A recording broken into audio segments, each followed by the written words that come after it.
Well, I'm going to do this early, guys. We're going to start early. We're going to prep for this flight. It's a clear skies. It's 10:23 a.m. on the East Coast, Miami. And it's going to be 7:23 Pacific time in the morning. And this is perfect day. No issues, no clouds. Now, we do have a long flight, obviously, close to 6 hours, maybe 5.5 hours, depending on how fast I'm going. And I don't know what's going to wait for me 6 hours from now on the West Coast. But lately, it's been a drought. It's been very dry, high temperatures in LA. So I think we'll have a clear skies when we land there. But it's going to be cool to do this, to fly with you guys, to talk about many different things, to use the drone as we're flying around certain different states, like, Arizona, Texas, Nevada, especially the Grand Canyon in Arizona, Louisiana, Alabama, East Texas, as we're passing through. Obviously, we have to go through Gulf of Mexico first, parts of Gulf of Mexico, and then hook up to Louisiana, and then Texas, East Texas, and then keep going from East Texas all the way to California. So we'll be using aerial shots, drone shots, as we're flying with the Airbus A32nx Flybywire, and it's going to be a lot of fun.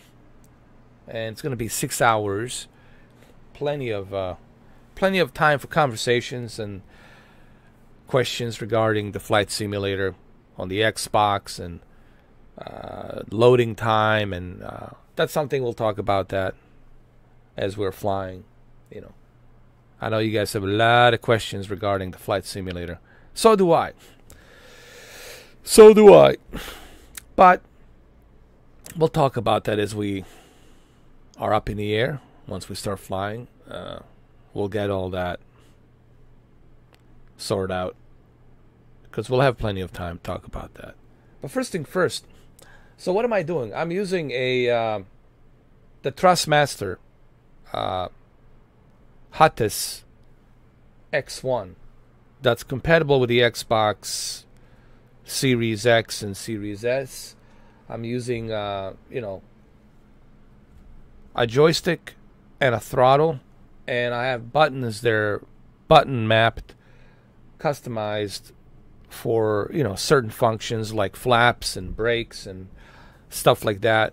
And then I'm also using the Xbox controller to help me navigate with drone. I can easily control the drone like this. I can lift it up. I can look down. Using a drone is going to help me out a lot to check out the scenery, to check out the skies. So that's why I'm using Xbox Thrustmaster flight stick and the Xbox controller at the same time, because it's just going to make it easier and better for me to check out the scenery. This is Miami. As you can see, it's clear for now, but there's some formations of the clouds. The thing about Florida is during the summer, the clouds form up very quickly in the afternoon, and there's scattered showers. Like somewhere is going to be a lightning and thunderstorm. You're guaranteed to have afternoon showers, like almost every day. You're guaranteed to have it. Now, you might not have it in your area, right? Because they're scattered. They're across South Florida. But 100% somewhere in that South Florida region, you're definitely going to have lightning and rain, very heavy rain and lightning. You're going to have that, guaranteed. That's just the way it is here in the tropics. That's the way it is in Miami. As you can see, these are all the real planes, KATL.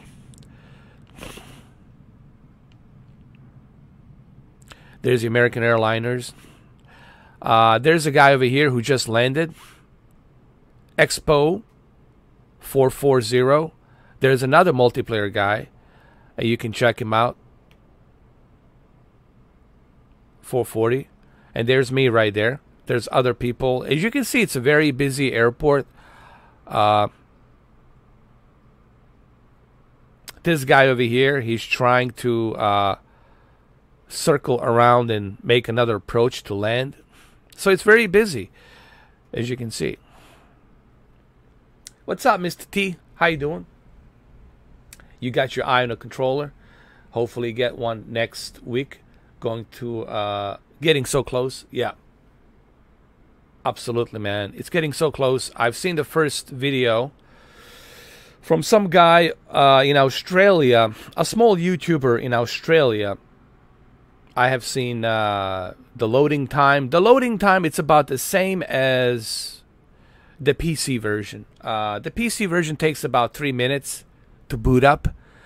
But after you boot it up, to restart takes about maybe a minute.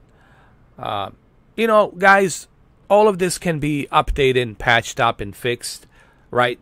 So don't get, disappointed if next week, the loading time, it's a bit longer than normal, because that's not always going to be like that. They're going to work on the updates, right? They're going to fix that. So what I'm trying to say is this. You can expect everything to run smooth next week. Just like last year, August 18th, I couldn't expect everything to run smooth on the PC version. Remember the nightmare. Go type in August 18th, Mr. 4K Upscaler, Flight Simulator. I had a difficult time downloading the game, let alone installing it. It was a nightmare. And we all had to go through that nightmare. But that's something that you expect. With such a sheer size and huge scope that this software has, you expect those problems. Now, we always hope that there's no problems. We always hope for a smooth ride. But, that's never the case. So what I'm simply trying to say is, if you have to wait 3 minutes for the game to load up, so be it. But it's not always going to be like that. It's not always going to be like that. They can patch that up. They can fix that. They can utilize the SSD NVMe to load it much faster. But you have to remember, there's internet, Bing data. Because you got Bing, you got Black Shark AI that's rendering this imagery from the satellite to the Azure data center. And all of that has to be loaded and then downloaded. Behind the curtains, behind the screen, there's a lot of activities happening. So over time, we'll see, like mid-September, October, November, we'll see these issues get fixed. You know what I mean?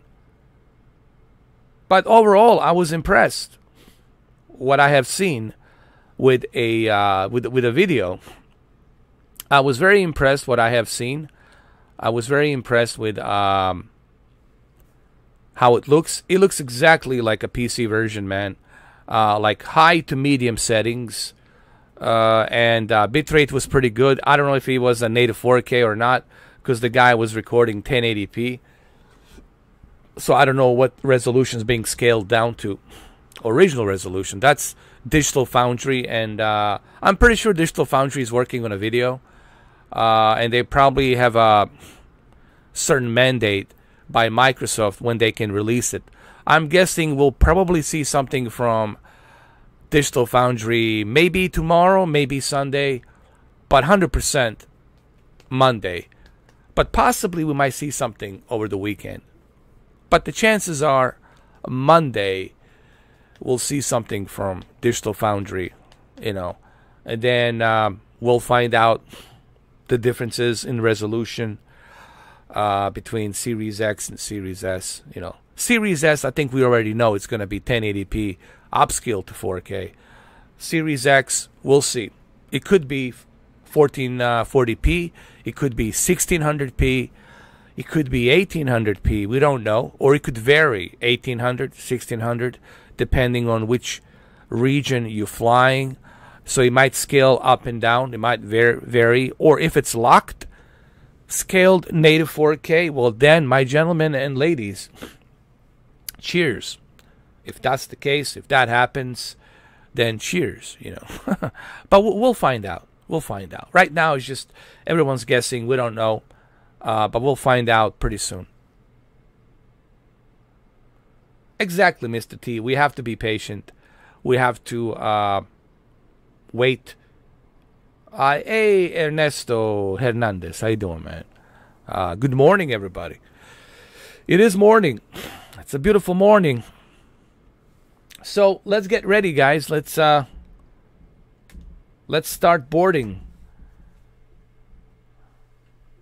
Let's get the passengers ready. First, we have to load up the passengers, and then I'm gonna turn on. That's the last thing. To start an airplane is the last very thing. I also need to get a tug, not a thug, but a tug. Tug. It's the a vehicle that's going to give me a pushback, because the airplanes cannot go in reverse. Okay? They will not go in reverse. They cannot go in reverse, nor should they go in reverse. So I'll get a pushback. See, there's a guy over there waiting for a pushback. He's already there, waiting for me patiently. We also got our radar system here. There looks like there's a storm coming here. Probably is going to hit Jacksonville. I don't know. This right here might go up north. I don't know. But there's a couple of clouds over here that might be going over South Florida. You see it like right here. I don't know if you guys can see it. See, there's a couple of clouds over here. A couple of storm cells. These two storm cells could probably hit West Palm Beach. Or this over here could hit Homestead. Miami. So Orlando already, they got some rain over there. This is north of Bahamas, Bermuda Triangle. But we're good. I think we're good. We're good here. Honestly, we're more than good. So let's go ahead and let's go to the ground. Let's get the packs. Let's get it going. And I'm going to show you the packs and how it connects. We'll use a drone. We'll make this as detailed as possible for you guys. You know, I really want to make this as cinematic as possible.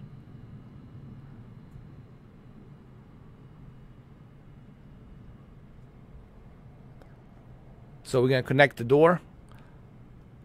By the way, this is the exhaust. It does have the exhaust right there. As you can see it. That fuel has to, you know, the mixture and the fuel has to, the smoke has to go somewhere. The fart has to fart somewhere. And isn't it funny, like how the cars and the airplanes are designed the same way, the way our organs are designed. Our digestive system is designed, right? Think of your stomach like a carburetor, and you gotta fart those gases. Those gases has to go somewhere, right?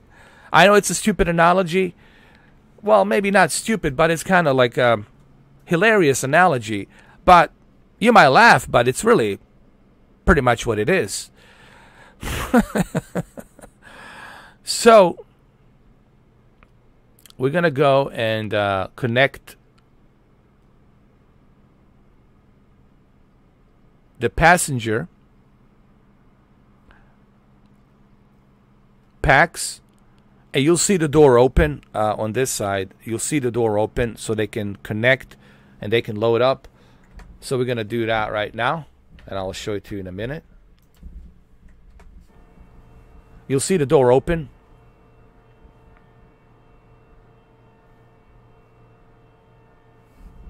There. So now the passengers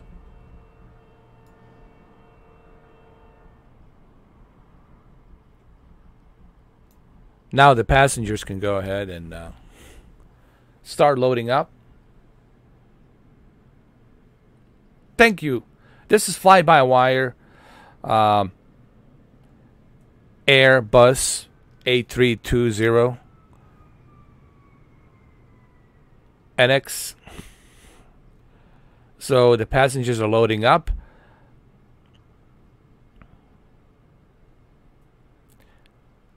We're also going to need some fuel.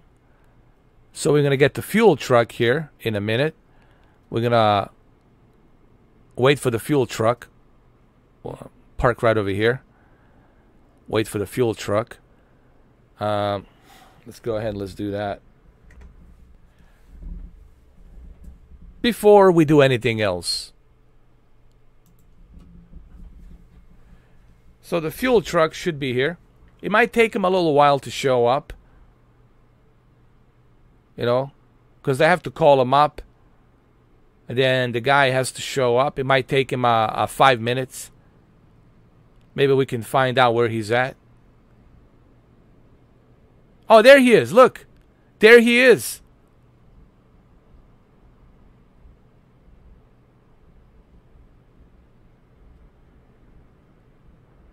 Hold on.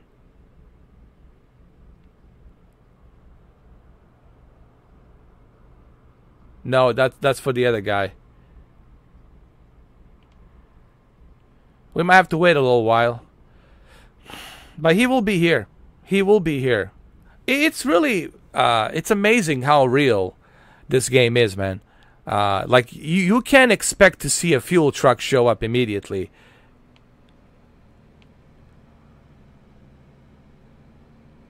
You gotta wait accordingly. So once the fuel truck is finished with this other guy, then he's gonna come to assist me. Hey, what's up, Captain Tekashi? See? Now he's gonna come back to me. How cool is that? Yep. Now he's coming to assist me. That is so real, man. That is crazy.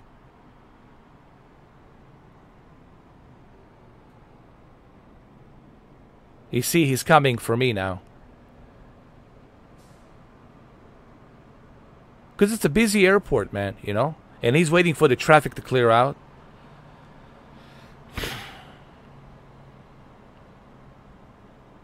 Now he's going to come assist me. What? Sir?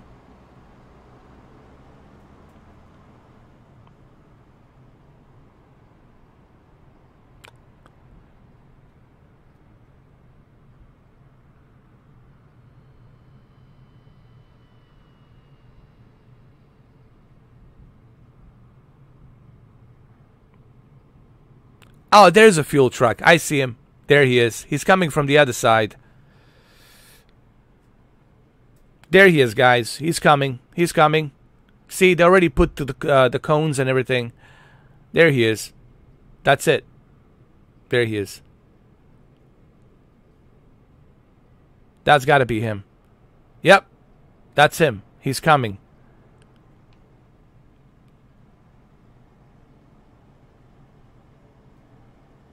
That has to be. It has to be for me, man. Come on. Yep. Thank you, thank you, thank you. Much appreciated. Thank you very much.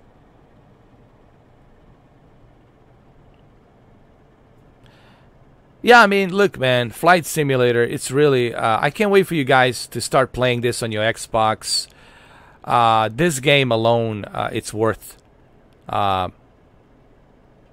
Xbox Series X. And the Game Pass. There's so much we can do here. Not to mention the multiplayer, the formation, the group formation with the multiplayer, which is something I want to do. I want to do a group formation with the multiplayer.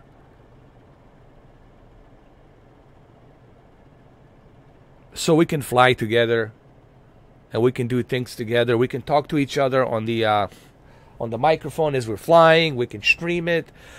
You guys can start your own channels. No, really, this is opportunity for you guys to start like a flight simulator channel and do it from the Xbox and start doing these flights. And who knows, man, you might get intrigued by the whole flying experience, that you might want to get a private license, pilot license. You might get a pilot license, you know. We're gonna need plenty of fuel, man. Plenty of fuel, because we're going to LA. And you can see it's connected. You can clearly see it right here. It's connected. He's finished. Got the fuel. Got all that jazz. And the guy was here to navigate the truck.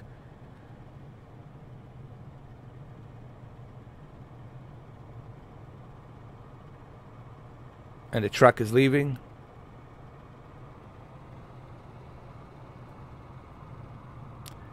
The passengers all in here, boarded up.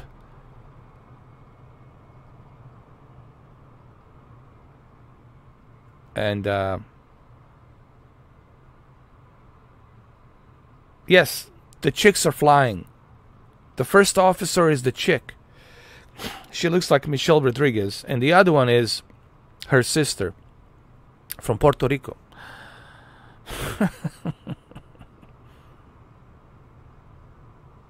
Actually, I mixed it up. I put Brazil and Puerto Rico.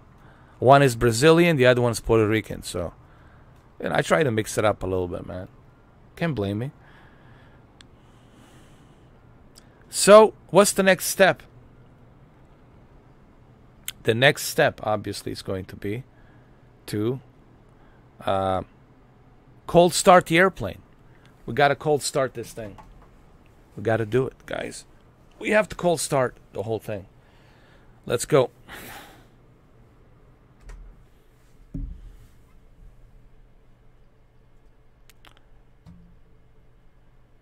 Got my coffee here. Got everything ready to rock and roll. So let's start cold start. Let's go over here. Do our thing. Excuse me. So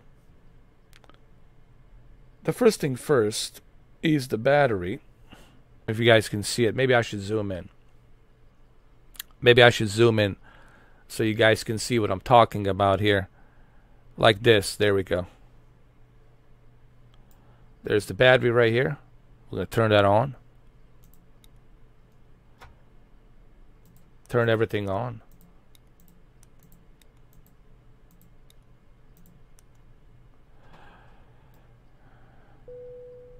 We can see that the battery is working. That's a good sign. External power is on. We can see all our instruments are working. That's good. The APU switch has to be turned on. The bleed, APU bleed, has to be turned on. Can you guys see it?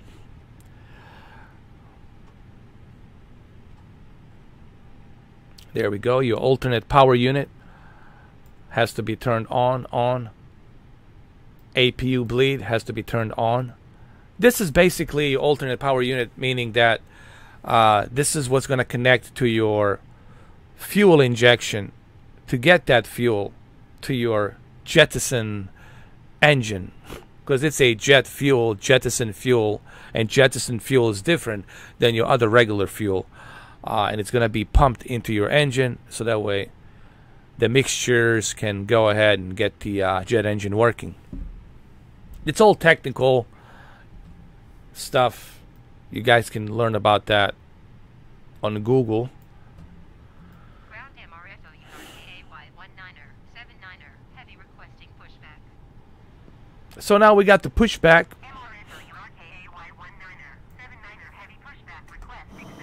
There's the pushback. See, the passengers are loaded. There's the pushback. He's going to give me a little nice push. Right there. There he is. See, I didn't turn the I didn't thrust the jet engine yet because there's still guys around me. Because if I start turning on the engines and start moving that thruster, these guys will get sucked into that engine and they'll die. So you never do that. This is like a vacuum. These jet engines are like a huge vacuum of space. And they'll suck a person in and there will be nothing left of a person. So it's a very serious thing here. And these guys will never be around like a running engine. And the pilot's not that dumb enough. Obviously, the pilot's not going to be dumb enough to do that. So, let's get the pushback. We're going to need a pushback here to take us to back. Move us back a little bit.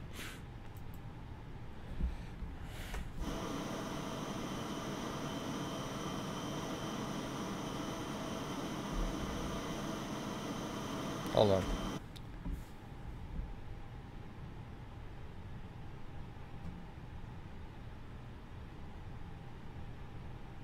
I think we can go a little bit to the... Let me see. We could get a pushback to the right. To the right.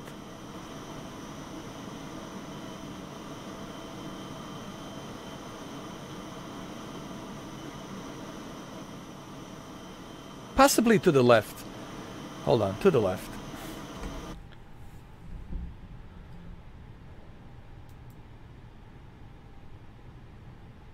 Hold on.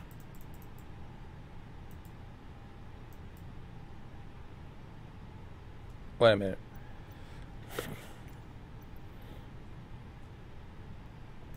Here we go. Ground MRFOURKAY19er 79er heavy requesting pushback top to steer the aircraft to the left. Thank you, Joe. How you doing, Joe? Yeah, it's a perfect day today, man. It's a perfect day for flying. I hope you're having a good Friday, man. Thank you, Joe.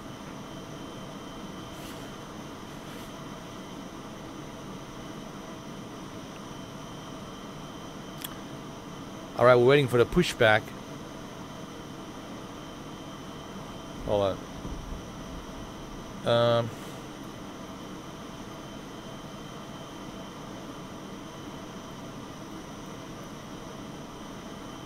MRFOURKAY19er 79er heavy requesting pushback top to push the aircraft straight. Yes. MRFOURKAY19er 79er heavy, your request has been transmitted to the operator.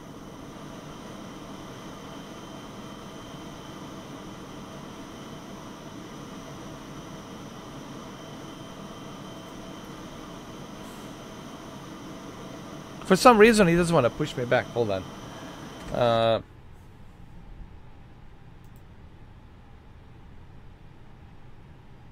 Let's go.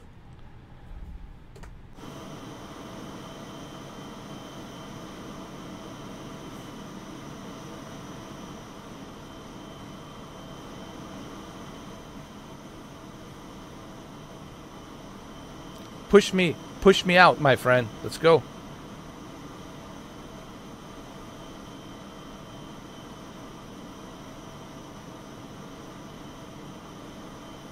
Come on, dude.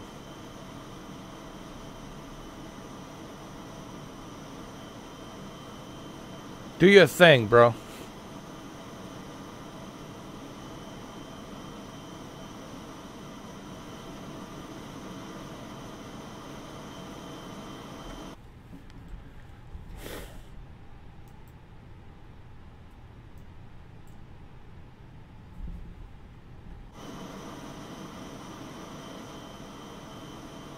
Well,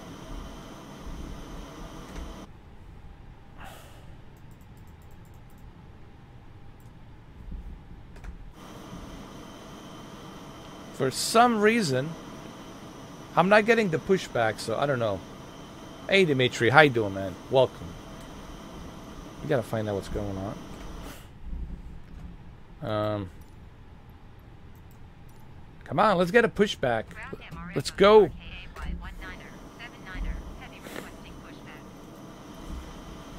Come on, get the pushback. Let's go.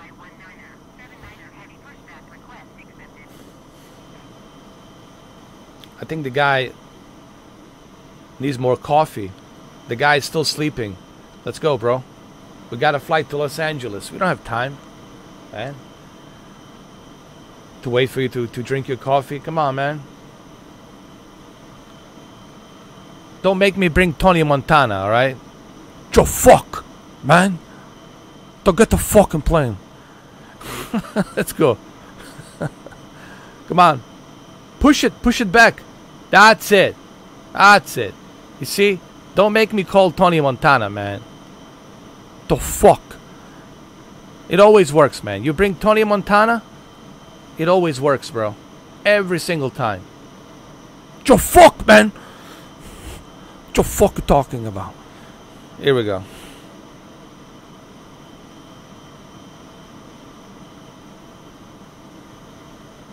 It always works, man. You bring Tony Montana, shit's getting taken care of, man. Immediately. He doesn't even need the coffee anymore. He just needs Tony Montana. It's like, alright, bro. Good to go.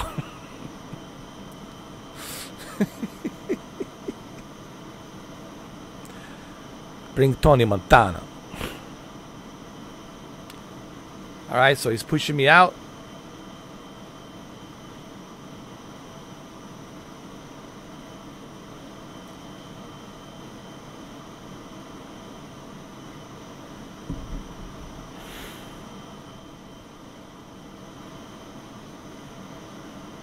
And I guess we can go a little bit to the left. A little bit to the left.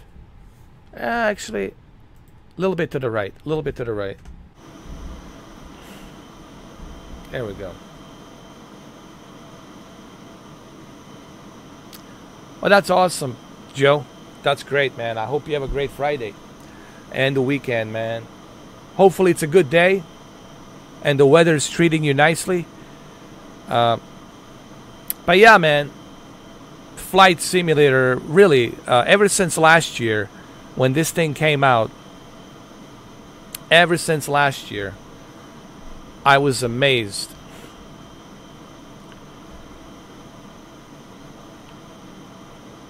I was really amazed as to how good. I'm still amazed, man, at what they have done here, what this simulator has achieved, guys. It's hard to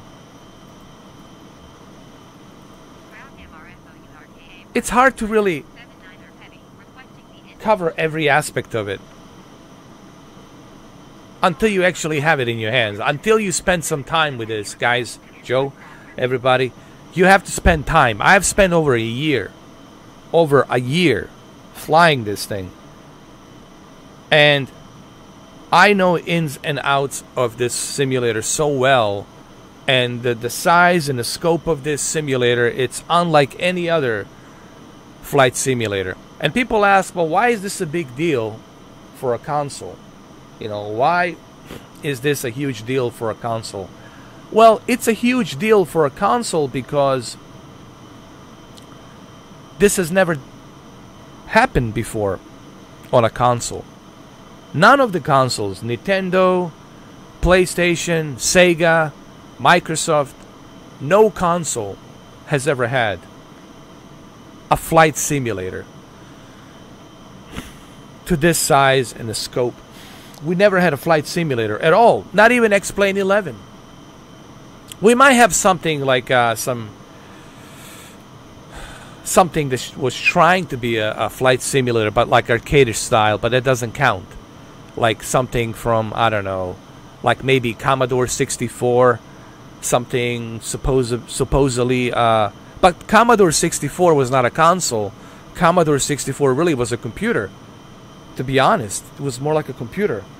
Till they came out with much better IBM computers, you know, floppy disk and all that. But for a console, this is very historic. You understand what I'm saying? This has never has happened before. And not only are you getting a flight simulator for the very first time, but you're also getting the most comprehensive, the most state-of-the-art, largest, biggest, technologically advanced, best flight simulator, period. Period. So you should be very proud of your Xbox. If you're an Xbox owner, you should be proud of two things. Number one, you beat PlayStation 5. Xbox has just passed the mark. They outsold PlayStation 5. So hooray for that. Right back at you, Jim Ryan, the suit. So you should be proud of that. That both Series X and S have outsold PlayStation 5. Blu-ray and digital. And number two, you are getting this, and it's included. It's included with Game Pass. Sony would have charged you arm and leg for this. Jim Ryan and Sony would have charged you arm and leg, and then some more. So you should be very happy if you're an Xbox guy and this is your good. You're having a good year this year. You're good. Not to mention Forza Horizon that's coming out, and Halo and other games, and Starfield next year, which is going to be an amazing game. Starfield's just going to be amazing. You're getting Starfield, plus you're getting I call it Skyrim 6, Elder Scrolls 6. It's not going to be Skyrim World. It's going to be something else, but it's going to be a sequel to Skyrim. It's going to be the Elder Scrolls 6, and it looks amazing, dude. I've seen some footage, fucking unbelievable. I'm sorry for the language, but fucking unbelievable. And I can only imagine how crazy Starfield's going to look with Tom Cruise in it. Tom Cruise is in it. And then you got this on top of that. You got Forza Horizon in Mexico. You got Halo Infinite. And there's some more stuff coming down the pipeline. You know, you got that Viking game, you know, that's coming out, Hellblade. Guys, if you have Xbox, you're good, man. You're good. And I'm not trying to act like some kind of Xbox fanboy, because I'm not. But this is coming from a guy who's looking at everything, not subjectively.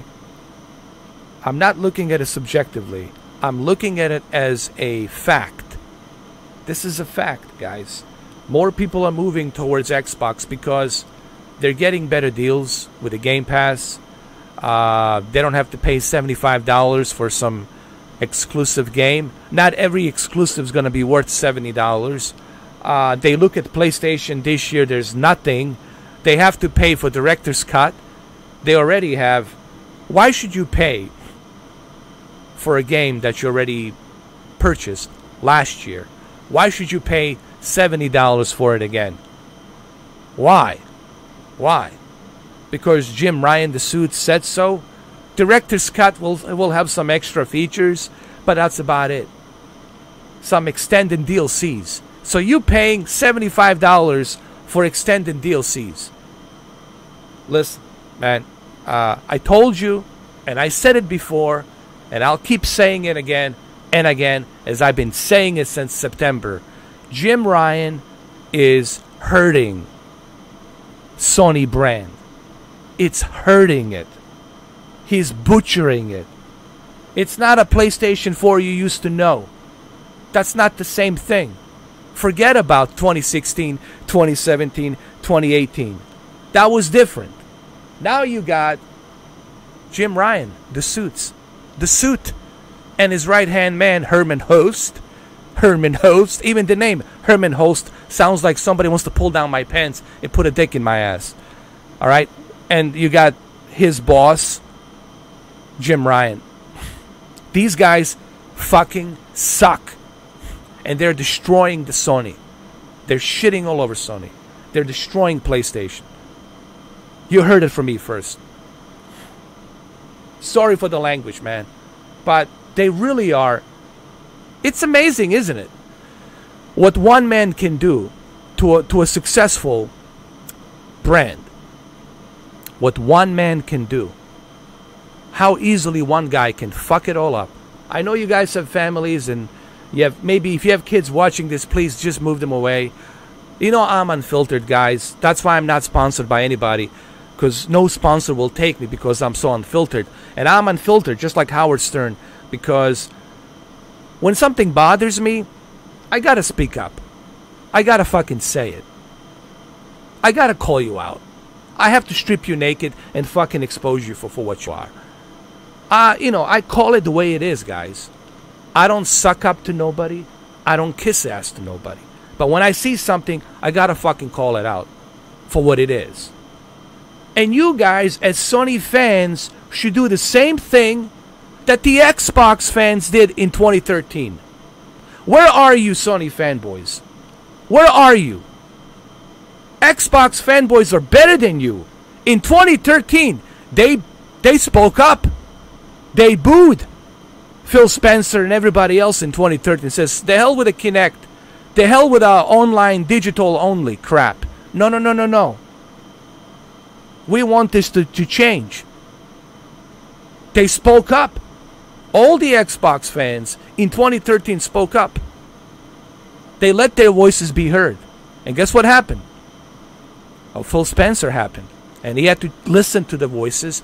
He had to change everything. Or otherwise, we wouldn't have the Xbox right now. They had to go back to the drawing board and listen to what the fans are saying. Listen to what we're requesting. And you guys, as Sony, if you call yourself a Sony hardcore fan, okay? And I don't give a shit if you are a hardcore Sony fan. But if you are a hardcore Sony fan, you owe it to your brand to speak against it when they fuck up. You need to call them out. I haven't seen not one of you, not single one of you Sony hardcore fans, including the Mystic and all the others, not one single one of you Sony hardcore fans ever call out Jim Ryan or call out the company and say, what the fuck is this? I haven't seen none of you. Where are you? You guys are not helping yourself. You get exactly what you listen. The reason you got these director's cut, and the reason you're paying $75, and the reason you don't have MLB The Show included inside the PlayStation Plus is because you guys take whatever the Jim Ryan and the Sony gives you. You don't question anything. You don't say, hey, this is bullshit. I'm a long time PlayStation fan and this is bullshit. I will not accept this. Where are you guys? Where is these hardcore Sony fans? I don't see you. All I see is kiss asses. All you guys do is kiss ass. Kiss ass to fucking Sony. And what the fuck does Sony does for you? Absolutely fucking nothing. They pull down your fucking pants and they fuck you in the ass. Pretty much what they're doing. And where are you? I guarantee you, if 50 fucking million of you raise your fucking voices and start fucking saying, fuck you, Jim Ryan, fuck this bullshit, we don't want these director's cuts, we don't want this bullshit, we don't want $75 for a fucking video game. Guess what? Jim Ryan will have to step down, Herman Host will have to step down, and guess what? The new CEOs come to the Tokyo of Japan, and guess what? New program. New PlayStation vision. But how did that happen? That only happens if you guys complain. If you guys go out there and fucking let your voices be heard. But I don't see none of you hardcore fanboys doing that shit. Where are you? Where is these hardcore Sony fans? Where is you demanding this year to have Gran Turismo? Polyphony Digital's been whatever. Slacking off. Taking it easy. They had plenty of time to work on Gran Turismo. But where is the Gran Turismo? Nowhere to be fucking seen. Now they're saying maybe next year. Let me repeat that one more fucking time, so you Sony fanboys hear it through your ears into your brain. Maybe, fucking maybe next year. Let me repeat it one more time, so you Sony fanboys can hear me loud and fucking clear. Maybe, fucking maybe, you get Gran Turismo 7 next fucking holiday season. Fucking maybe.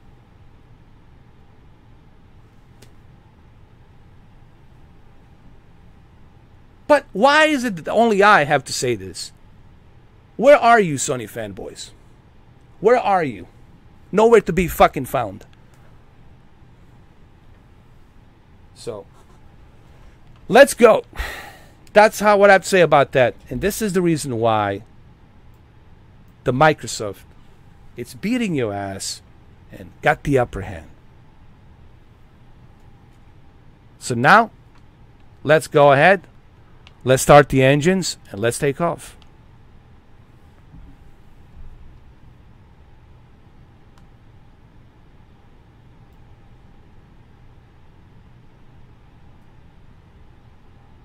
Alright, so the APU is turned on, which is my alternate power unit. We got the bleed power turned on, APU. We got the external power turned on.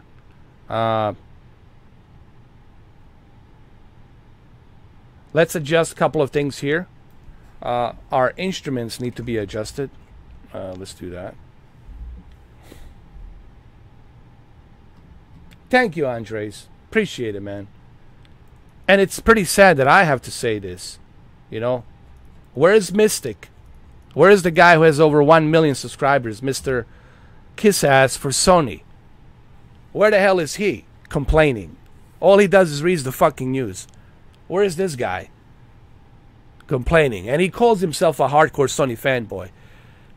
You want to see a hardcore Sony fucking fanboy? Right the fuck here. Original. Fucking the very first guy. I have invoice since 2007. I was among the very fucking first people to get the PlayStation 3. Right fucking here. So there's your fucking hardcore Sony fanboy right here. You looking at him. Not that asshole, Mystic. Reading the fucking news. Putting on that fucking act. Kissing and licking the balls of Sony. Or the other guy, MBG, whatever the fuck his name is.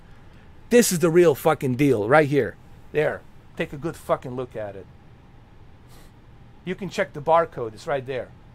I have the fucking invoice. The invoice. The very first fucking guy in line to get the PlayStation fucking 3. Don't fucking talk to me about being a hardcore fanboy. This right here. PlayStation 4 Pro. November 10th. 2016. Right here.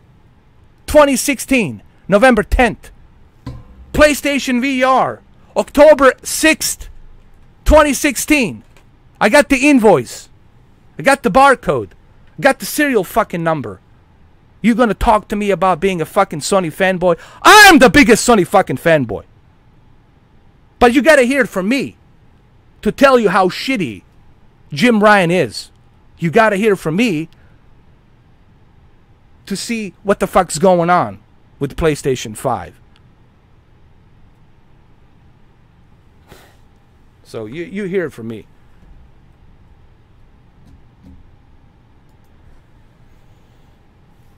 There you go. Talk to me about being a Sony fanboy. Right there. Not your fucking Mystic or your MBG. Flip-floppers, kiss asses. Kiss asses from La La fucking land. Like everything else in fucking California. Looney Tunes. And we're going to La La Land. Can you believe that shit? You know, Los Angeles used to be a great city, but now it's turned into a fucking... I don't know what the fuck turned... Like a fucking purge. Fuckery purge or some shit. Bunch of la-la-la-las living in the fucking clouds with dementia. Fucking La La Land.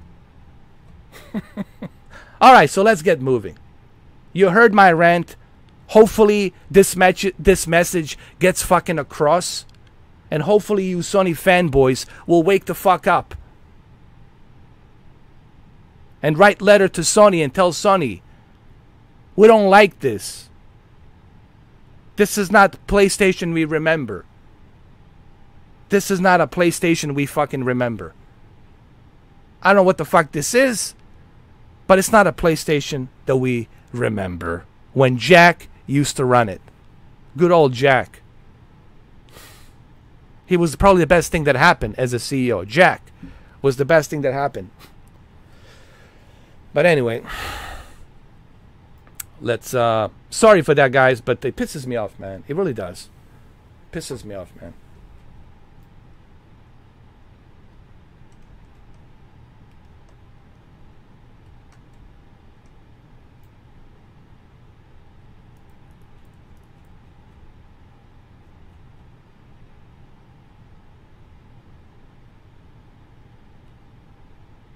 Because if I didn't give a shit about PlayStation, I wouldn't be saying this. But I still do give a shit about that brand. But what has happened to that brand, it's unfucking believable. It's unbelievable.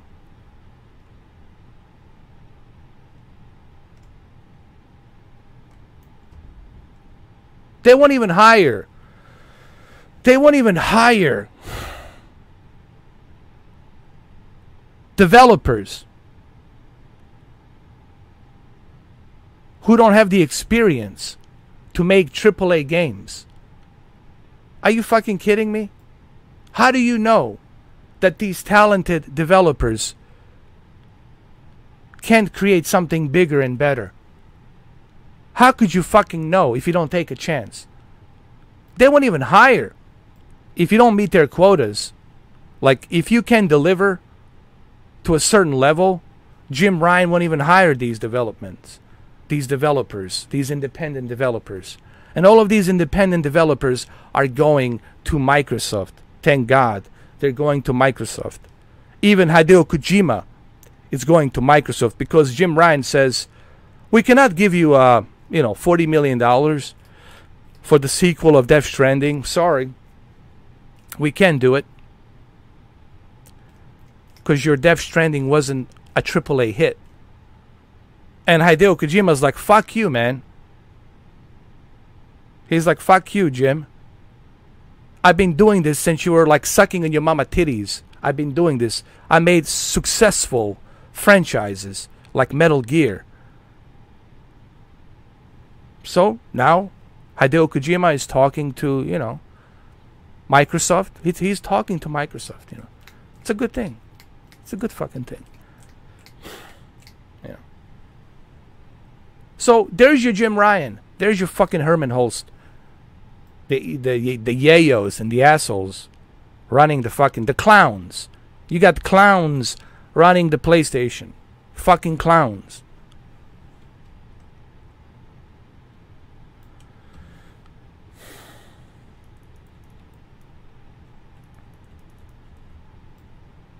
All right, so we got our instruments ready.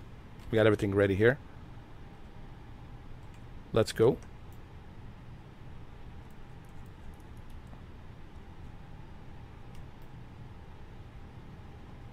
I got to make sure that all my instruments, all the panels are lit up. Because I got to be able to see everything, guys. I got to make sure that everything's running hunky-dory. Okay. We're going to adjust the speed. The speed's going to be certain knots. Like 100. We'll go 200. 248 knots. Or we can go maybe faster. Like 256 knots. And the altitude's going to be... We'll go a higher altitude, man. We'll have to go... 20,000 feet. 20,000 feet. Because we got a long way to go. So...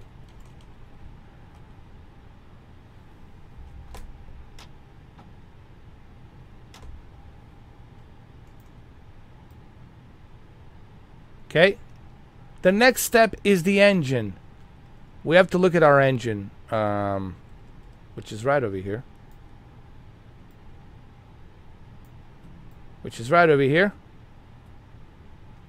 Don't forget, it's right over here. Your engine 1 and your engine 2, which is right over here. Your engine 1, which is the left engine, jettison engine, that it's powered and fueled by jettison fuel. So your left jet engine and your right jet engine. So we're going to turn it on. We're going to crank up the volume a little bit so you guys can hear it. There. Engine 1, engine 2. Start. Give a little thrust. Here we go.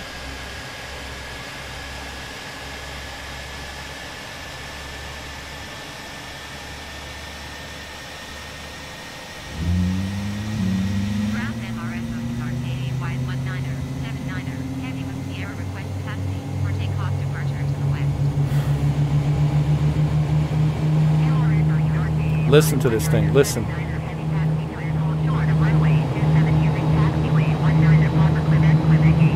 Yeah, Wesley, I will. Absolutely. Taxiing short runway 27 by taxiway 19er. Papa Quebec, Quebec 8 MRFO URKA Y1979er Heavy.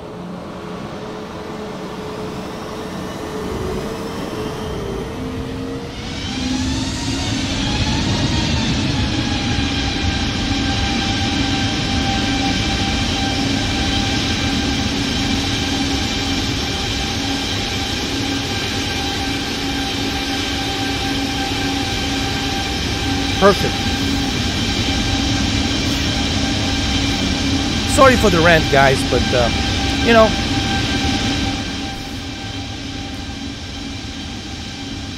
that shows you how much I care about PlayStation. If I really didn't care about PlayStation, I wouldn't talk like this passionately about it. But dude, PlayStation is very important to me, man. The Metal Gear, you know, Metal Gear 1998, Resident Evil, all these games in the past, PlayStation 2, PlayStation 3. I have a passion for that brand, man. I care about that brand. It hurts me, dude. It hurts me to see what it has become of PlayStation. It hurts me. It really does, man. That's why if I didn't give a shit about it, I wouldn't say a goddamn word. I wouldn't say a goddamn word. But the reason I'm saying it is because nobody else is saying it. No other fanboys are saying it. Okay, let's go. Guys, we're ready to rock and roll.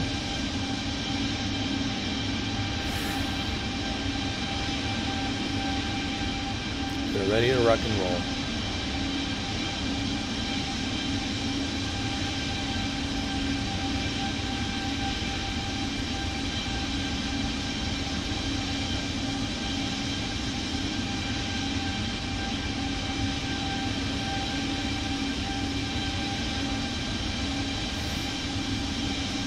Okay, let's get ready, fellas.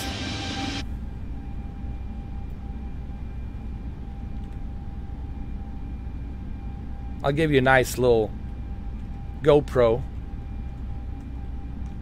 camera view. This is what I call a GoPro. Where GoPro is sitting, pilots usually put the GoPro on the top right corner, so that way you can have a wider angle, so you can see the cockpit from the left and the cockpit from the right windshield. You can have a much better, you know, widescreen vision. So let's go, gentlemen.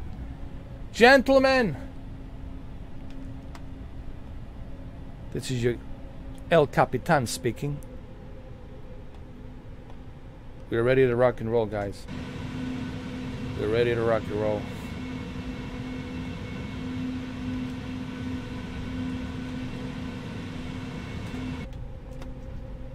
El Capitan is here.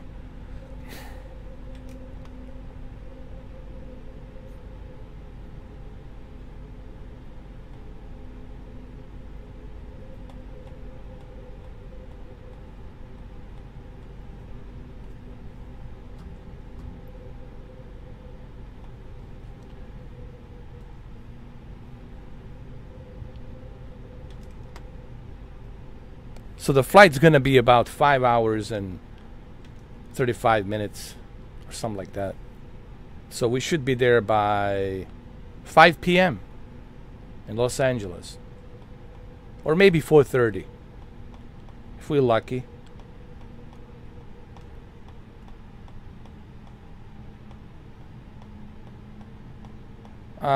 Should be 5 hours. But it depends on what's going. Look, it depends on the weather.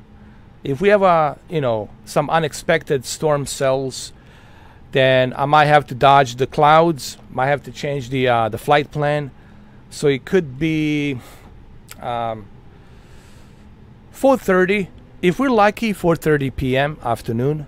If we're not lucky, 5 p.m. Around 5 p.m. And it's gonna be 2 p.m. Pacific time. So when we land in Los Angeles, it's gonna be 2 p.m. Pacific time. So you still got the whole day to spend in Los Angeles. It's the afternoon, 2 p.m. So it's not a bad deal.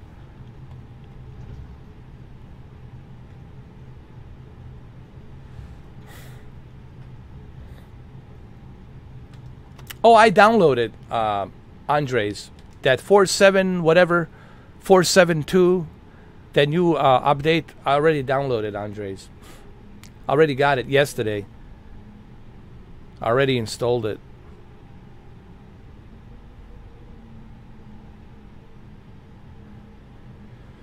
I'm getting 50 frames to 48, 50 to 48 frames, which is not bad for high-end settings for the computer that I'm using here with the 2060 Super. It's not bad at all.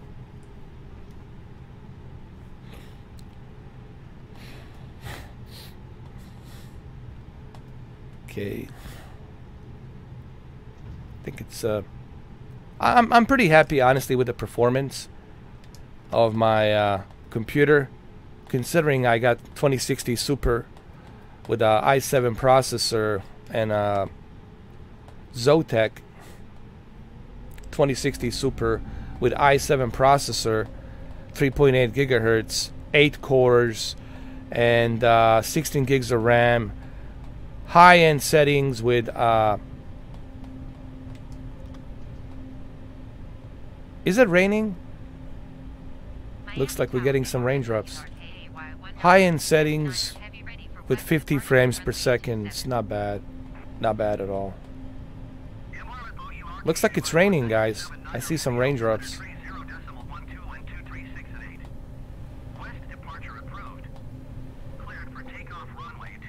Okay, so we're approved.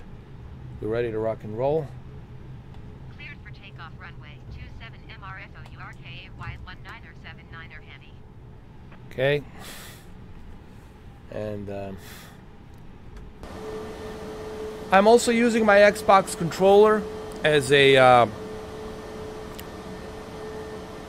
control for my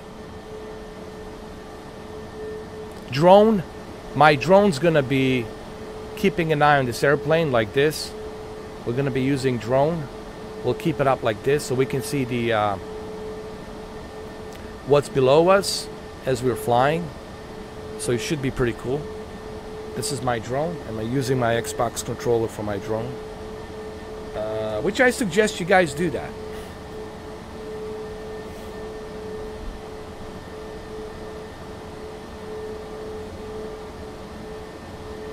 Yeah, man, Wesley, I'm glad you joined the Game Pass, man, because the Game Pass is just perfect.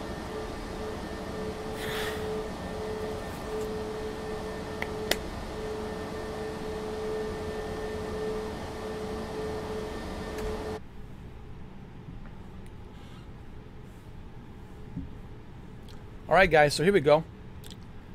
We got some rain, a little bit of rain.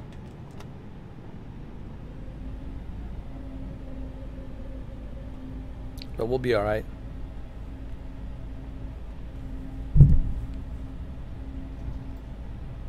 Just a slight little bit of rain.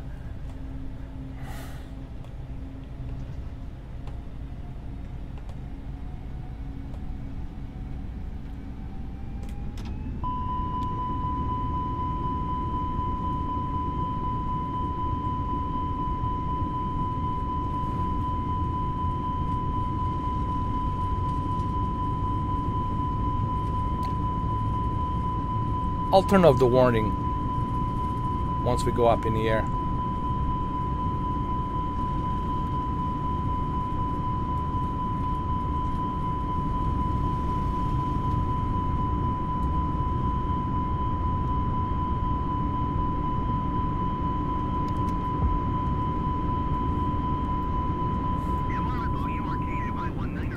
There we go.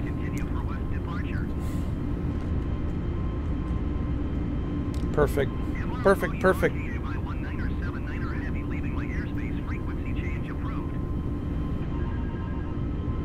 Miami Tower MRS RKAY1979er heavy continue for west departure.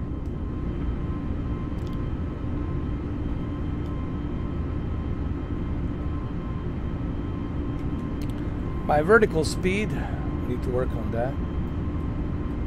We got that. 20,000 feet altitude, that's fine. We'll go a little bit faster. We'll go 260 knots. We'll make a sharp turn over here to the right.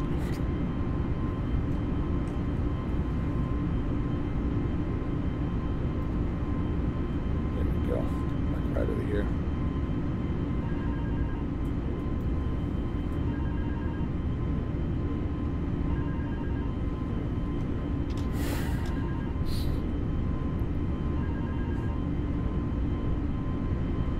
The map's not available. I don't know why. That's because I'm using the experimental version, maybe. I don't know why the map's not available.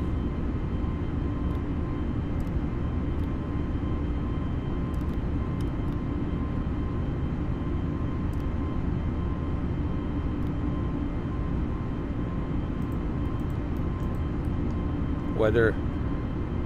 Where's the weather?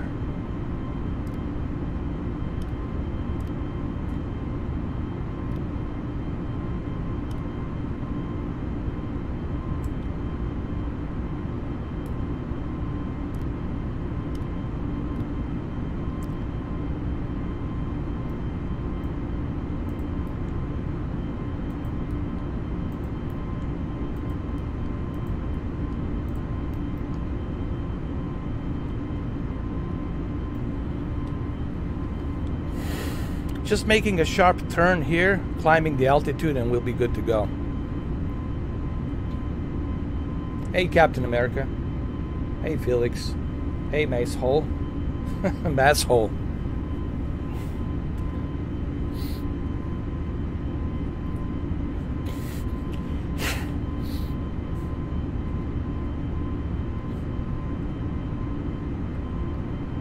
I already seen some footage from some guy in Australia, and it looks pretty darn good, man. It really does.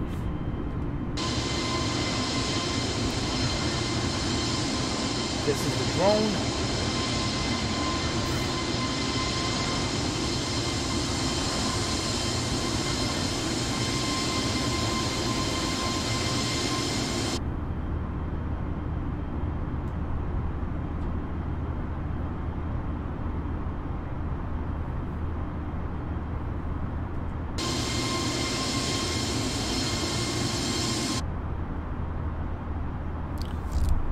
You know, drone's going to be a very useful tool for us on this flight,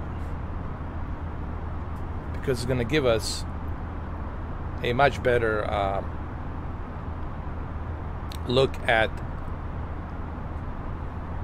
the scenery down below as we're flying. Oh yeah, man, it should run pretty good with the Xbox, with the DirectX 12 and the Vulkan, and the fact that it's a Windows based, you know,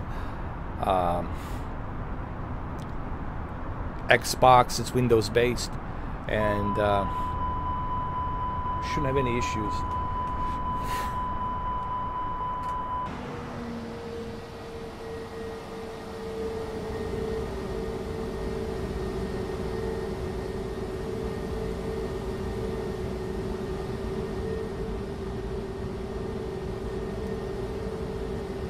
Like this is a good way, right here.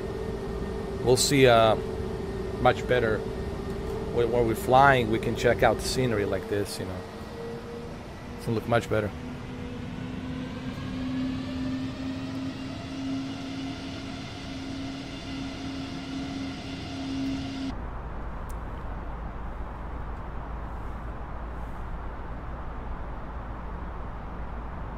No, this is PC. I don't have the Xbox available yet till Tuesday. I have to wait just like everybody else, you know. Unfortunately.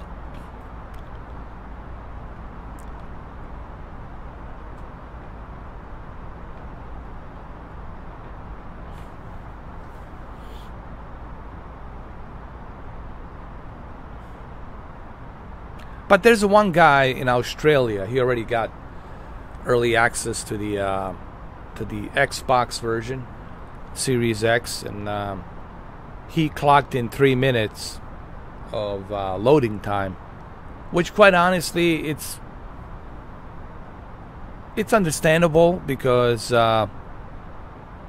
even a PC version takes about a minute and a half, maybe 2 minutes till you boot up the game. So I totally understand that. I totally get that, you know, that aspect of it.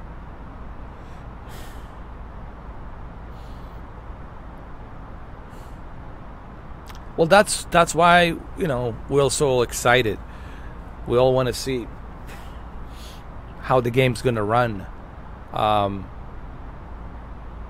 also, what I'm more interested in, honestly, is the resolution. To see really what Series X can do versus the Series S, to see the resolution, to see the graphics and the performance, to look and compare both, because it's crazy that this thing is even coming to a console. This is a new crisis, guys. You know, even on a PC, people with 3080 and 3090, even 3070, are struggling to run this at the 60 FPS native 4K with the ultra settings. They can do high end. They can do high end settings like 58, 57 frames, but they never hit that steady 60 FPS. So even on a PC, it was a struggle. Now there's a patch coming out, performance patch from Asobo, coming out on Tuesday. That patch, it's something I'll have to test. Not only will I have to test the console versions of Flight Simulator, but I'm also going to have to test the PC version to see what the improvements are with this patch update that's coming up. And Asobo has already promised that the patch update's going to be top notch. It's going to be a top notch update. So we're crossing the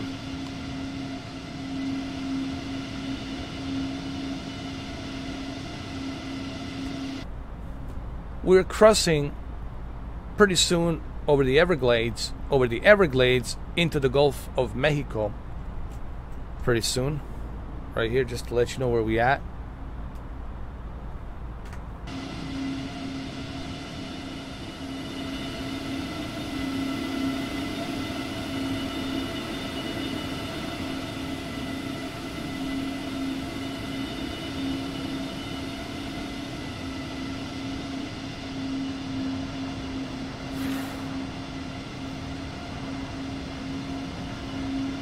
This is my handy dandy drone right here.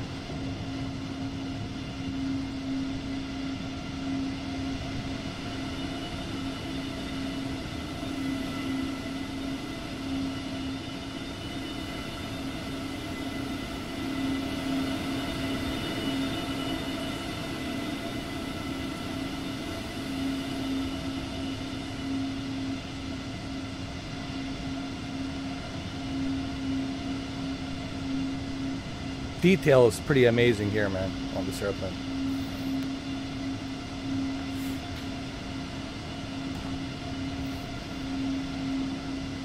Hey, what's up, Vincent Paradiso? How you doing, bro? It's always good with me, man. How's good with you, bro? All good here. We're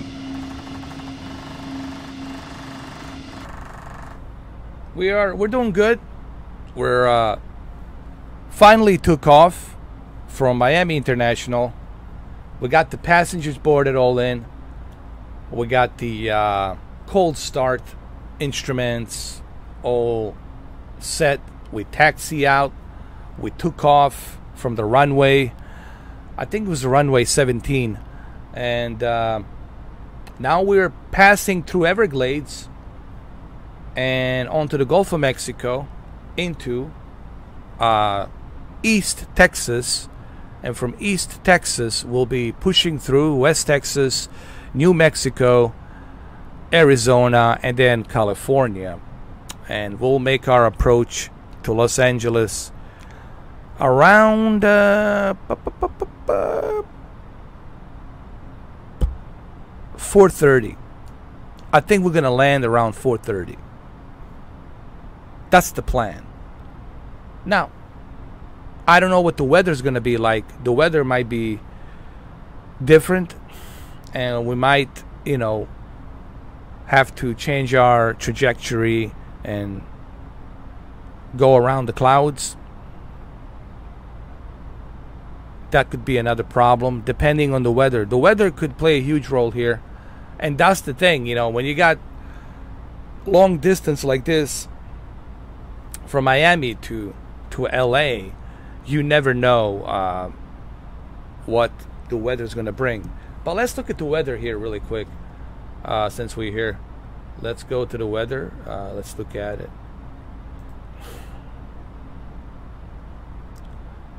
Okay. How you doing, man? How's the whole music thing going for you, man? Have you made any new tracks? I know you've been working on the music quite a lot. Have you made any new tracks?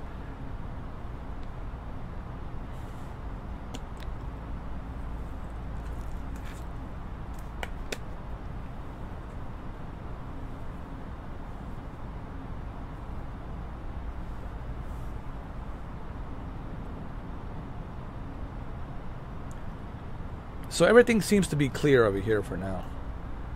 But we might have some issues. Let me see.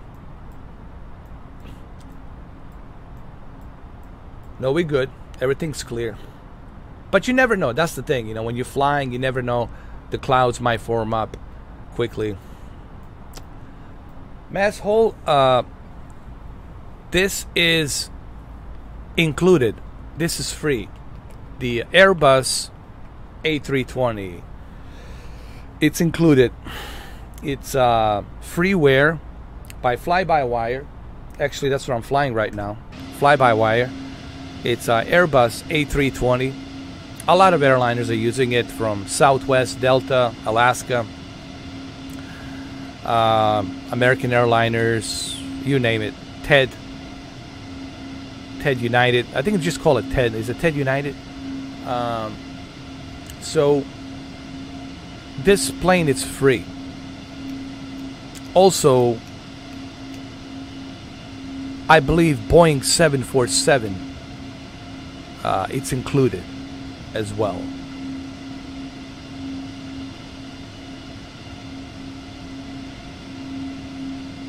I mean, Boeing 747, that's the Godzilla of an airplane. That's Air Force One. Doesn't get any bigger than that, bro. Unless you want to fly one of those big Galaxy cargo military Air Force planes, But you get Boeing 747 included right out of the gate. But flying a Boeing 747, it's a whole different story, man. It's a whole different story. It's a whole different story.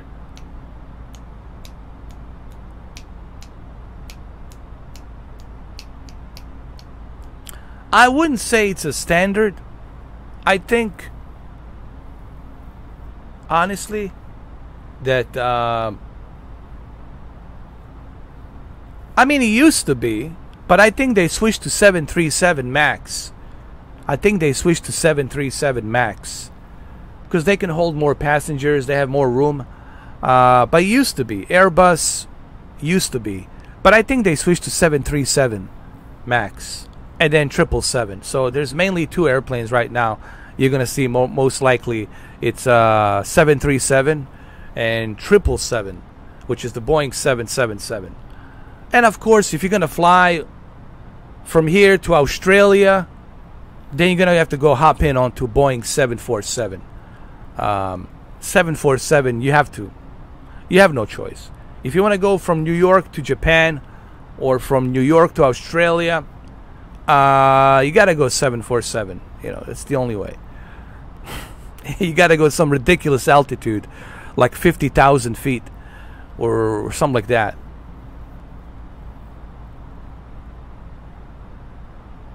And those are long ass flights, man. 18 hours, bro.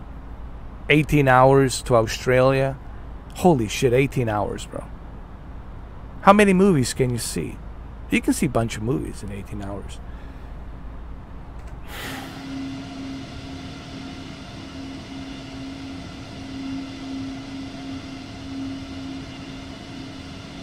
Hey, what's up, VR Dog? Welcome, bro.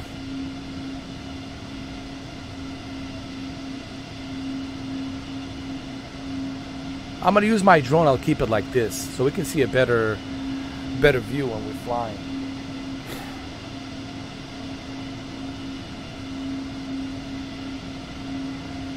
So how you guys doing? How's everybody's Friday morning? How's everyone doing?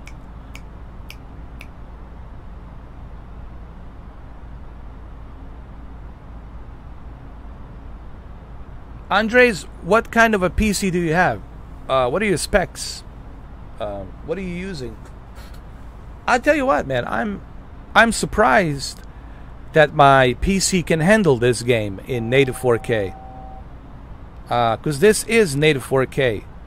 Native 4K at high-end settings. Here, just to prove to everybody, because I know people want proof, so I gotta show it. My rendering resolution, it's native 4K. My output resolution, it's native 4K. And everything else, it's high-end. And I'm getting 48 to 50 frames per second. I'm curious to see how many frames am I going to be able to boost once I get the performance patch update.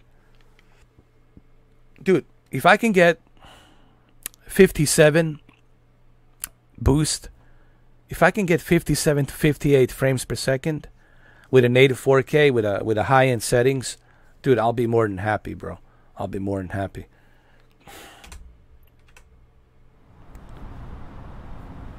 Oh, you got i7 4790K RTX 2080 Super. Oh, Andres, hell yeah, bro.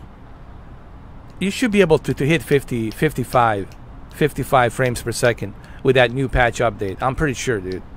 If I'm getting 48 to 50 right now, you should be able to get 55 frames per second, dude. And 55 frames per second is pretty darn good, man, for a native 4K. You know, not bad at all, dude.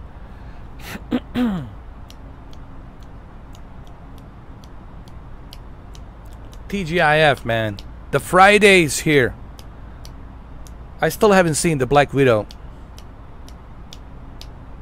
Disney is constantly sending me the message, why won't you unlock the #1 movie in America? That was the first message. And then yesterday they sent me another message, Mr. 4K, why won't you unlock #1 movie in the world? And I'm like, well, I don't want to pay $30, you know what I mean? Jesus. Why do you want to wait till October? Tomorrow's not guaranteed. That was their third message. And now they're asking me, why won't you unlock Dwayne Johnson, The Rock, in this latest Jungle Cruise movie? Because I don't want to pay $30. Dwayne Johnson should pay me $30 to unlock it. Okay? And the guy's my neighbor. He lives in Miami. He should pay me $30 to unlock it.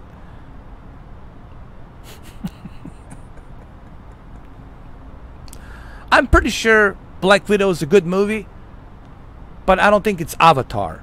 If it was a James Cameron Avatar, listen, Disney Plus, when Avatar sequel gets released and you include Dolby 3D Vision, Dolby 3D, don't worry. Not only am I going to buy a Dolby 3D TV, but I'm also going to unlock, without you even asking me, I'm going to unlock Avatar sequel next holiday, December 8th next holiday, or December 12th, whatever date he puts on there. Maybe December 12th, I don't know. Yes, I will do it.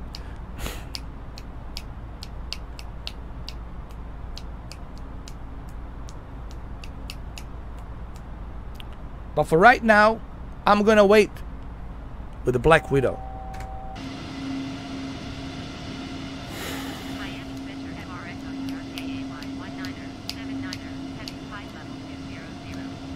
Grim Reaper, it's better than you expected.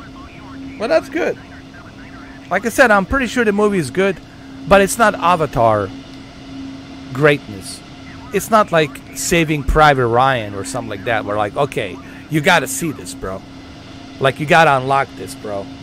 It's not like a pay-per-view, you know, Deontay Wilder versus Tyson Fury. That's something you have to see. Like, fuck, dude, I gotta see this. Right? It's not like that. You know, like I said, I'm not saying the movie's not good. I'm pretty sure the movie's good. But $30, like, come on. And I know you can watch it as many times as you want. You unlock it and you have it. It's there. It's always gonna be there. I get that. I understand that. I understand that. But like, I'll think about it. I'll think about it. I'll think about it. If you guys rub it in, maybe I'll unlock it. Maybe I'll review it.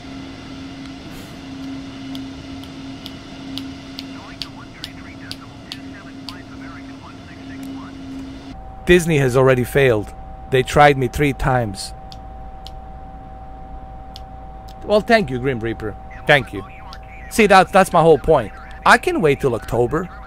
I can wait a couple of months. You know, it's gonna be included, you know. I don't listen. I don't like what Disney is doing. I really don't like it. I like what HBO Max is doing. HBO Max lets you see the movie. Once it's premiering on the movie theaters, you get to see it. As long as you pay as long as you're a paying subscriber. You know what I mean? Disney's trying to rip you off. Why isn't it included? Why can't you do what HBO Max is doing, Disney? You have money. Look what HBO Max is doing. I like it. Godzilla, I seen it. Do you know why? Because I saw it the same time while it was playing in the movie theaters. That Angelina Jolie movie, I saw it. Those Who Wish Me Harm or whatever. It was okay, good action flick. But I seen it. It was included. That Denzel Washington movie, The Little Things, I saw it when it was included. Bunch of movies. Mortal Kombat. Godzilla versus Kong. Mortal Kombat. I've seen it. Tom and Jerry. I've seen Tom and Jerry because it was included. You know? That's how it should be, bro. That's how it should be. Why you have to charge people $30? You know? They're already paying you $15 for Disney Plus. Like, why you have to charge them 30? So I don't like that. That the whole thing that Disney is doing, it's I don't like that. Not into that. You know? You paying a subscription, you should be included. That's why you're paying the subscription for Disney Plus. Isn't that enough? Isn't the millions and millions of people? Paramount Plus didn't charge me for what you call it. Great fucking movie, by the way. Help me out here. The Quiet Place #2. The guy who played a Scarecrow from the Batman, dude, and that other TV show he was in with Tom Hardy. The guy did a fucking great job in that movie, man. It was so good, so good. And it's right now included, Paramount Plus. I didn't have to pay $30. I got to see it. You know, that's how it should be, man. You know, we don't. Disney doesn't get it. Disney doesn't understand. It's almost like they're disconnected from people, like they live in their own little like universe or their own little planet world. Like they have their own world they live in. They don't understand. Like, we don't want to pay for these movies. So you just pay for Black Widow 30, and now you got to pay 30 to see the Dwayne Johnson movie. So that's $60. $60 for a movie. For 2 movies. Hell no. Plus, you have to pay $15 for Disney Plus. Disney, you suck. You really suck. God damn. God damn. God fucking damn. Sorry for cussing. But you can unfuck yourself from sucking this bad.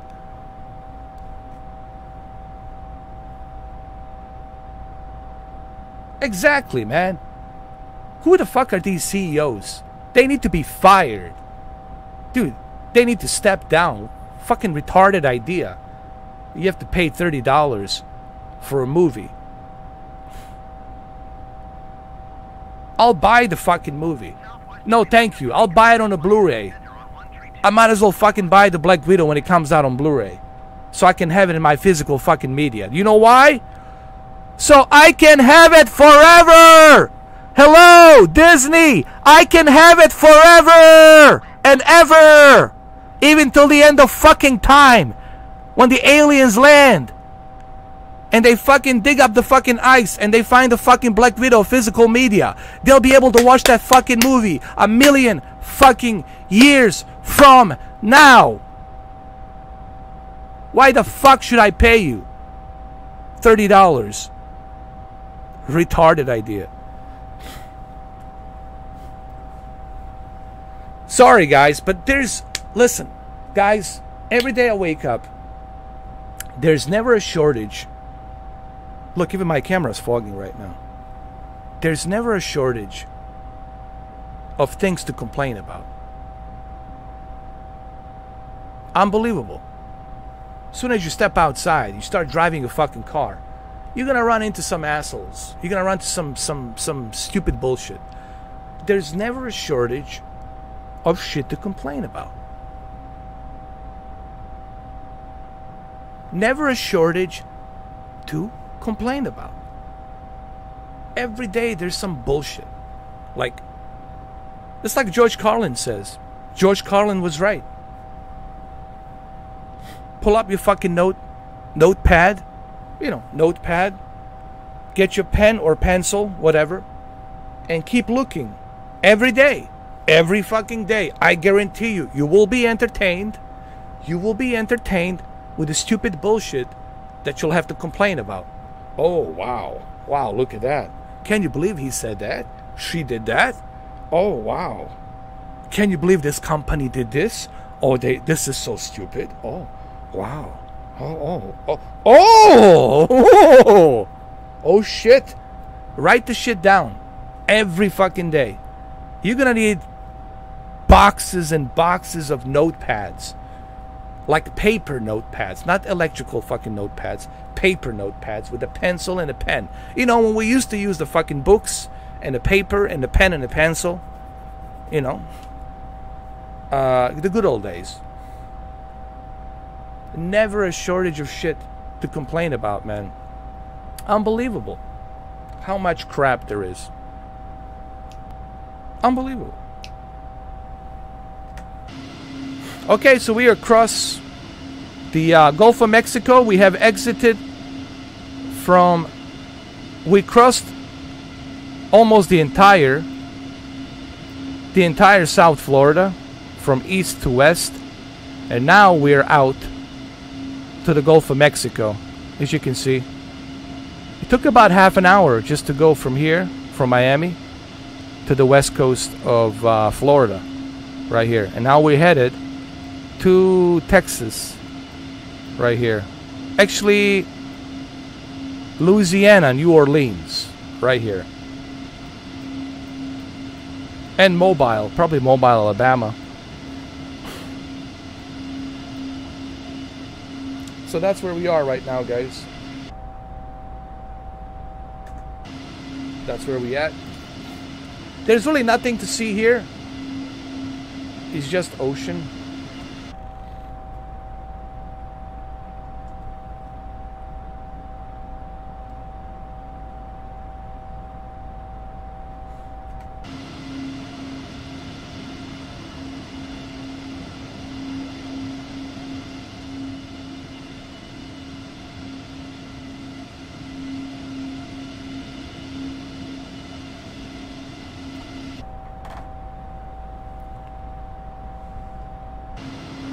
We have another view here that we can have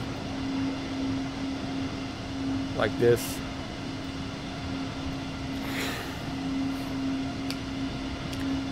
It's the Gulf of Mexico. It's nothing there, guys. It's just the ocean.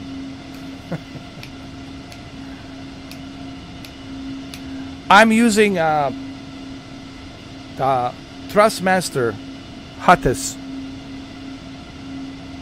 1X.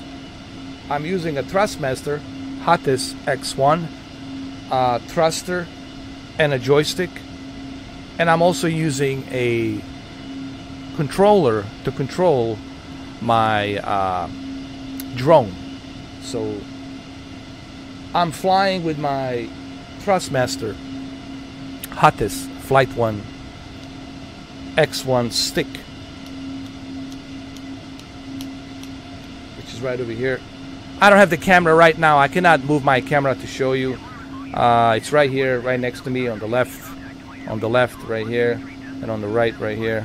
Maybe I can show it to you a little bit, just a little bit, because I don't want to move it too much. There, see it? There it is. And the thruster is on the other side. It gets the job done, you know. It is better than nothing. Obviously, I'm waiting for a Turtle Beach Velocity Comprehensive Flight Controller. That's what I'm waiting for. That's what I want. That's going to be the real deal. It's $350, but it's worth it, guys. That controller, that Turtle Beach Comprehensive Velocity Controller, man, it's worth every penny. Not only does it come with every instrument and a yoke and the mixtures of the prop and the, you know, you got the prop RPM and the mixture for your, you know, Cessnas or, you know, Seneca 5, whatever you're flying, you know, Piper Arrow, etc., etc. But at the same time, it has a LCD screen built into it, so you can kind of see what's going on.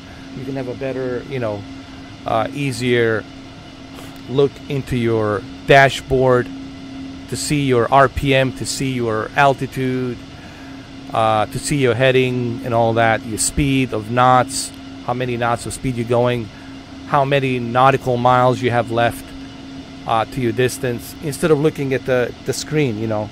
Now we have 2,078 nautical miles from, obviously, from South Florida to Los Angeles, because we're going from Atlantic Ocean all the way to Pacific Ocean.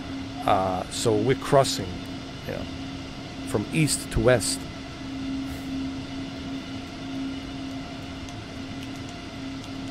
Thank you, Andres, man. Always a pleasure to have you here. Thank you, Andres. I appreciate that, man. Andres is a real pilot, and whenever I can get a compliment from a real pilot, that's always a good thing, you know. I'm just an enthusiast, you know. I keep telling people, as Andres, he knows, you have to constantly be in touch with the ATC. They give you a squawk code, and you got to let them know. You have to kind of, they give you the coordinations. They tell you, I want you to fly at this altitude. I want you to decrease the altitude. I want you to make the heading to left, to the right. They give you all these coordinations, so you constantly have to be in touch with the ATC. And there's more to flying than just what I'm doing here. And he's the real pilot. He'll tell you, you're constantly in touch with the ATC, which is the air traffic control. I might do that in the future, but right now I don't have enough training to do virtual air traffic simulation. Thank you, Andres. Thank you, Andres.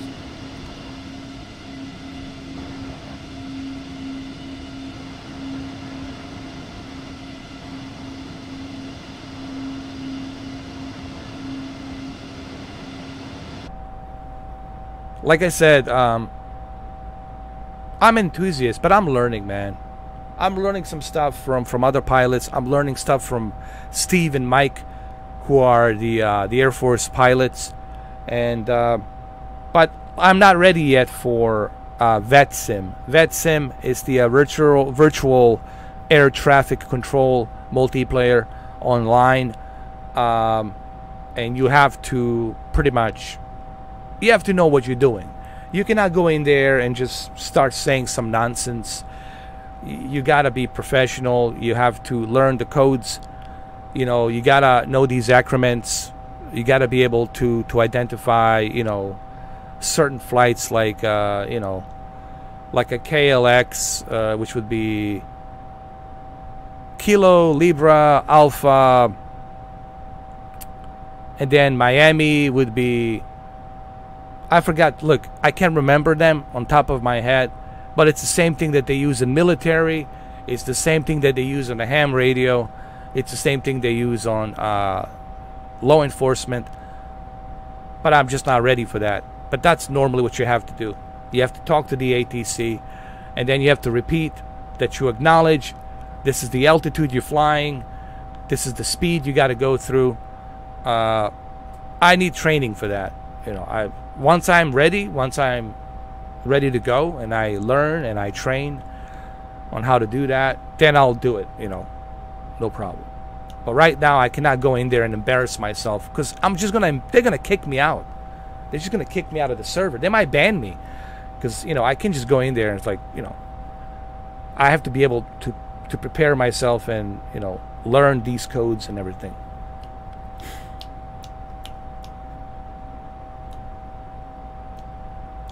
Thank you. Yeah, it's a baby step, man. Baby steps, but I have to be, I have to be humble, and I have to learn.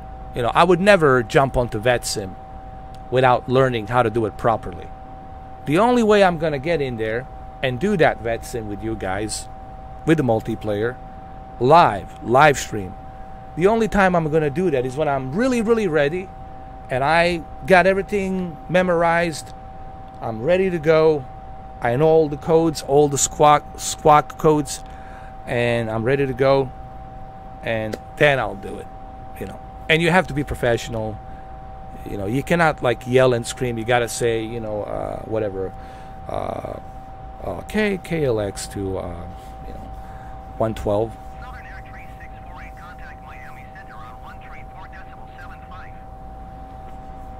And you have to memorize. You have to remember.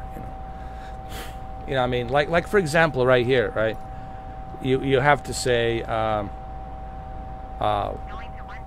13475, going to 13475, Southern Air, copy.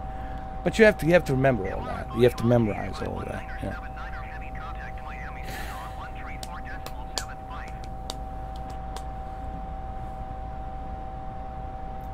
I got it automatically here. I put my ATC to be with AI to be automatic, but normally it. Miami Center MRFOURKEY 19er 79er heavy flight level 245. Let's look at our map. This is our map. As you can see, we still got a long way to go, guys. We got a long way to go. I'm gonna go make some coffee really quick. We're good to go here. I'll be back.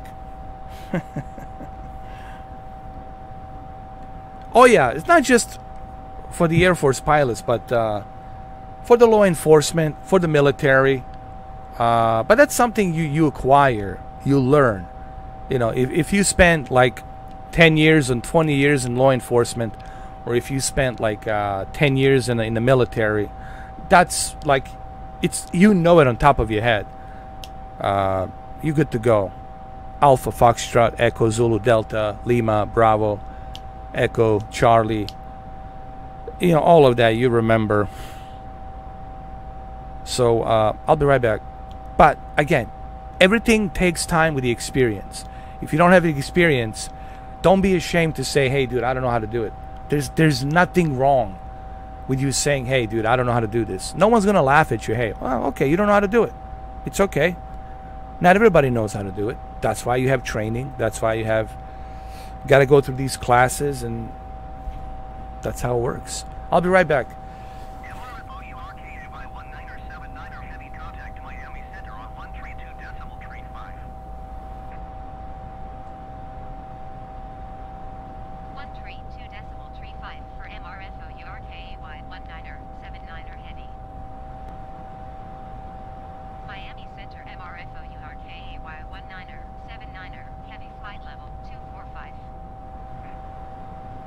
American 1276, contact Miami Center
Oh my God, did we crash? We're not gonna crash. We cannot crash. We cannot crash. Because I trimmed this thing very nicely. I got a good trimmer. I trimmed it very nicely. I'm back. The Neo is back. I'm the one. Morpheus, can you hear me? I'm the one. These are actually Pilot, believe it or not. Z Pilot. Very expensive. I don't mean to brag about it, but very expensive sunglasses. Given to me by Pilot, actually. It's not even, I didn't pay for it. He just gave it to me. I wouldn't be able to afford, $480. No. But, and they have a special kind of like protective tint material that's put inside. Like, no matter how bright, the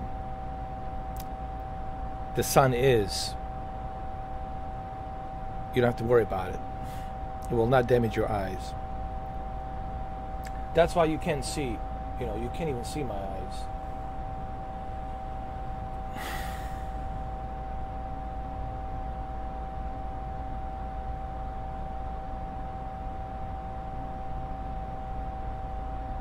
Are there any restrictions on where you can fly to? Standard edition to the No. You can fly the entire planet, bro. Mass hole? Bro, you can fly the entire planet. The only thing you cannot fly is the wormhole. But you can fly the entire planet, man. Anywhere. From here, from Florida to Africa, from Florida to Australia, from California to Australia, from California to Japan, from California to Russia, you name it, man. Whatever. Wherever you spit around the planet, you can fly. There's no restrictions. Go wherever you want. But if you want to fly long distance, with this one you can do maybe 3,000 miles. Airbus can go like 3,000, and after that you got to change the oil, you got to change everything. It's not going to be able to handle it. 3,000 miles is the best this thing can do. So that's why it's being used for like commercial, domestic flying. Like Air Canada, domestically around Air Canada, Mexico, Europe, right? But if you want to go like long distance and you need a passport, right? You want to fly from United States, New York to Japan, 747, baby. There's nothing better than 747. That's a beast. But it's a terrible, terrifying beast. And I have crashed many times. Dude, I'm still terrified. I get panic attacks trying to fly that thing. No, I mean really. I might do it maybe tomorrow. New York to London. We're gonna try and do that. We'll go through the Iceland, and from the Iceland we're gonna go past Sweden, and from Sweden and Finland we'll make our way down through Denmark, Amsterdam, Holland, into Great Britain, London, and then we'll land to London. But only with Boeing 747. I'm gonna try that tomorrow, and wish me luck. I mean, really, guys, I'm terrified of that plane. It's really it's insane. That's the Air Force One. That's what the Air Force One is. 747 has 4 jet engines. It's a huge airplane. It's a fucking juggernaut. I've been to 747. When I came here to America, KLM 747 from Amsterdam, directly from Amsterdam to JFK.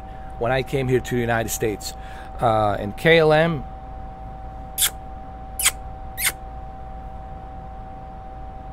let me tell you, the best airliner, in my humble, honest opinion. And this is my humble, honest, maybe subjective opinion. KLM is the best airliners. Dutch airliners are the best. I can tell you without any hesitation. You want the safe flight? You want the flight where you know you're gonna be okay? My friends, listen to me. KLM. KLM is the best. Yes, it's expensive, but that's why you're paying an extra for the peace of mind. KLM, bro. I'll fly with KLM anywhere, dude. When I go visit Bosnia, KLM. When I want to fly back from Bosnia, KLM to New York. KLM, bro. KLM. All the way.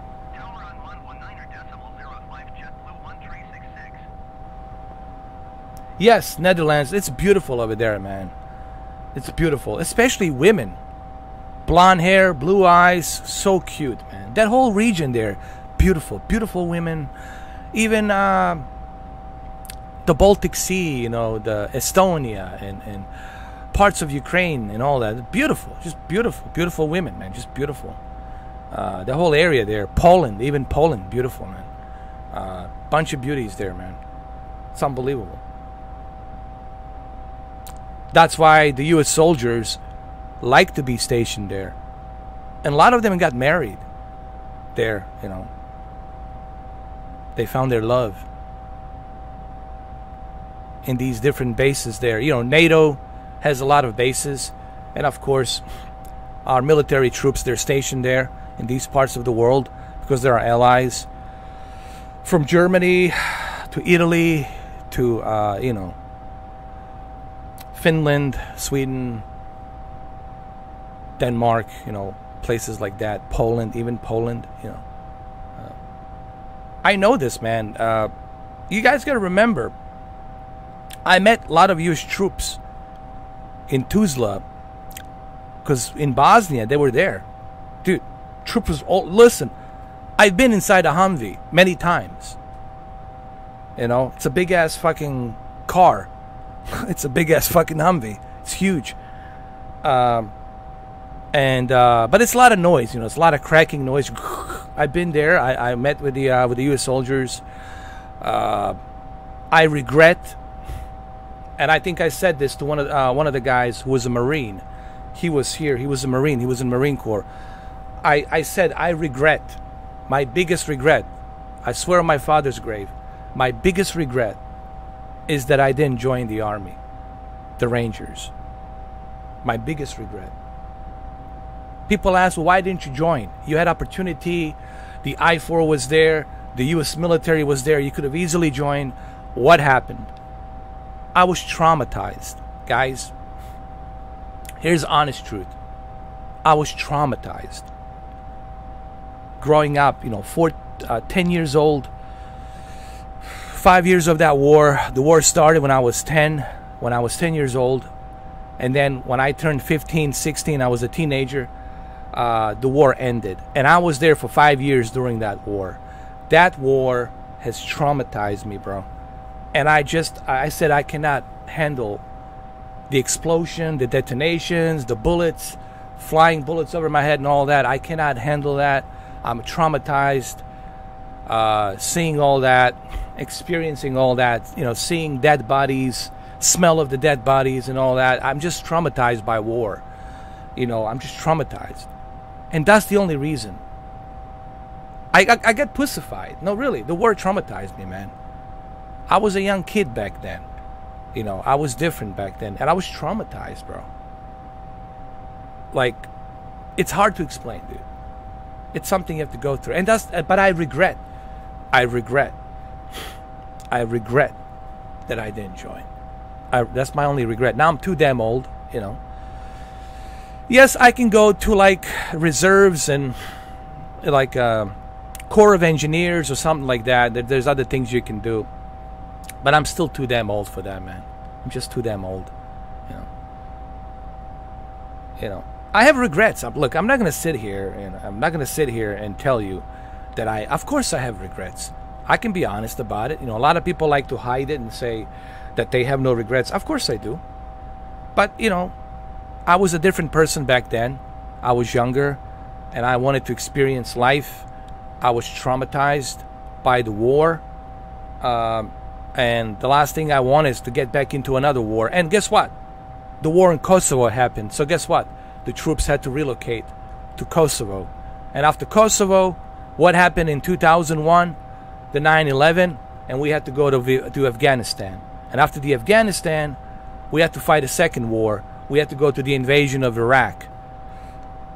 Iraqi freedom, 2003, March 2003. So I definitely would have seen a bunch of action. And I have friends of mine from Bosnia, cousins from Bosnia, who were, you know, had to go and fight that war in Afghanistan, had to go and fight that war in Iraq. And they were there till last year, you know. A lot of Bosnian soldiers there working with the U.S. military. They joined the U.S. military. Some of them are part of NATO, a small little group of like, I don't know, like 10,000 Bosnian soldiers. They joined this little group of NATO. They're like a part of it's not talked about openly. It's kind of kept secret, to be honest with you. I don't know if I should be talking to you about this. But they were there helping in Afghanistan. They were there helping out in Iraq. Here, maybe I can show it to you. Hold on. Maybe I can show you the photo. Hold on.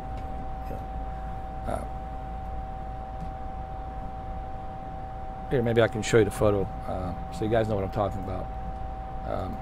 Because, you know, people want to fact check me and all that.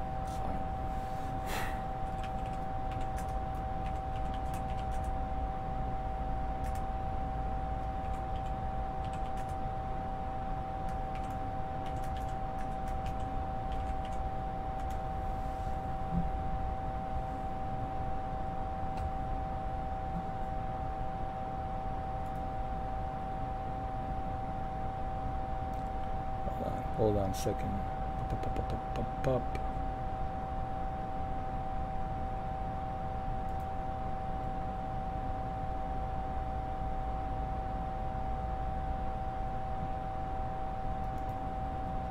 Here we go.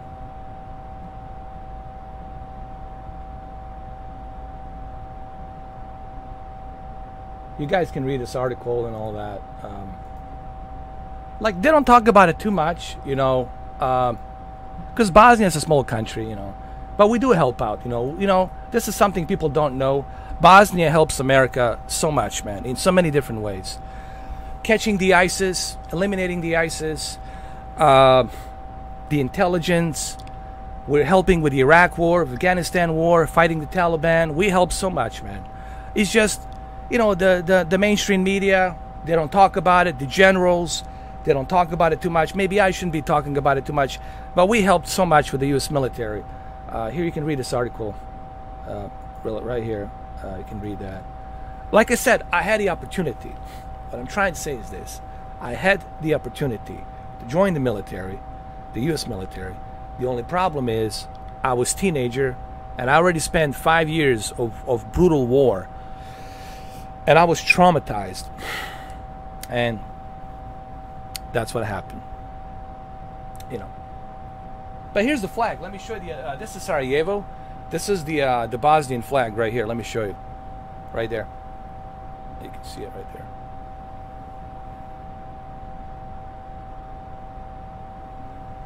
there. It says Sarajevo right here. That's the capital city, and that's the metro we use, called the trolley. The street train that we use, similar what they use in Czech Republic and Poland, you know, and other places out there, Slavic countries.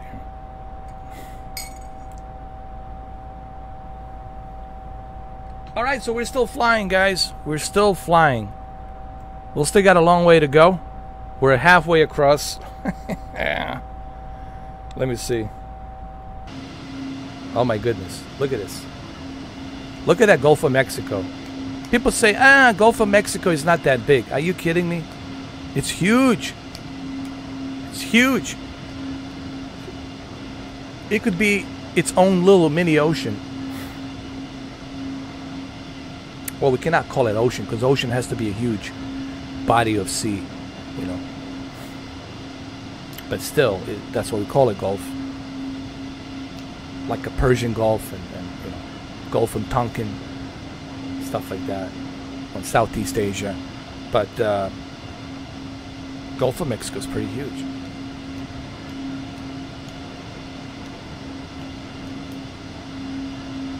Yeah, Grim Reaper, man. We all have regrets, man. You know, I haven't met a person who said to me, "Oh, dude, I had everything planned out and everything worked out the way I planned out to be. You know, everything just ran smoothly." That's not how life works, man. Life never works the way you plan it out to be, because the life always throws a curved ball. It's like a baseball. I like to use the baseball analogy. I'm not a huge baseball fan, but I do watch it from time to time. Like I watch NBA, NFL, NHL, soccer, Formula One, NASCAR, etc., etc. But life, you never know. Throws that curved ball. You don't know where you're going to be tomorrow. What kind of situation you're going to have to deal with tomorrow. Or what kind of situation you have to deal with 6 hours from now or 8 hours from now. You might go out to grab something, go to the store, and then something unexpected might happen. That's called life. You know, it's unpredictable. You never know. Like even this flight, I don't know. Once I get to Texas, what's the weather going to be like in Texas? Might have some storms. Once I get to New Mexico, we might have a lot of storms. Once we get to Arizona and then California, you don't know how bad the weather is going to be as we're flying. You know.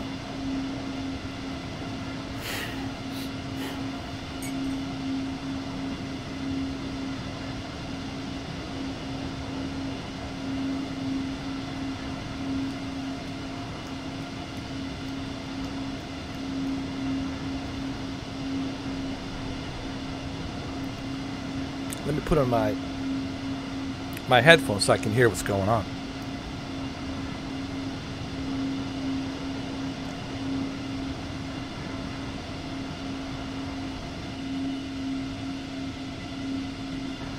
Obviously, there's nothing for us to see here because we're in the middle of the Gulf of Mexico, so there's really nothing for us to see. Once we approach the land, and if it's a clear skies, then we'll have plenty to see. But right now, there's nothing for us to see here. Absolutely nothing. And, you know, some people ask me, but Mr. 4K, isn't this boring to you? No? Maybe we can listen to some music. I don't know. We can listen to some musica. Musica. Listen to some music. Hold on. Let me see. Go to YouTube.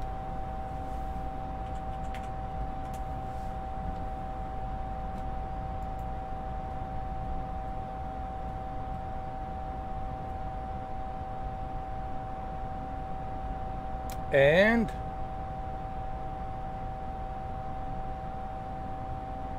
let's see what I have. Where's my playlist? Playlist.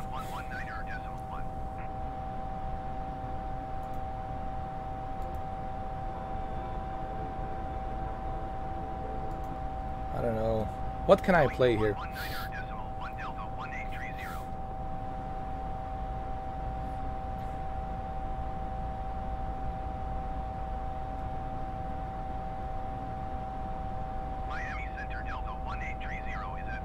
It's a royalty-free atmospheric instrumental music.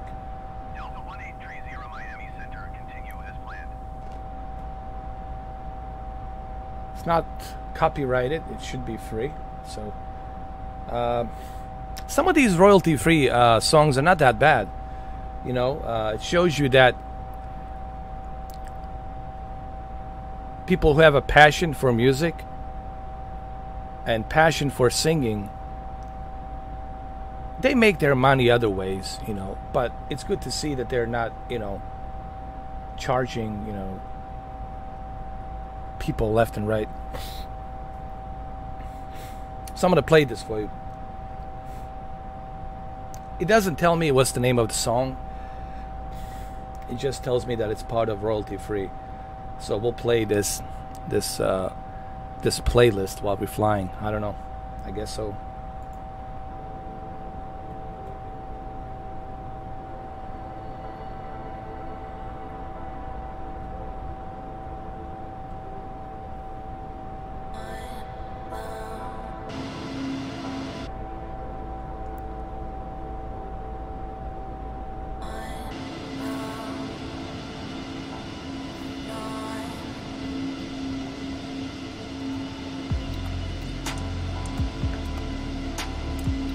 That's right. If I knew back then what I knew now, of course. But that's why we don't.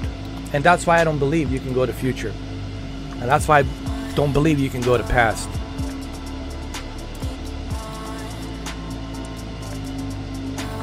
Honestly, I don't think the universe would allow us to do that. I don't think universe would give us that ability to do that. In my honest opinion, I think the universe doesn't want us to know what happens in the future. The universe doesn't want to give us the option to go back in the past, and you shouldn't be able to fix what has already happened. What already happened has happened, and it should stay that way. That's just my observation. I think that's the law of the universe, in my observation. Again, I could be wrong. Maybe you can travel in the past. Maybe you can travel in the future. I don't know. But I don't think you can. My observation, and this is my subjective observation, I believe that the laws of universe are created in such a ways that they will not allow you to do that. Again, I could be wrong, but this is just my observation.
My friend from Romania.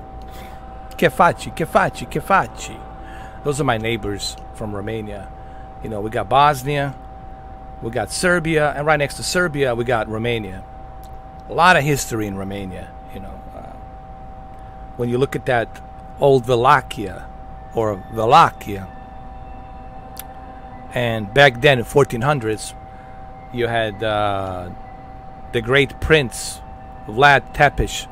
Vladislav Tepes, the prince, also known as Dracula, who also had a brother, but him and his brother, Vlad Tepes' brother, they didn't like each other because Vlad Tepes' brother made some deals with the Turkish Empire, with the Ottoman Empire back then. And Ottoman Empire was huge. You know, they owned parts of Bosnia. They own parts of Croatia and other places. They were huge.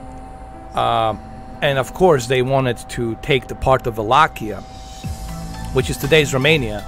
I hope I'm not butchering the story. So there's a lot of history in Romania. A lot of history there. By the way, Vlad Dracula, Vlad Tepes, is considered a hero in Romania because he stopped the Turkish Empire, Ottoman Empire. You know, Ottoman Empire had a difficult time fighting the Vlad Tepes army because when you think about Vlad Tepes and his method on how he approached his strategy to fight the Ottoman Empire, he used psychology, fear. His biggest tool was the fear, to strike the fear onto the Ottoman Empire. And that's what he did. Even though Ottoman Empire was much, much bigger, it's a huge, they could have easily run down the Wallachia, you know, province of Wallachia, which is Romania. There's many different provinces, you know. There's like 3 or 4, right? There's a bunch of provinces in Romania back then. But the one that, you know, Tepes was part of was Wallachia. And I hope I'm not butchering the story. And he used different methods. Methods of torture, impaling Ottoman soldiers onto the, you know, what you call it, impaling,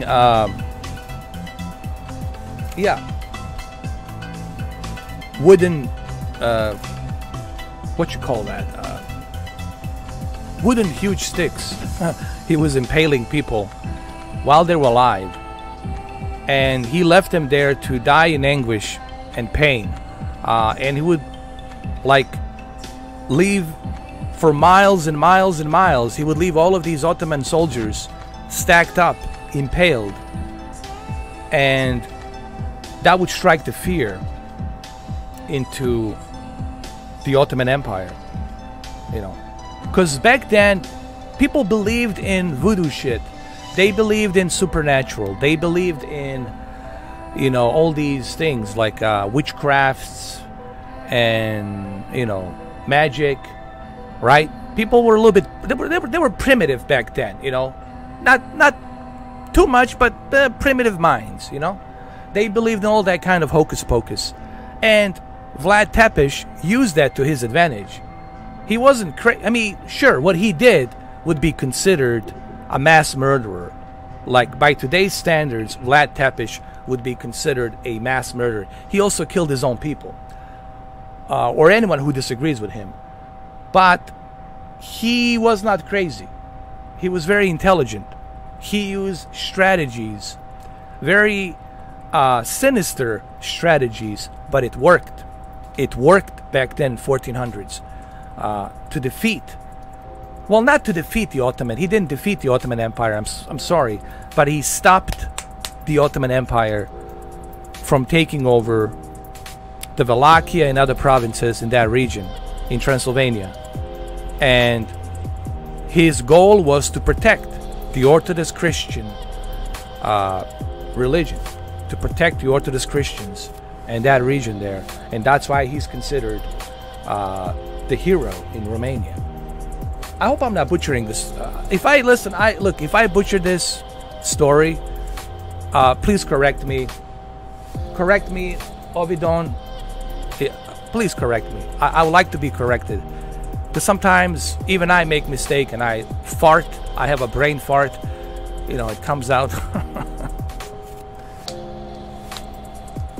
Thank you, Ovidone.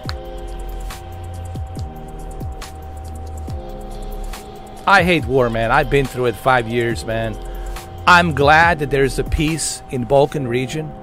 I'm glad that people can travel freely from Serbia to Croatia to Bosnia to Montenegro to Macedonia, Slovenia, you know, to all these places, to, you know, Romania and Greece, and you don't have to worry about discrimination. You don't have to worry about, you know, that kind of BS like we had in 1990s, that's gone, and I'm kind of happy about that.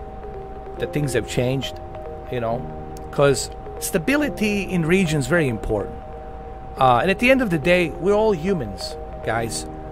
Regardless of our religion, regardless of our ways of what we believe in, we're all humans, and we all want to have a happy life.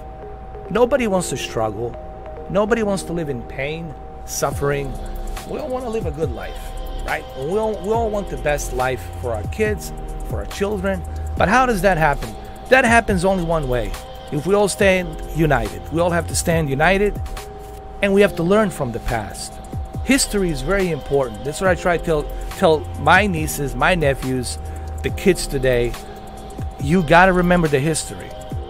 If you don't learn the history, the correct, authentic, factual history, you're going to be doomed to repeat it. Like, you're going to be 100% doomed to repeat that history without a doubt, you know. So it's important to remember it and to learn from it, not to act on our emotions.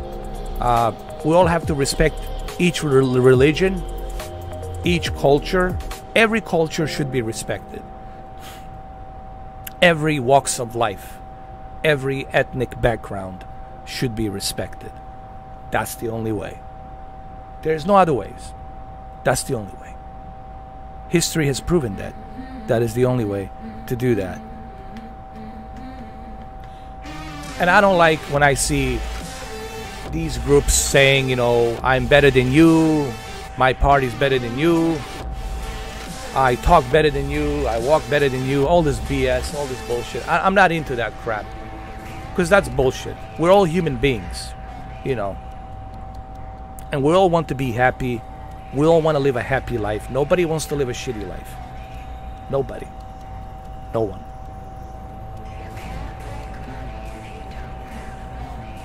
Thank you, Abidon. Well, this is a common sense. You know, everything I say here, guys, it's not me talking out of my hairy ass. Excuse my language, because I do have a hairy ass. I don't know if you chicks into that, you know, whatever. I'm honest, dude. I'm honest about everything. I'm just straight up tell you, you know, no bullshit. Yes, I can shave my ass, but why? That's my dirty jokes, okay? So what I'm trying to say is this. This is just a common sense. Let me turn down the music a little bit. The music's too loud. Everything I say here, it's a common sense. You know, I'm not trying to be your leader. I'm not trying to be your messiah. I'm just trying to put some common sense. And maybe this will resonate to somebody out there. Maybe some guy who's alone, who's desperate, who's angry, he's angry at everybody. Maybe he will see this video by some chance, and maybe he's gonna hear me talk, and maybe this message will resonate with some of these individuals who are out there desperate, confused, blaming everybody, playing victim. Why me? Why can't I have this? Why can't I have that? What the hell? What did I do? You know, those kind of voices in people's heads. And I know people have those voices every day. They creep up, right? They creep up during the day. During the night when it gets dark, you know, all these voices creep up in your head. You know, this is bullshit. You know, why me? Well, why can't I have? Why me? Right? Why me? Listen, life is a struggle. Life, it's a struggle. We're all struggling. No one ever said when you are born that it's going to be fair, that it's going to be equal. It's a struggle. But that's the challenge. You go out there, you do your best, try to be a good person, be humble, work hard, don't hang out around negative people who don't appreciate you. There's other jobs, other venues, other places you can work at. There's shitload of... You should change trillions of jobs in your life, hypothetically speaking. Find what works for you. Surround yourself by positive people, positive minds, and then you can send that same energy, that positive energy, to other people. Okay? And if you find the success, if you become successful at something, you can share that, you can help other people, you can show them what to do, what not to do, give them some good advices, like here's the advice, and this is how you should go about doing this and doing that. But if you constantly live in a bubble that's pointing fingers, us versus them, or F the world, or F the people, the hell with everything. If you have that kind of a mindset, that's not good. That's not good, and you should seek help. Someone should seek... If you have friends, they should seek help for you immediately. Because that's not good. That's not good. Because the mind is very fragile. And this thing up here, once this thing goes off, you go off. And that's not good. That's why you got all this craziness happening. All these Karens and all these mass murderers and all this other crazy shit. It's this right up here. When this thing goes off, you go off. And that's not good. People like to use mental health and just throw it under the rug, you know. Some mental nutcase, you know, just another mental nutcase. Let's just rub it under the, swipe it under the rug. You can't mask the problem. You have to address the problem. What's triggering the problem? So how do we stop the trigger? Okay, no one's born evil. This idea, this bullshit idea that people are born evil, kiss my hairy ass. That's bullshit. That's bullshit. And I know it's bullshit. No one's born evil. We're all capable of evil. We're all capable of everything. But something triggers that individual to do the unthinkable. So what do we got to do to stop that trigger? That's the question. Maybe we as society need to be more acceptable, more courteous, more understandable, more helpful, listening to the individual. Okay, man, I'm gonna help you out, bro. Listen, man, come meet me. Come here, I'm gonna introduce you to some people, man. I can get something going for you. You know, before it reaches to the trigger. Once it gets to the trigger, it's too late. It's too late. The trigger's been triggered. And then the unthinkable happens. But I don't see politician talks about this. I don't see anybody in government, in states, talk about this. Quite frankly, not even law enforcement, FBI talks about this trigger. You know, what are we doing as a society to prevent that trigger?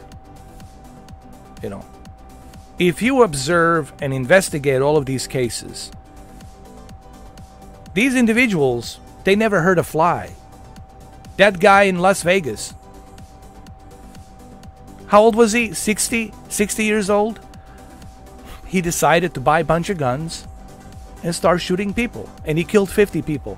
Till he killed himself once the SWAT got in. This was in Las Vegas. Was it 2017, October? But that guy didn't hurt a fly in his entire life. He had some traffic tickets, you know, some, you know, outstanding warrants here and there, but nothing serious. Like, the guy didn't go to jail or anything like that. Didn't have any kind of like major offenses, some misdemeanors, you know, right? But what triggered that person to do that? That's what we're not getting to the bottom of. That's the issue. Right now, something could be happening to some individuals, and maybe a month or two from now, they'll get to that trigger point. So let's stop the trigger. But no one's doing it in our government. No one's addressing this issue. No one in law enforcement, the FBI, is addressing this issue. Nobody in our community it's addressing this issue. We cannot be selfish, guys. We have to be able to read. I can read a person. I can read a person. If I meet you, like we meet face to face, eye to eye, give me like a 10 minutes. 10 minutes with you. I'm going to talk to you. I'll have a conversation face to face with you. I'm going to listen to what you're saying. I'm going to read your body language. I'm going to read your eyes, your breathing. I'll know exactly what's going on inside your mind. I'll be able to read you like that. But we got to learn how to do that, man. And then you know, okay, this guy needs help. Let me help him. Let me help this poor guy. Because he's going straight to the... He's like a Titanic ship. He's headed straight to the ice capades. Let me help him so he can move that ship to the right and avoid the ice capades.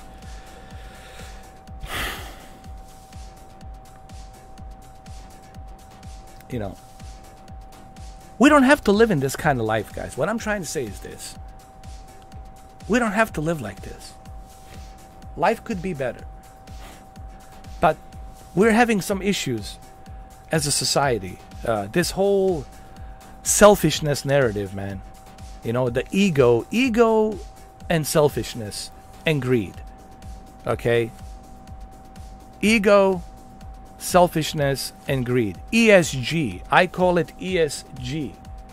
Ego, selfishness, and greed. Really hasn't paid off. And it's not working. It's not working. Look what happened in the past 7 years. Did it work? Look what happened in the past 10 years. Did it work? It's not working. Ego, selfishness, and greed. It's not really working, guys. And it affects all of us. You know? Ego, selfishness, and greed.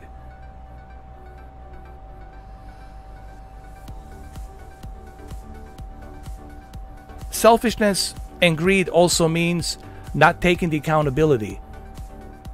I'm pretty sure that building on a Surfside condo wouldn't have fallen down if the contractors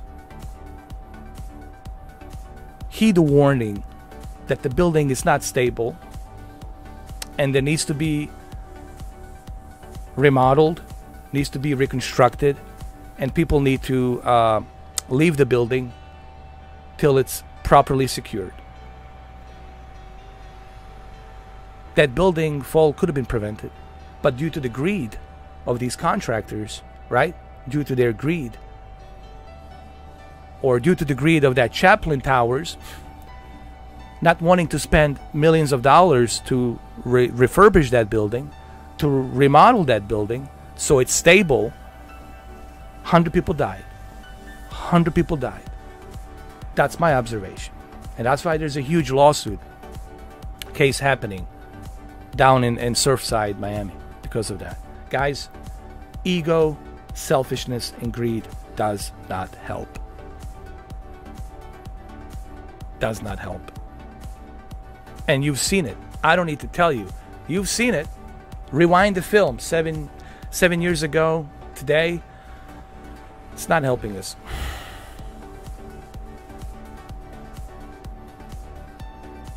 Isn't the ESG an American dream? Well, that's bullshit. You know. See, the American dream means pursuit of happiness. It doesn't mean ego, selfishness, and greed. See, that's those con artists who have conned this country from what it's supposed to mean. A lot of con artists in this country.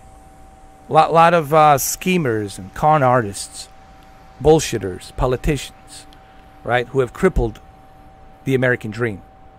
They have crippled it. American dream means pursuit of happiness. It doesn't mean you to be an asshole. It doesn't mean you to be a selfish thief. It doesn't mean you screwing people out of their fucking money. Okay? American dreams means pursuit of happiness, but you do it through hard work and honesty. You create a business and you run an honest business, and you help other people, you employ other people, you treat other people equally, okay, and respectfully, that's what that means. So they can make enough money so they can start their dream and have the pursuit of happiness. But a lot of that has been hijacked. See, a lot of this stuff that's great in this country has been hijacked by these schemers, these sleazebags, lobbyists, politicians, the worst of the worst. It has been hijacked. And what you have now is what you have. It's crippled, you know. But nobody wants to talk about that because it doesn't fit their narrative. You know what I mean?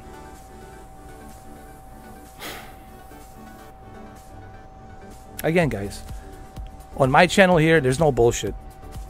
I tell you the truth. And the truth, it's not pleasing to a lot of people's ears because it makes them feel uncomfortable and they don't want to hear it. But sometimes you have to hear that truth because that truth is not going anywhere. That thing's going to be here forever. Truth never goes away, guys.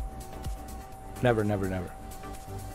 Even after I'm long gone, you're long gone, that truth will be there. Someone's going to unlock it. Someone's going to dig up the truth and going to say, oh shit, this is what really happened. But people don't want to hear that. Anyway, let's get back to flying. You guys have any questions about Flight Simulator? Because we still got a long way to fly, man. We got a long way to fly here. Okay, we're now approaching, we're halfway across the Gulf of Mexico, as you can see here. We started from Miami International. Excuse me. We started from Miami International. We passed the west coast of South Florida. And here we are, middle of the Gulf of Mexico. And we're going to approach New Orleans, right above the New Orleans over here pretty soon.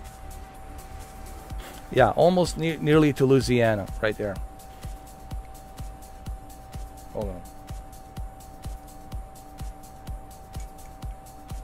What the hell was that? Hold on a second. Hold on a second. Got something here. I want to show you.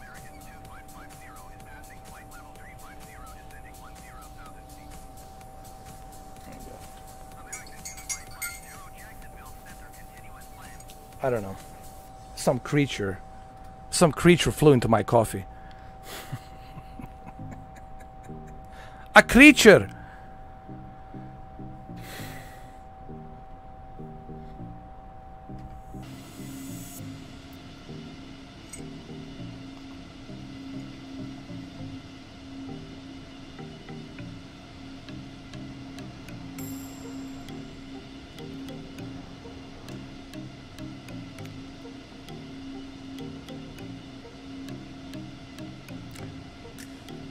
It's so amazing that we can do this in real time. This is the real-time weather. Everything's done in real time, you know, and it's something that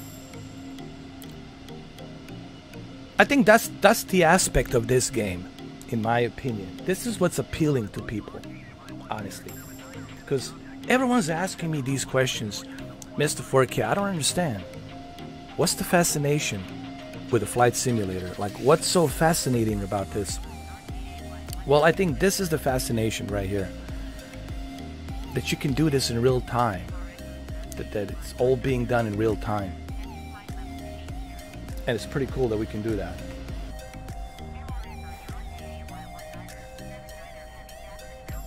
Hey, what's up, Abdullah? Can you sleep? No? Well, you can actually if you want. I mean, I can go to sleep if you guys want me to.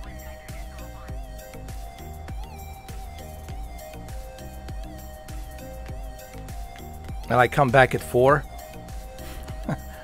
But you shouldn't sleep. Unless you have a co-pilot, first officer. If there's 3 of you, first officer and a co-pilot, then yeah, I guess you can take a little break. You can sleep, you can relax. Sure.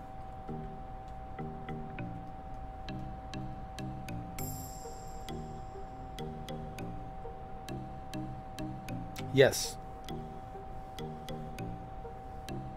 I think, what's his name flew in? Jeff Goldblum's fly jumped into my coffee. Life finds the way. Life finds the way. Jeff Goldblum, man, he's such a character, man. I loved him in Jurassic Park. I loved him in The Lost World. And of course, man, Independence Day. He made some great movies, bro.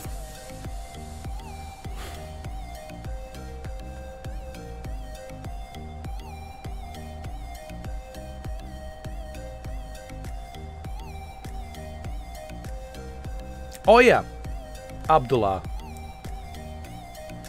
We did everything real, for real. If you watch this from the beginning, because you're kind of coming in halfway through this flight, 3 hours into this flight. If you watched it from the beginning, you'll see everything. You'll see the airport. You'll see me loading in the passengers. You'll see the tug giving me a pushback. You'll see the fuel truck coming in to fuel the jettison fuel onto my reservoir in the wings. You'll see me cold start the switches up, cold start the plane. Everything I've done here is just the way the pilots would do it. I didn't use any help. I didn't use any, shortcuts. The only thing I'm not doing is the ATC. I let the ATC do it automatically because I don't have enough experience to use the VATSIM, which is the virtual air traffic multiplayer, simulator.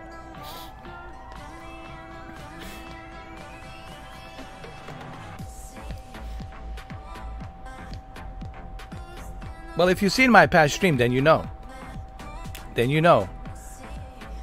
I like to cold start, and I like to do everything the way it's supposed to be. Well, I don't know if I'm fully qualified for a captain. There's so much to flying an airplane and just,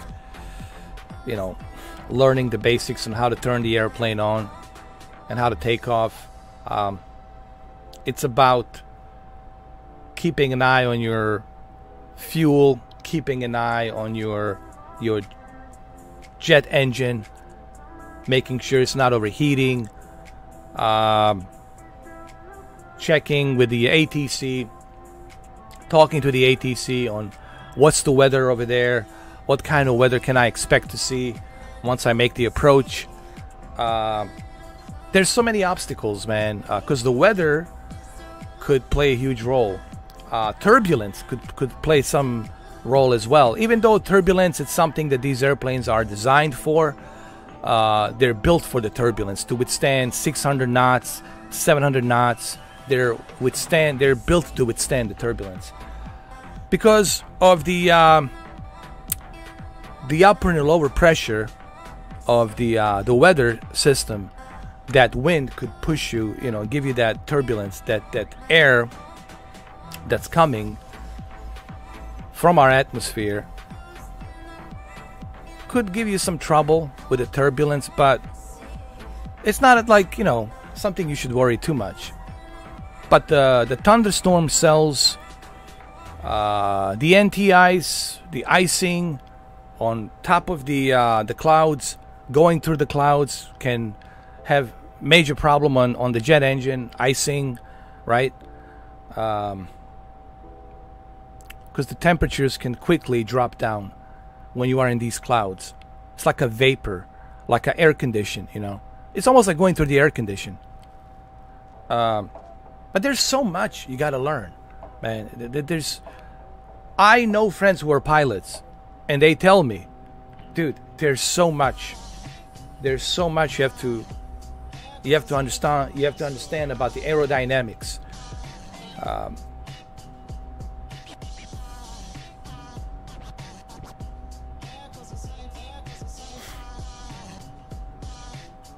You're also learning to use the FMC. Well, that's good. Me, I don't have enough experience, so I cannot do it. I need to study that. You know, they give you a squawk codes, like on the ATC, and I just need to learn how to properly acknowledge and how to read. Because I don't want to be one of those guys where I'm constantly saying, you know, 311 to 415. Say again. Say again. 311 to 415. Keep your altitude at 1,200 feet and headings to 3076. Okay, then you have to remember that. You have to process that. Then you have to type in, you have to put in the heading. Okay, going 3076, altitude 1,200 feet, approaching the airport, whatever. And then you have to use the you know, the acronyms, the call signs, you know, Alpha, Bravo, Echo, Delta, Zulu, you know, Kilo, Lima, Foxtrot, Charlie, Tango for the T. All of that you have to remember, but that's why I cannot do it, because I'm not ready. I got to study that. I got to learn that. And once I learn it, once I'm ready, then I'm going to use the VetSim, which is the virtual air traffic multiplayer simulator.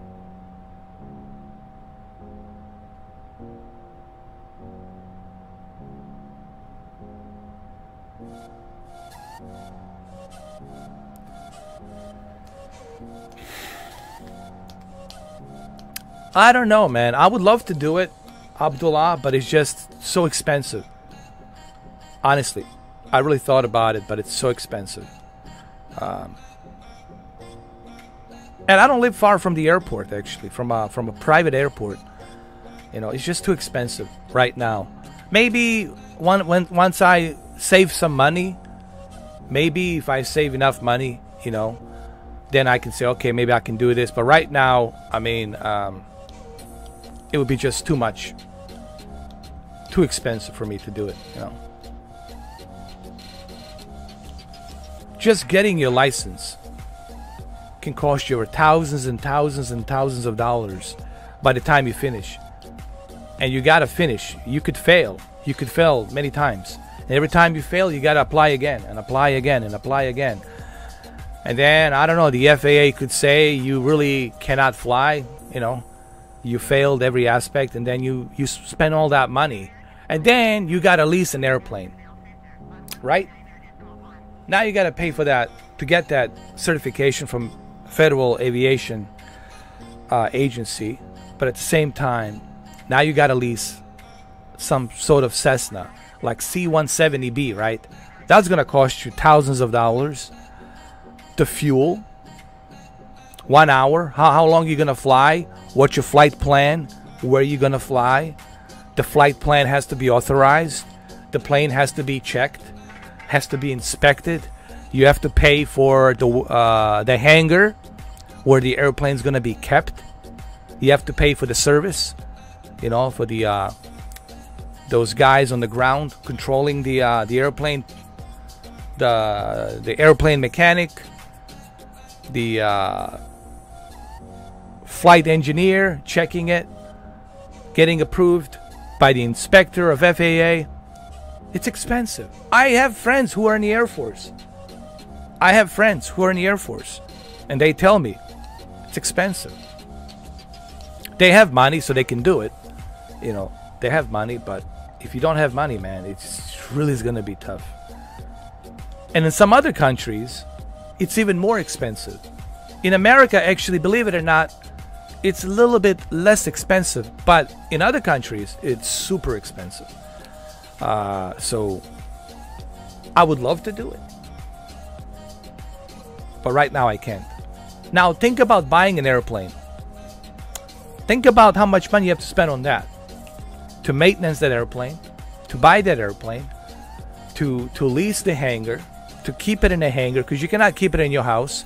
It has to stay in the airport, has to be licensed and checked and registered with the FAA. You have to pay that airport, maintenance, checkups, fuel, jettison fuel. Not jettison fuel, but whatever, you know, whatever mixture, whatever. If it's a Cessna, it's different. But let's say you're flying a Cessna, right? Still, you need fuel for that. And it has to fuel that airplane, that Cessna or that Piper Arrow. You have to change the oil on that Piper Arrow, you know, that single turbo prop. Even the TBM. Think about TBM 930. Not to mention how expensive the TBM 930 is. On top of maintaining the TBM 930, paying for that fuel, all the checkups, leasing the hangar, paying for the maintenance guys, flight engineer, flight mechanics. Dude, your mortgage is nothing. Your house, you could have 3 houses in comparison what you're going to be paying for the airplane. Not to mention the other, you know, training courses you have to take, because the FAA constantly wants you to take all these updated courses. You have to level up. You have to be constantly in a current FAA regulations, certifications. And you have to go through these certifications, otherwise up-to-date FAA regulations and certifications. You constantly have to do that as well. I know friends who are Air Force pilots, and they tell me, forget about it, dude. You making $30,000 a year, $40,000 a year? Don't even dream about it. Don't even dream about it. You can't do it. Financially, you cannot do it. And I'm being honest, man. I mean, I would love to listen. I would love to fly. I want everything for real. I would love to go out into space. But I don't have that. I don't have the Jeff Bezos money, or the other guy from Virgin Airliners, Branson. I don't have, you know, those guys types of money. Can do it. Now, you could become a commercial pilot. You could become a commercial pilot. You know, but even that, it's super expensive to go through the flight school. Do you know how much you're gonna have to pay to go through these semesters to become a commercial flight pilot and to rank up to become a first? Oh God, listen, man. You want to become a first officer? Woo! It's expensive. It's expensive. Don't take my word for it. Talk to these individuals who have become pilots. They'll tell you how expensive. They're still paying their college loans. I mean, their flight school loans. They're still paying for it. They still owe money. They're still paying. And some of them, they got laid off. They're not pilots anymore. Now they have to file for bankruptcy. They have to file for bankruptcy because they cannot pay off the loan. And when you can't pay off for loan, then your credit history is screwed up. You can't buy a car on credit. You can't get a mortgage. You can't get shit because you filed for bankruptcy. You know, I'm just telling you the truth, you know. Now, if you have money, if you have Tom Cruise money, if you have John Travolta money, dude, nothing should stop you from building your own private airport. Nothing should stop you from buying all these airplanes. Nothing should stop you from becoming, you know, a certified pilot, certified licensed pilot, private certified licensed pilot license. Nothing should stop you from getting that license. Have fun, fly, dude. You're rich. You're part of the elite. Have fun, enjoy. But us, we're making $30,000 a year, $40,000 a year. Come on, man. Remember how I talk about keeping it real? That's what I mean. When I talk about keeping it real, that's exactly what I mean, guys. We got to keep it real. We have to be realistic.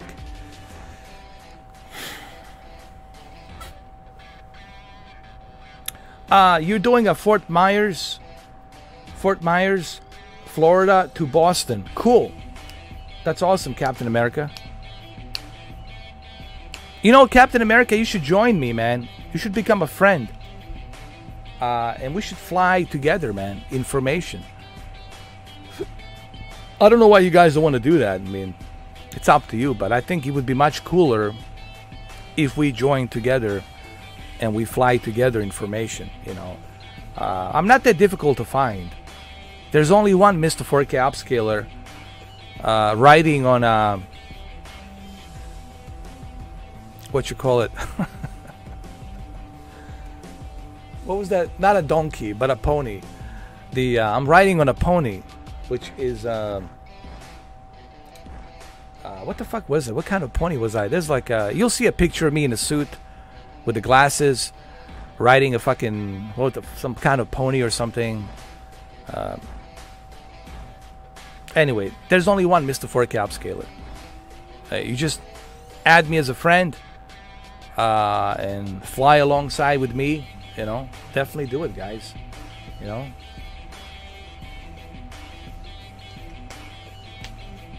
I'm surprised you guys haven't done that.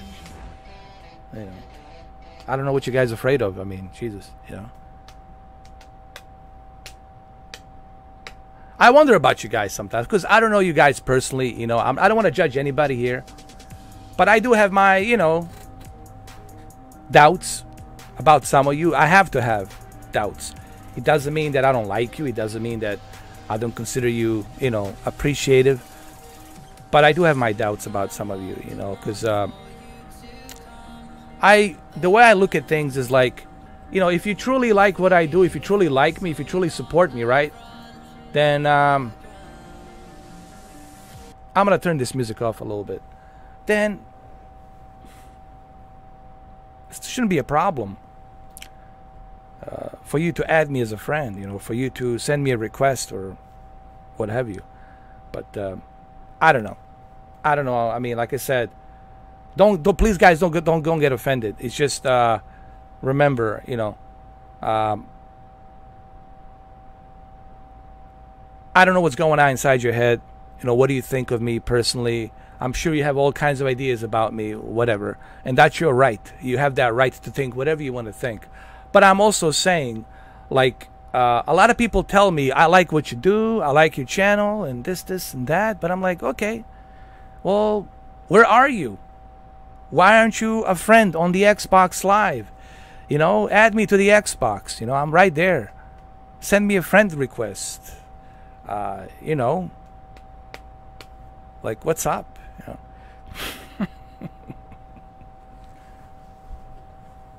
Because what I want to do is, here's what I want to do. This is my dream.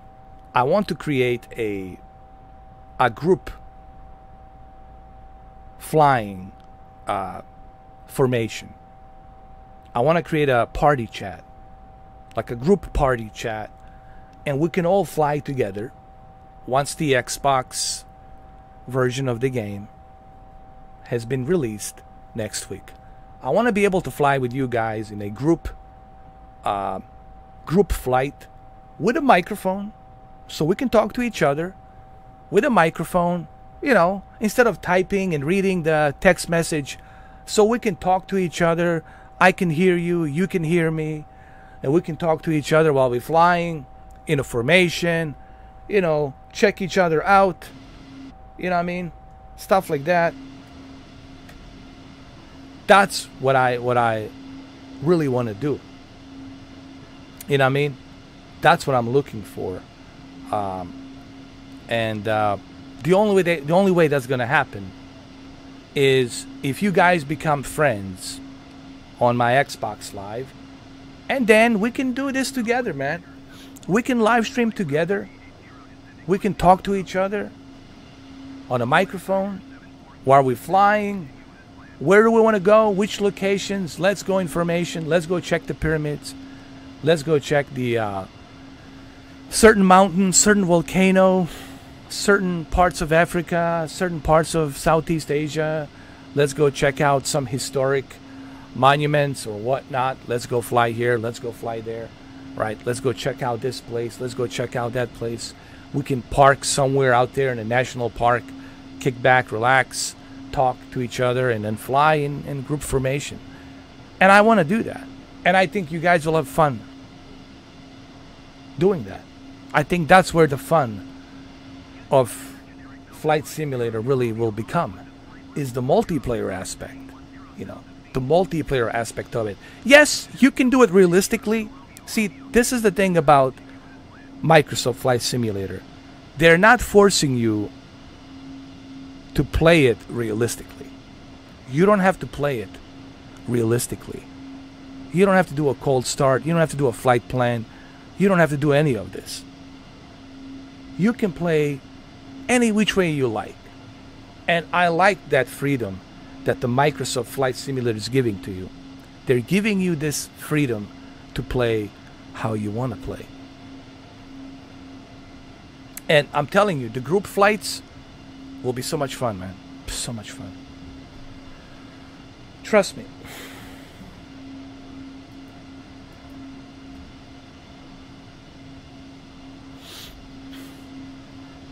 I'm on the East Coast server. United States East Coast server.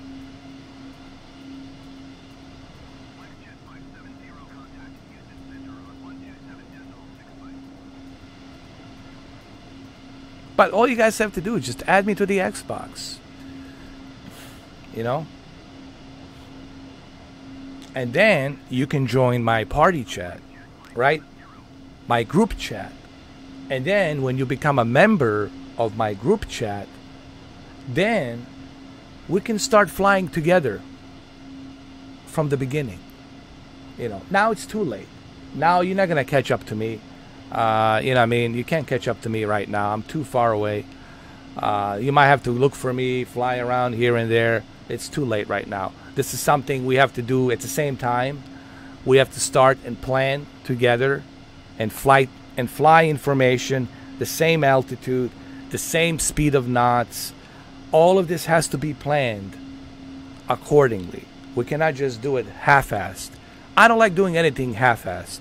It has to be planned correctly so we can fly out in information and have a beautiful, you know, have fun. Just have fun, man. And then talking, you guys gotta have microphones. You have to have a microphone, man. I gotta be able to hear you. I gotta be able to communicate with you with a microphone. I mean, microphones are so cheap, man. You can get one for $9, maybe $7. I don't know. Amazon, maybe $6, $10, whatever. They're so damn dirt cheap. You know, getting a microphone for your Xbox headset, you know, whatever. That shit is cheap.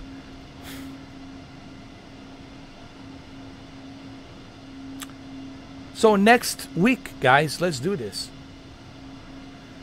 Let's do it next week. Next, let's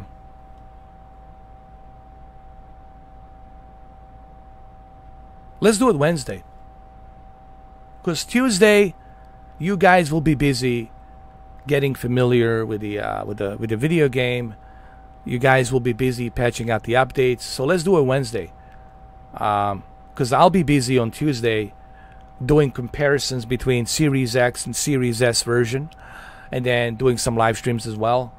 But we could do it maybe Wednesday. You can add me on the Xbox, and then let's create a group chat. I'll call it Mr. 4K Flying Therapy. Mr. 4K Flying Therapy. Or something like that. Like Mr. 4K Flying Therapy. And then you guys can join that.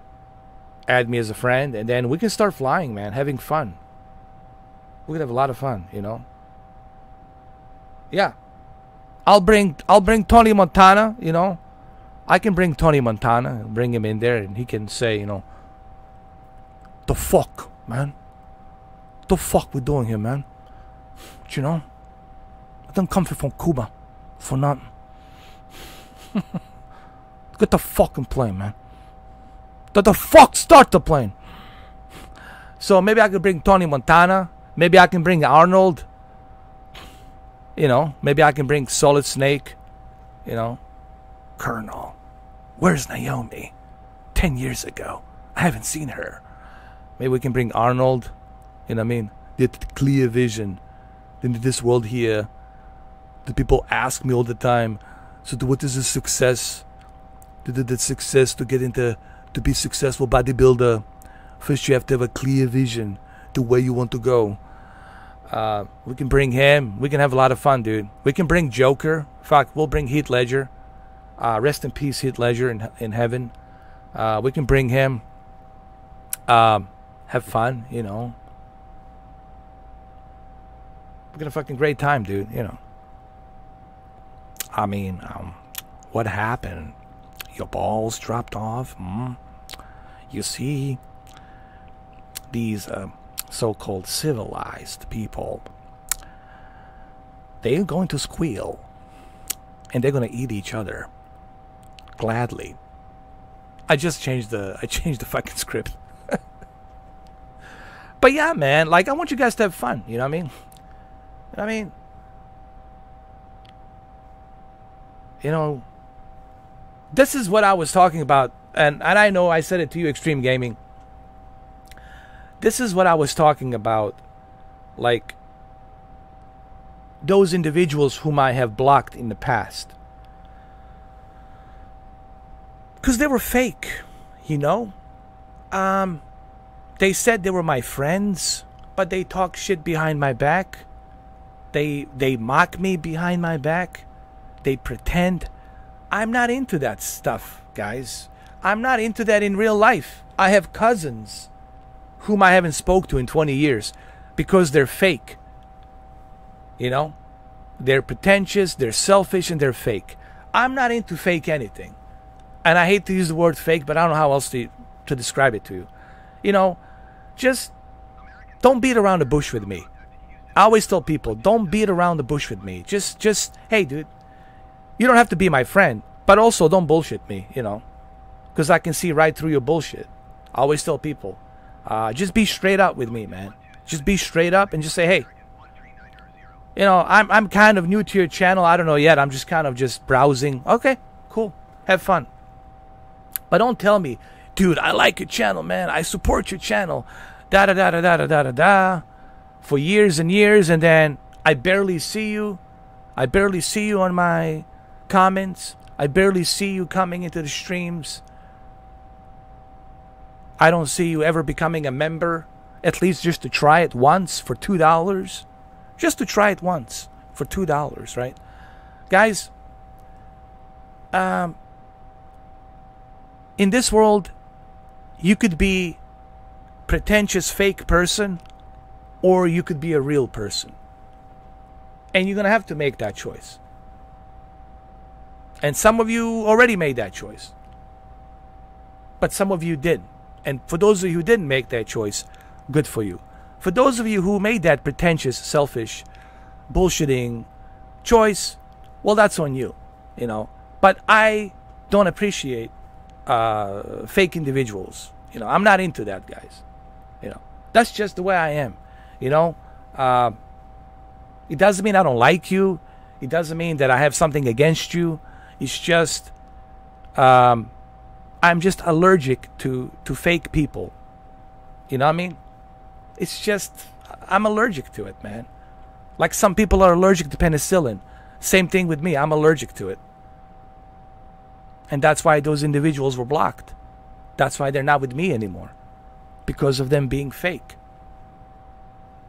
Yeah. And that's the way it is, man. I would rather have 10 people in the chat room who are like real people, no fake bullshit, instead of having hundreds of people being fake, pretentious, blah blah blah blah blah, spamming, jaw-jacking bullshit, wasting time, typing on the keyboard with all that nonsense. I'm not into that. That's just me, guys. That's just the way I was built. You know, love it or hate it, doesn't matter to me. It's just the way I'm built. You know. So it's up to you guys. You know, I have this idea. If you guys want to do it, it's up to you. I think it's a good idea. I think you will have more fun flying together in a multiplayer. I think you will have more fun talking to each other on the headset. It's going to be more fun doing it that way, instead of just flying like this by yourself and, you know, Because sharing, it's caring. It's more fun, man. I don't understand people. You don't want to have fun? Like, what the fuck, you know? But anyway, we'll see. We'll see what happens, you know. Like I said, I cannot force people to do anything. It's just I have this idea. If you guys want to do it, it's fine by me. Let's do it. But if you don't want to do it, that's fine also, you know. I'm just pitching the idea. Pitching it, you know. All right, I need to grab my drink. Need to grab the drink. Can we listen to some music?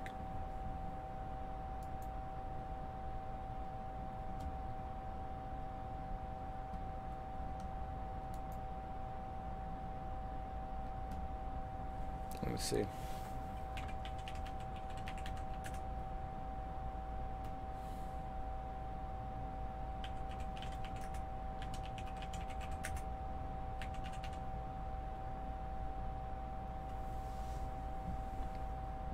Let me see.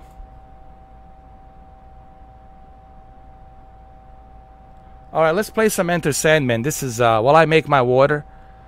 While I get my water. Make my water. I don't live in a mountain, okay? I don't have a mountain fresh water. Let's listen to a copyright Enter Sandman Metallica remix. Let's see how this is.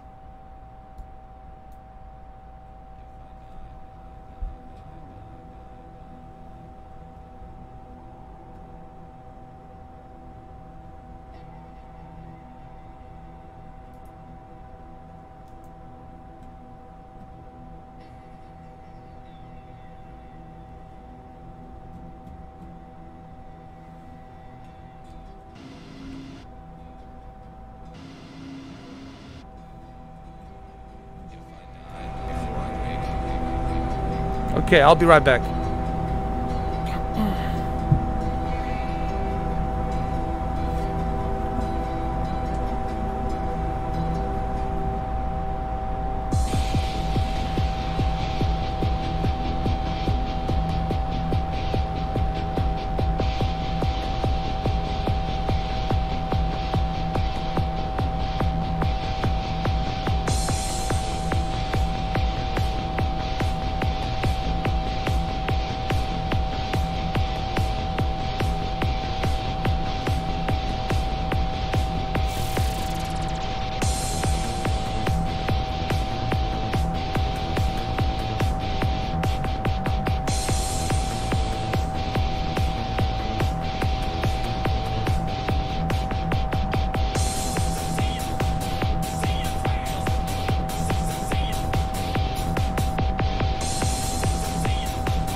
Got my drink.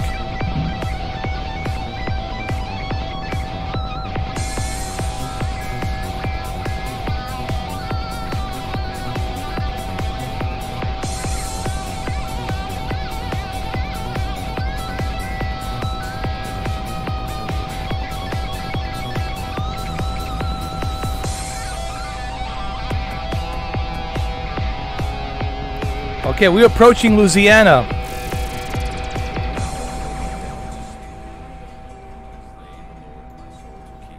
We're approaching Louisiana.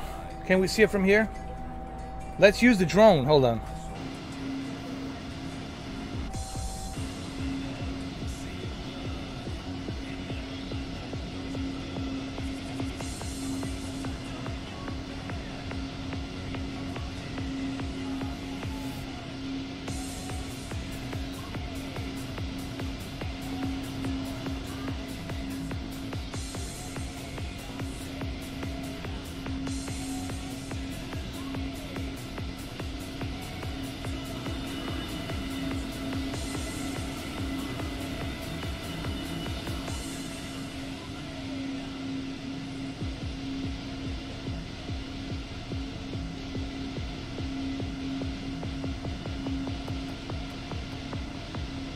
Here we go.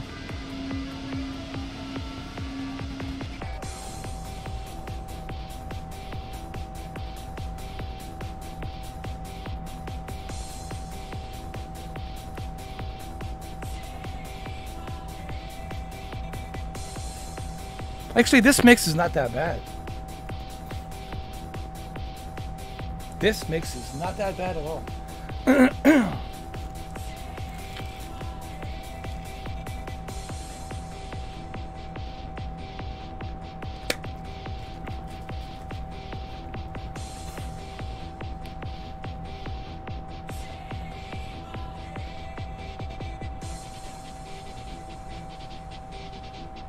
It's a pretty good mix, actually. Not that bad. I mean, it could be better, but not bad. Not bad. Not bad. Not bad. Not bad.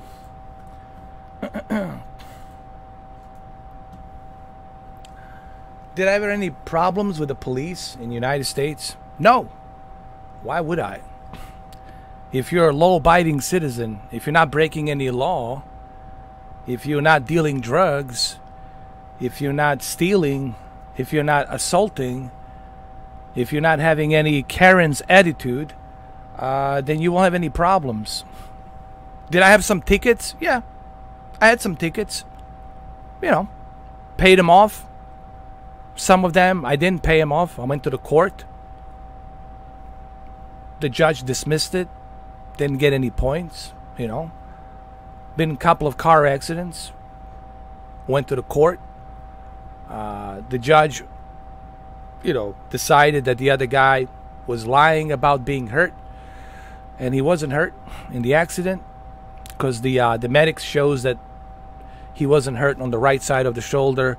He wasn't hurt at all. The medics couldn't find anything, so that case was dismissed. But I never had any issues or problems with the law enforcement. I have a lot of friends who are in sheriff, deputy, and local PD. I have a lot of friends in police department, you know. Now, if you have a problem with the police, that means you're looking for problem. That means you're arguing with the police. That means you're resisting. You're asking stupid questions. You know you were speeding. Let the officer write you a ticket. You got 30 days. Take it to the court.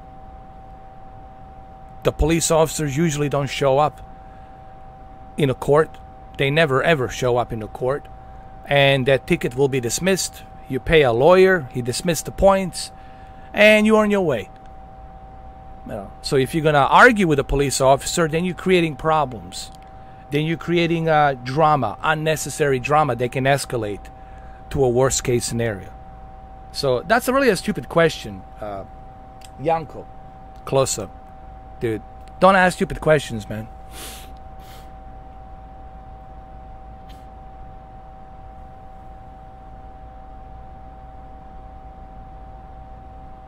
That'd be like me asking you, have you ever been in the jail?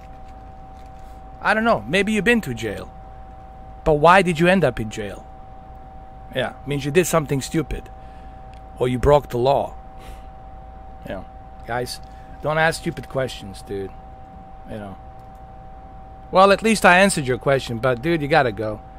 Don't ask stupid questions, man. Yeah. Kind of stupid nonsense is that, dude?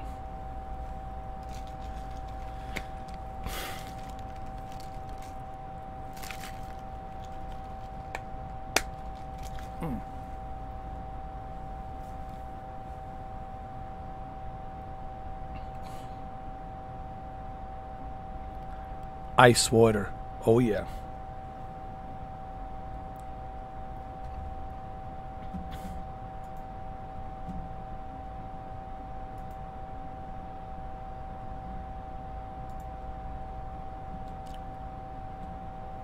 Nothing better than ice water, man. I'm telling you. Here we go. Louisiana. Louisiana.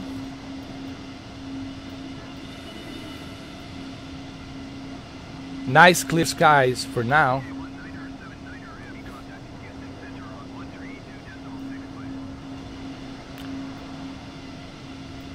What the hell is this?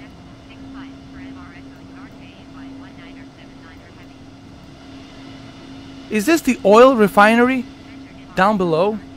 Holy shit, the oil refinery, BP, in the Gulf of Mexico. Check it out. Look at that, look at that.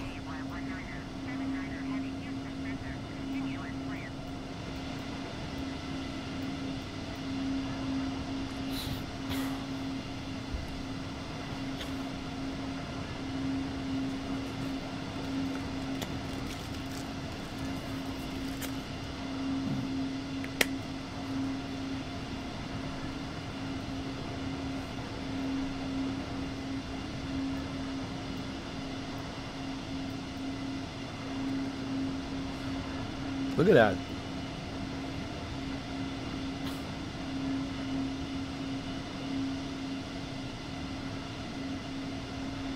You clearly can see it, right? You can see it right there.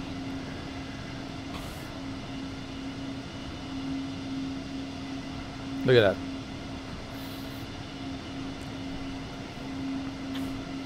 That's too much of oil refinery, man.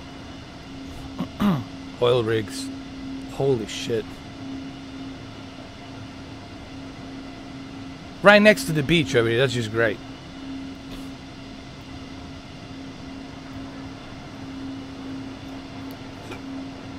Excuse me.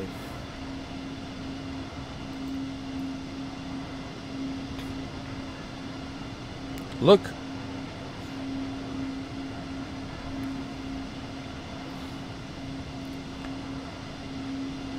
So it took us a couple of hours from Miami to New Orleans. Takes 2 hours from Miami to New Orleans.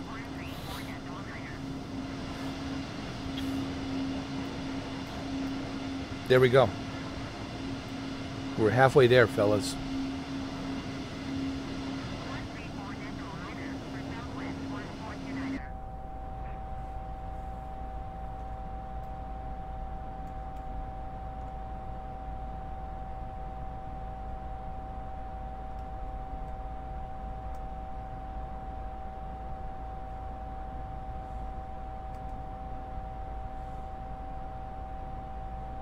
Yeah, that's a nice view right over here.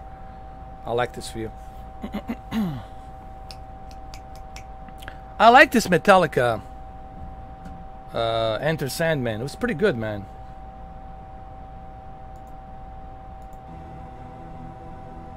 Hold on.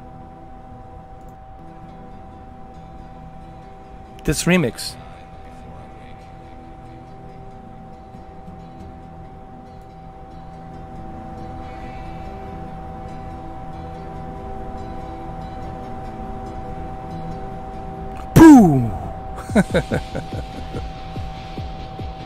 It's not bad.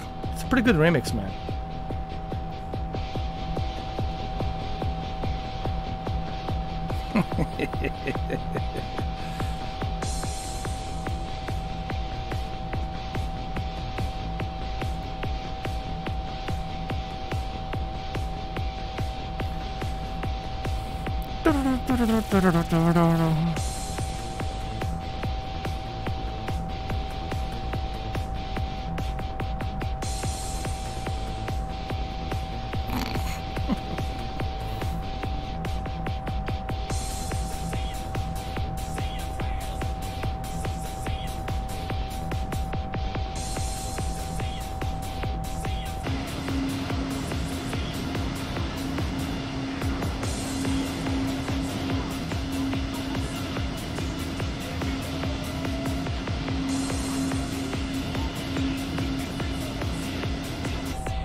I know, it'd be fucking great.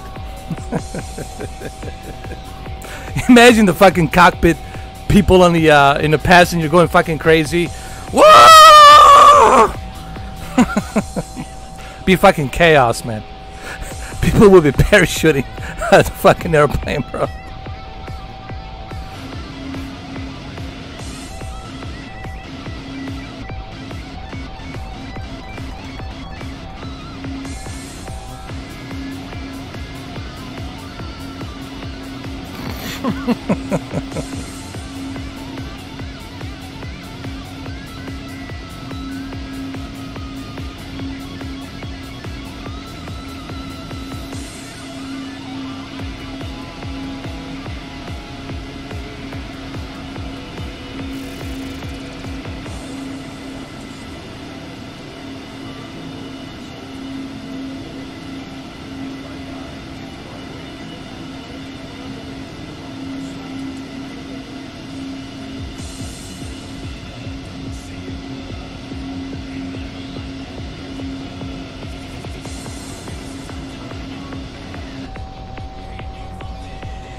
Oh, definitely the flight wouldn't be boring, dude, if we were listening to Enter Sandman.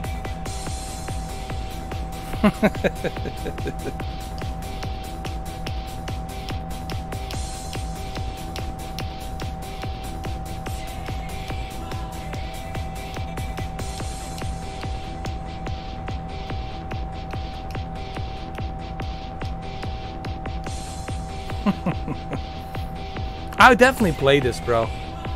Why not, man? Instead of that elevator music, you know, for sure play this, bro. Get people going, you know. Get everybody pumped.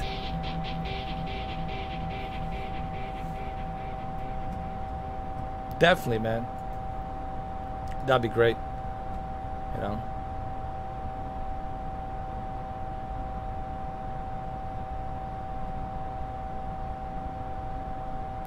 There's a Sad by True remix.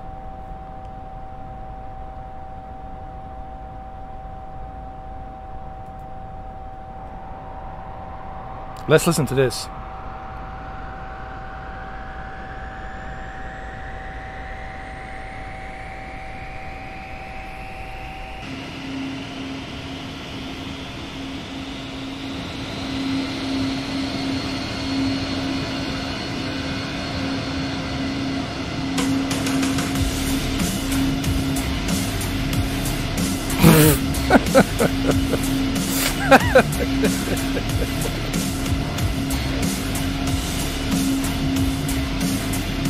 Be like a Metallica Airbus, bro. You see James Hetfield coming out of the fucking cockpit.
I agree.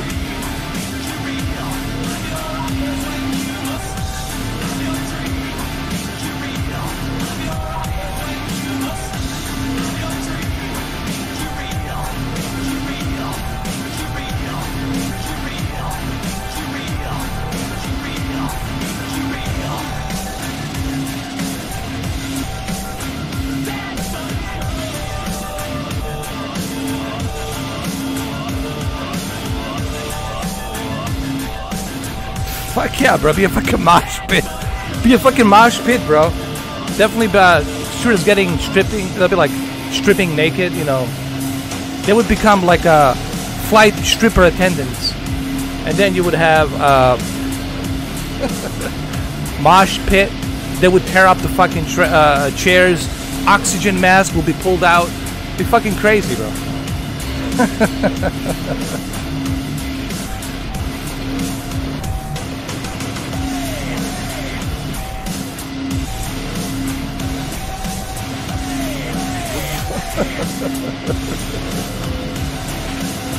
Me too, bro.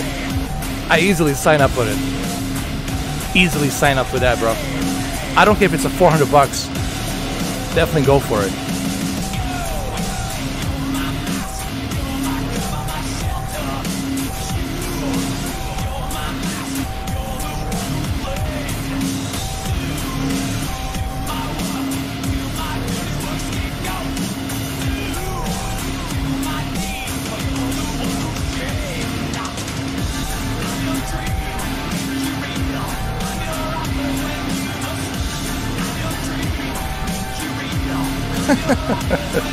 It's like we're remixing this whole fucking shit.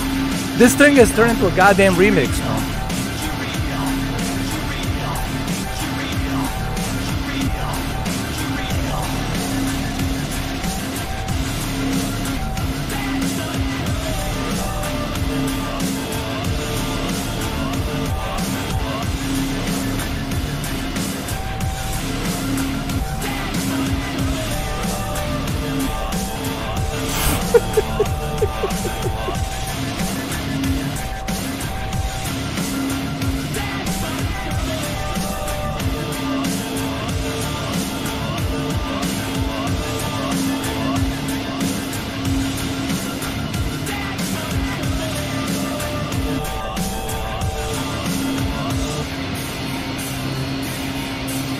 Oh, Lord.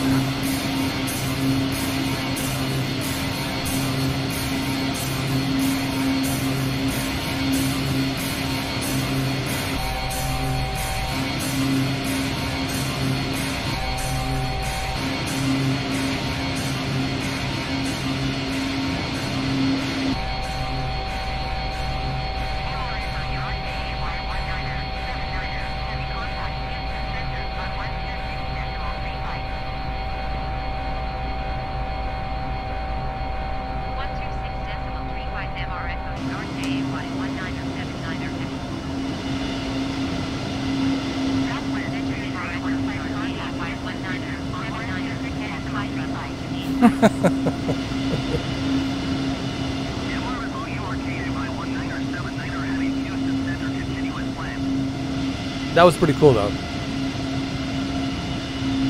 That was by the Elite Force. We gotta give a credit to the Elite Force here, guys. Here's the link. Give him some love. The Wolf of the Viking. Give this guy some love, man. Give this guy some love. That was pretty good, man. Not bad. I can dig this for sure. Not bad at all.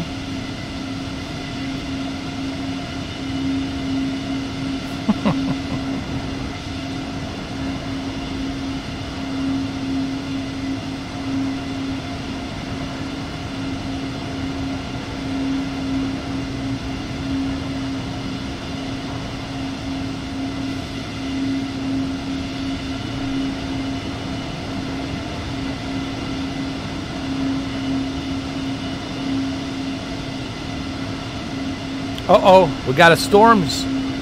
storm over the Louisiana. There's always rain there. Always.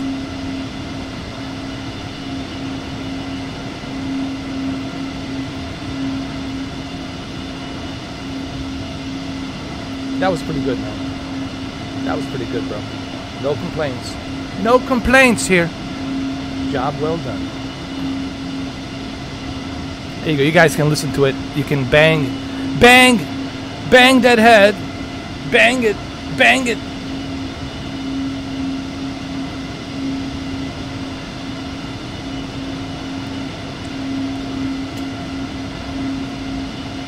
Let's get back to the cockpit. To the cockpit.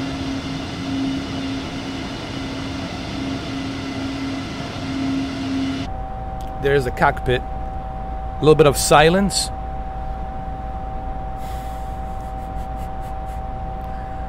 Well, it's already been 3 hours and 44 minutes. We got 2.5 hours to go till we reach. We're now getting closer and closer to Texas. Look how far we made it, guys. Look at this. From Miami. Excuse me. To Miami to Louisiana, Alabama, Mississippi, all the way to Texas. The Tornado Alley, bro. This here is dangerous. The Tornado Alley right here. Right up here. That Tornado Alley, bro.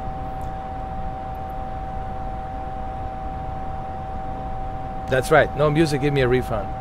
For sure.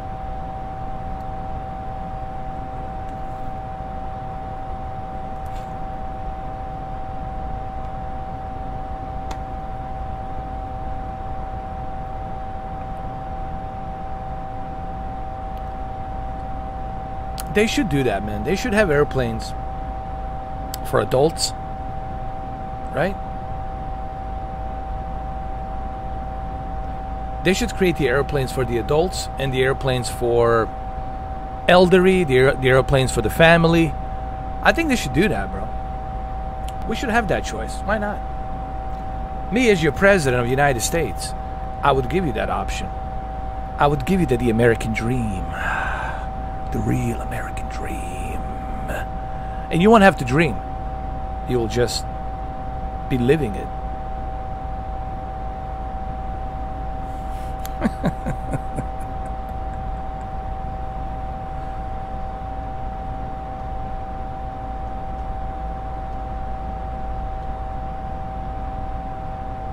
We definitely need helicopters. You know what? I was thinking about this. But the helicopters will happen, by the way. They will include helicopters, but most likely, the most likely,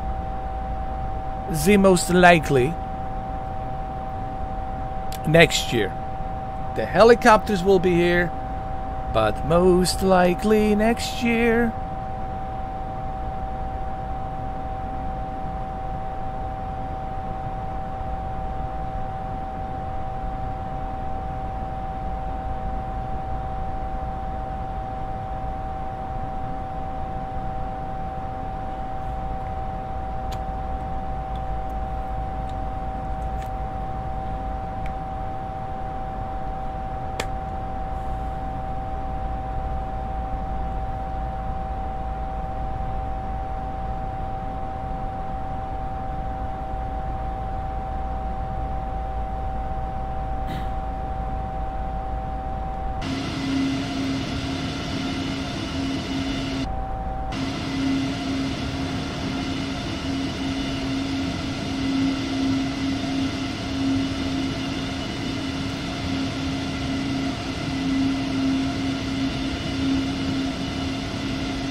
Playboy airplane. I think they had one of those.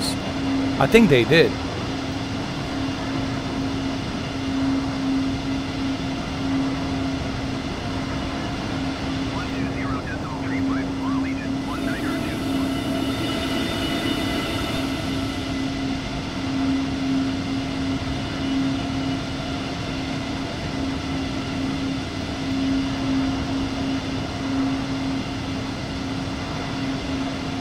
There we go.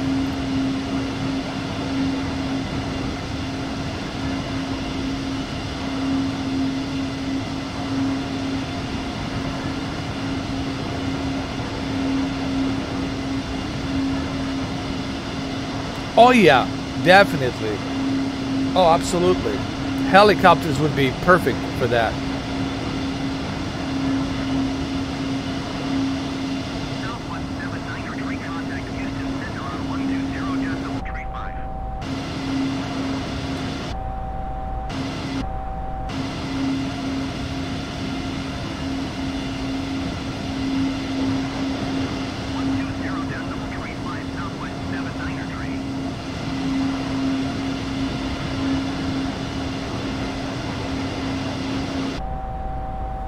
Let me see.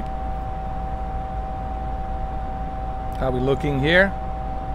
We looking good?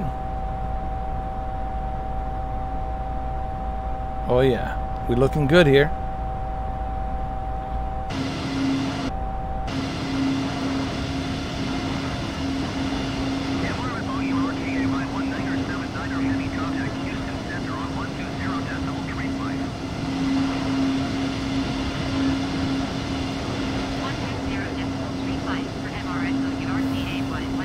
Oh, dude, that'd be fucking awesome, bro.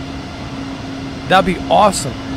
You can check your airplane to see if there's any mechanical problem, if there's any issues. You can check to see if there's something wrong with your flaps or something wrong with your wing. You know, you can check out the exterior of the airplane. Oh yeah, that'd be great.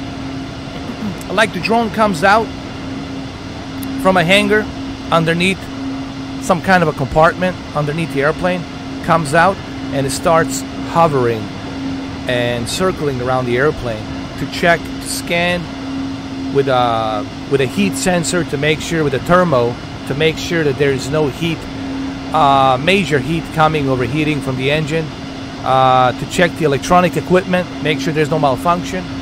Be perfect though, for safety reasons.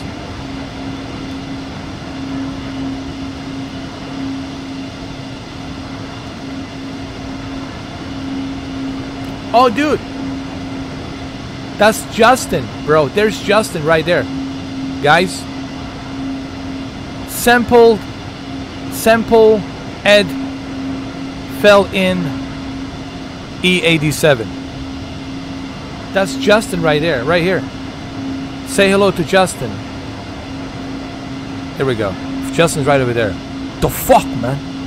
Where you been, man? Been waiting for you here. So come on. There he is, right there. He's right there. Nice. I need to add you as my friend.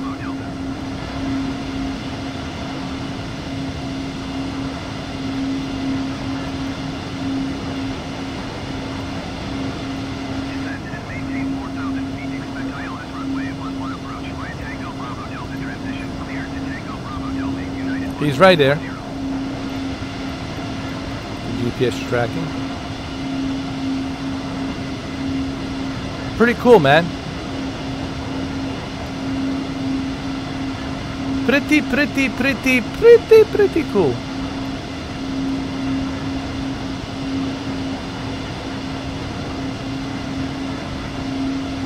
I know. That's what I want to do. That's why next week I keep telling everybody I want to do a group therapy flying session called group therapy, Mr. 4K group therapy flying session, where we all are flying information.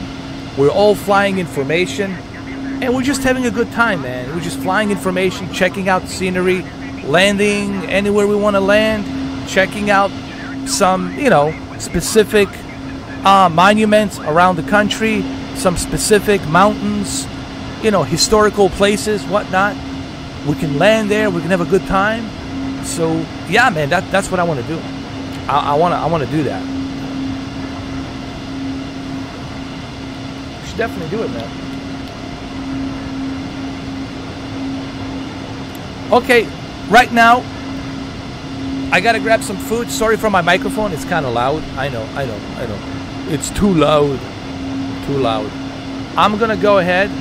I'm gonna grab some food. I'll be back like in 15 minutes. But in meantime,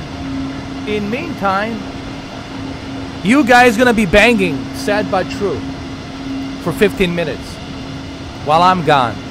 So you guys gonna be banging Sad But True. Okay, have fun, guys. I'll be back. I'll be back.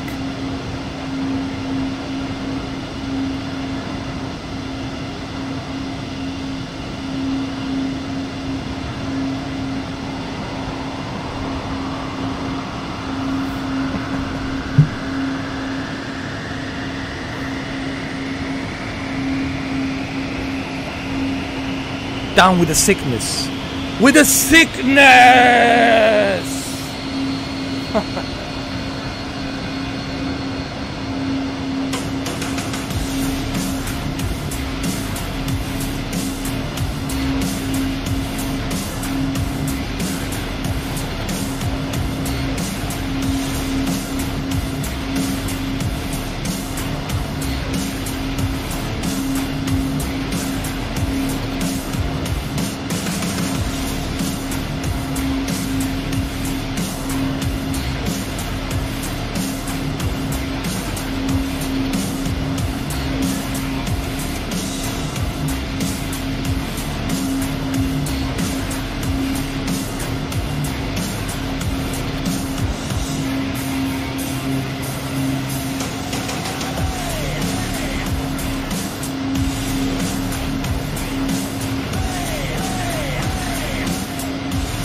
I'm back. Did we crash? Oh my goodness, did we crash? We didn't crash. That's good, good, good, good. We're here. Sad, but true. We're moving on.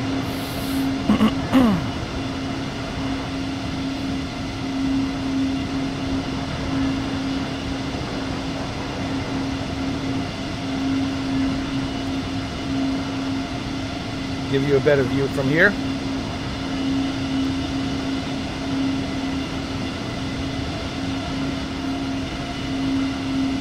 Delta 1359er traffic is 9 o'clock, 4 miles at 2,500 feet generic. Report them in sight.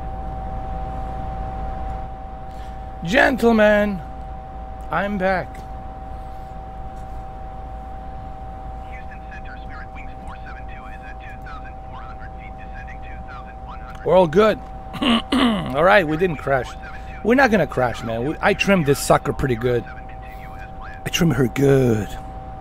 4K19er79er heavy contact at Houston Center on 120.4. Spirit Wings 472 contact Houston Center on 120.4. Going to 120.4 MRFO URK wide 19er 79er heavy. I trimmed her good. Houston Center MRFO URK wide 19er 79er heavy flight level 285. You got a nice view from here. 4K19er79er heavy Houston Center continue as planned.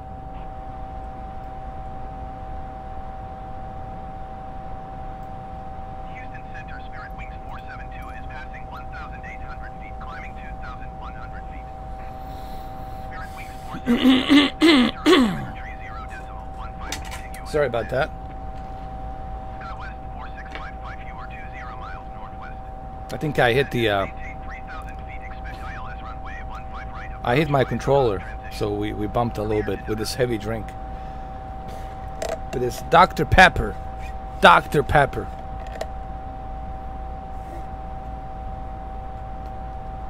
Descend and maintain 3,000 feet. Expect ILS runway 15 right approach via Ducat transition clear to Ducat SkyWest 46. And sampled. Still there, I can see him. Justin is right there, on the right. How far are you from me, Justin? How many miles, nautical miles, are you from me? Spirit Wings 472, you are 400 feet above your assigned altitude. Descend and maintain 2,100 feet altimeter, 30.15. Let me see. SkyWest 569er, you are 30 miles northwest. Descend and maintain 3,000 feet, expect ILS runway 15 right approach via Dugas transition. Cleared to Dugas. SkyWest 4655, contact Houston approach on 124.35. Let me see over here.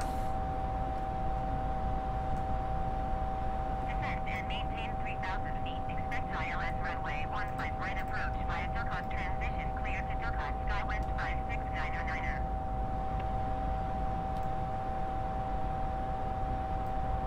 124.35 SkyWest 4655.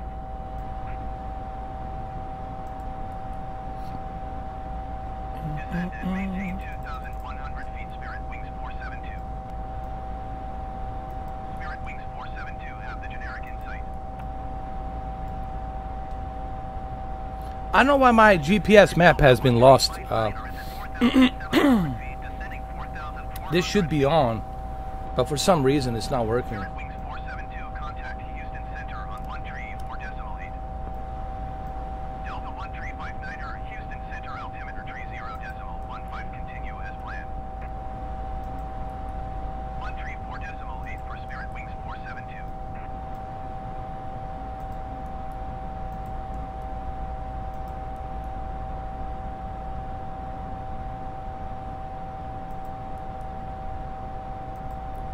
We're good to go here, guys. We're good to go.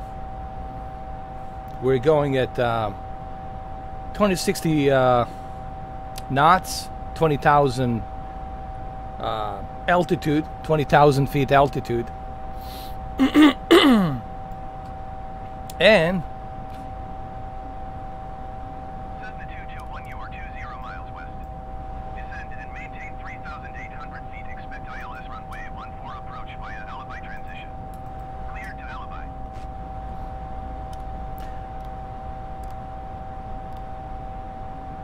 the map's not available. I think the reason the map is not available Climb and maintain could be because expect ILS runway 14 approach via alibi transition. Cleared to alibi Cessna 221.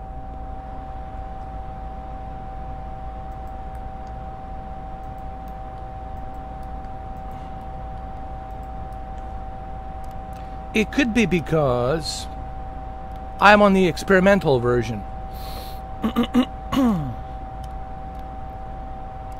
That could be it. Nothing is working. ADF's not working. VOR is not working. But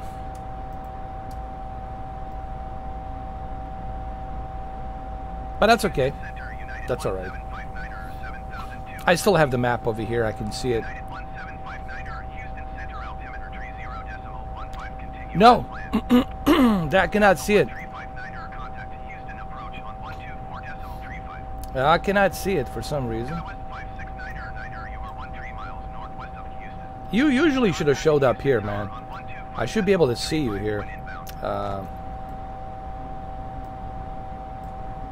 But for some reason, it's not showing up. I don't know why. I don't know why. Decimal 35. Why? Let me check something over here. Hold on. Going to 124.35 Delta 1359er. Hold on. Leave it there like that. Let me check something over here. United 1759er, descend and maintain 2,100 feet. United 19er, 46 contact Houston Center on 134.8.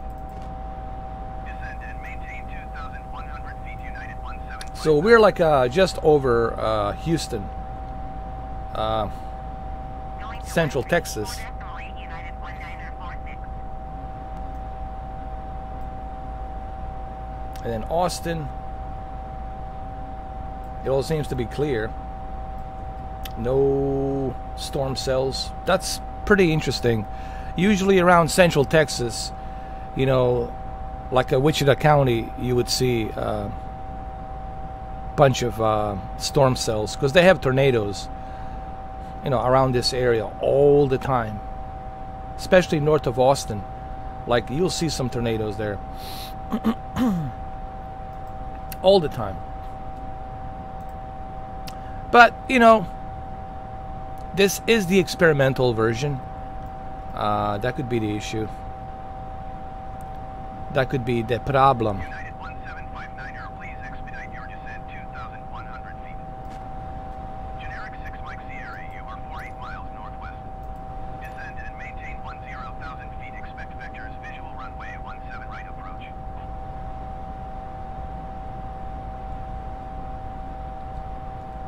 Why he wants me to go down 10,000 feet?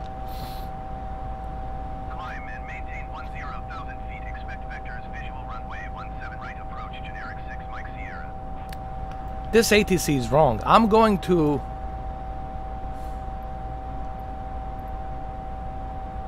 No. Why would I want to go there? I'm going to Los Angeles. No, I'm going to ignore that.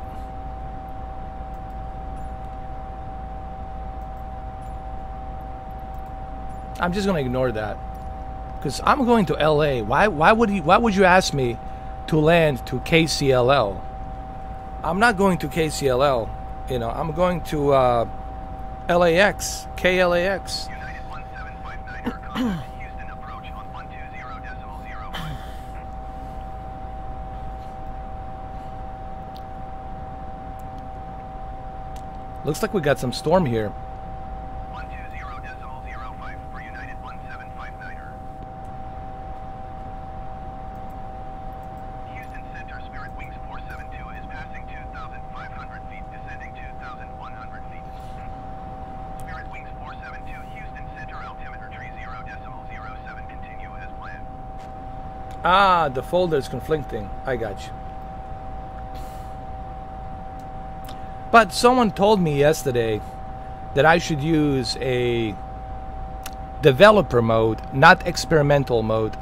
They're saying the reason this is happening is because I'm using the experimental mode. Hasn't been updated in years, so development mode is definitely what I should be looking at.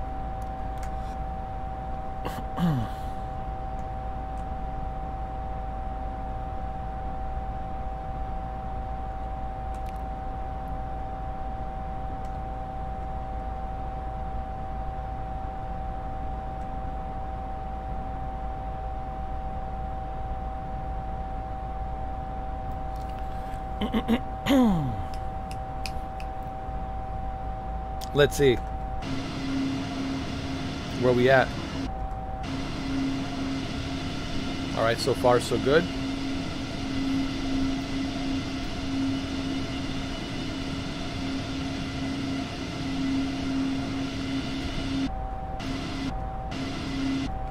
Hold on.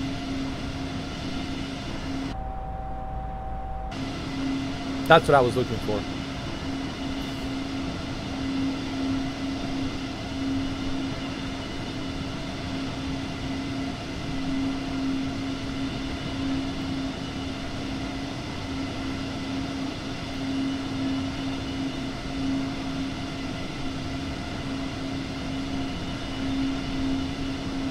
I agree, Mr. Mike. Yeah, the ATC is kind of broken. If you put the flight plan and you're taxiing out and the ATC already knows what your flight plan is, then they shouldn't have to tell you. But this is why people use flight sim. What was it? Sim BIM or something? There's this software called Sim BIM, I don't know, something like that. And you inject your flight plan through this. What the hell is it called? Hold on. I forgot the name of it. You guys know what I'm talking about. There's this software you download, and you use that software with your flight plan, your own custom flight plan, and you inject that flight plan, and then the ATC knows exactly, more accurately, where you're going.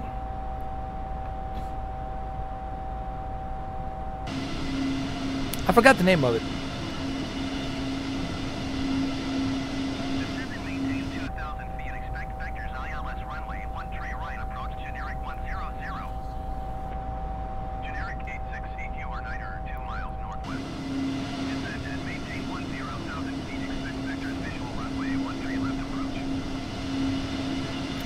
Look at all that flat land in Texas.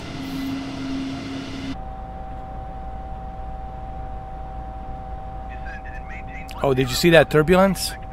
That turbulence, the way it pushed.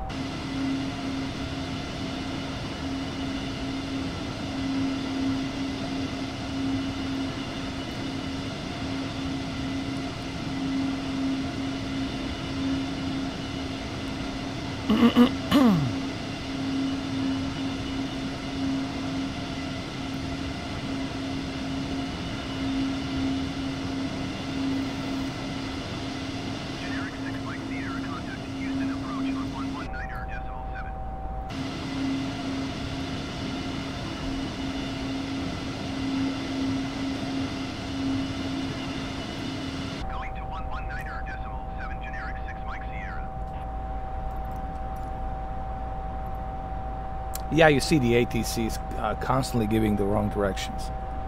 It's almost like it's not following my flight plan, even though I have the flight plan injected all the way to Los Angeles right here. You know, right there. Even the runway, it's injected. Look, even the runway, it's injected.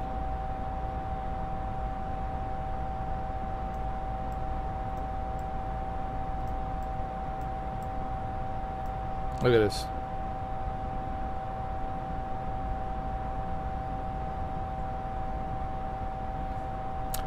I only saw one video.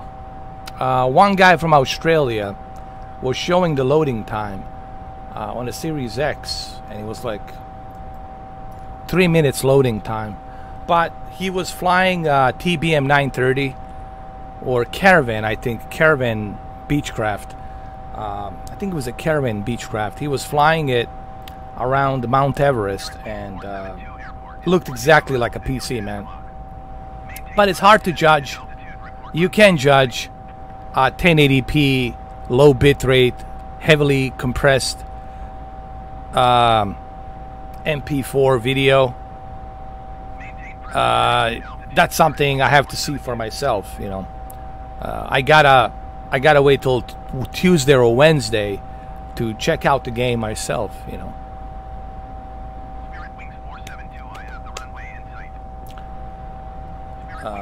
But 3-minute loading time, that's normal, I think. Even when you boot up the PC version, you have to wait about 2.5 minutes till it's boot up.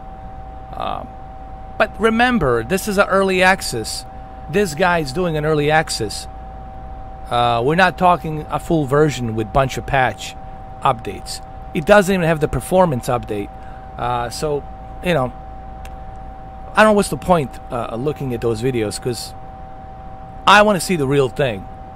Fully updated version, you know, running, so I can see it natively running on my television on both Series X and Series S. You know, that's the whole thing. This gives you some idea. Excuse me. It gives you some idea, but it looks like a you know, it's gonna look like a PC. It's gonna run like your AMD Radeon 5700 XT. It's gonna run like a PC version, because it is running on DirectX 12. So it's gonna feel like a PC version, as it should be. But of course, there's gonna be some sacrifices. I'm pretty sure they're gonna have to sacrifice and cut down on certain things. Maybe ambient occlusion or texture filtering might be 8 times instead of 16 times. I don't know. They might cut down on certain things, you know.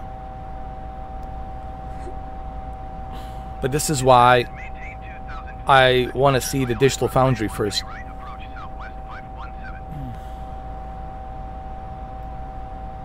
But so far so good.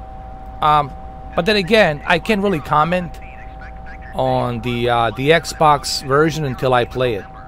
You know, I can only, you know,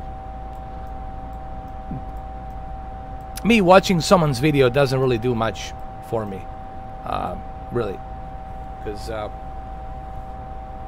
you're looking at a heavily compressed video, heavily edited video, superly over compressed, and then you got YouTube compression and processing. This is why you got to try it. This is why I got to see it myself, you know, to make my judgment on it, to give you my opinions on it. And that's what I'm gonna do come next week, come Tuesday, come Wednesday, come Thursday, come Friday. You know, all those answers for those questions will be answered accordingly. With all those questions that you guys have, all those answers will be given to you. And I'll, you know, inject my own opinions, as I always do, you know. But I think from what I have seen so far, it's very identical to PC. And that's pretty good, actually. That we can play something like this from a PC and clone it and bring it to a console. That also begs the question, what's the fate of PC? With this Valve, you know, handheld Valve Steam Dock coming out, it begs the question. I mean, PC is always going to be around in some kind of a shape or form. Personal computers are always going to be around. You know, personal computers ain't going nowhere. But personal computer gaming, you know, when you look at the consoles, you're like, you know what, man? If I just want to game, if I just want to play video games, do I really need a computer? That's the question. And that's the question I've been asking. Now, personal computer, you need a personal computer for live streaming. You need a personal computer for video editing, doing a YouTube channel, photo editing, etc., etc., etc., etc. There's other reasons why you need a personal computer, okay? But for video gaming, to be honest with you, do you need to buy these super expensive GPUs? Do you need to buy them? $3,000, $4,000? Do you really need them? When you look at the Series S, when you look at the Series X, even PlayStation 5, you ask yourself that there's enough horsepower with these next-gen consoles to handle what you need to handle as in par with the PC. It's out for the debate. It's out for debate, you know. Generic 0 Lima November traffic in sight. The highest is 1440p, as far as I know, but it looks good. Did you see that Forza Horizon? Did you see that Forza Horizon video? The one that I put up?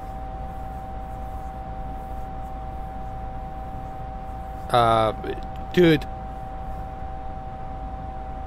unless I use a magnifying glass like Digital Foundry, or unless I use a telescope 7 feet away, I can't tell a difference between Series X version, Forza Horizon, and Series S version.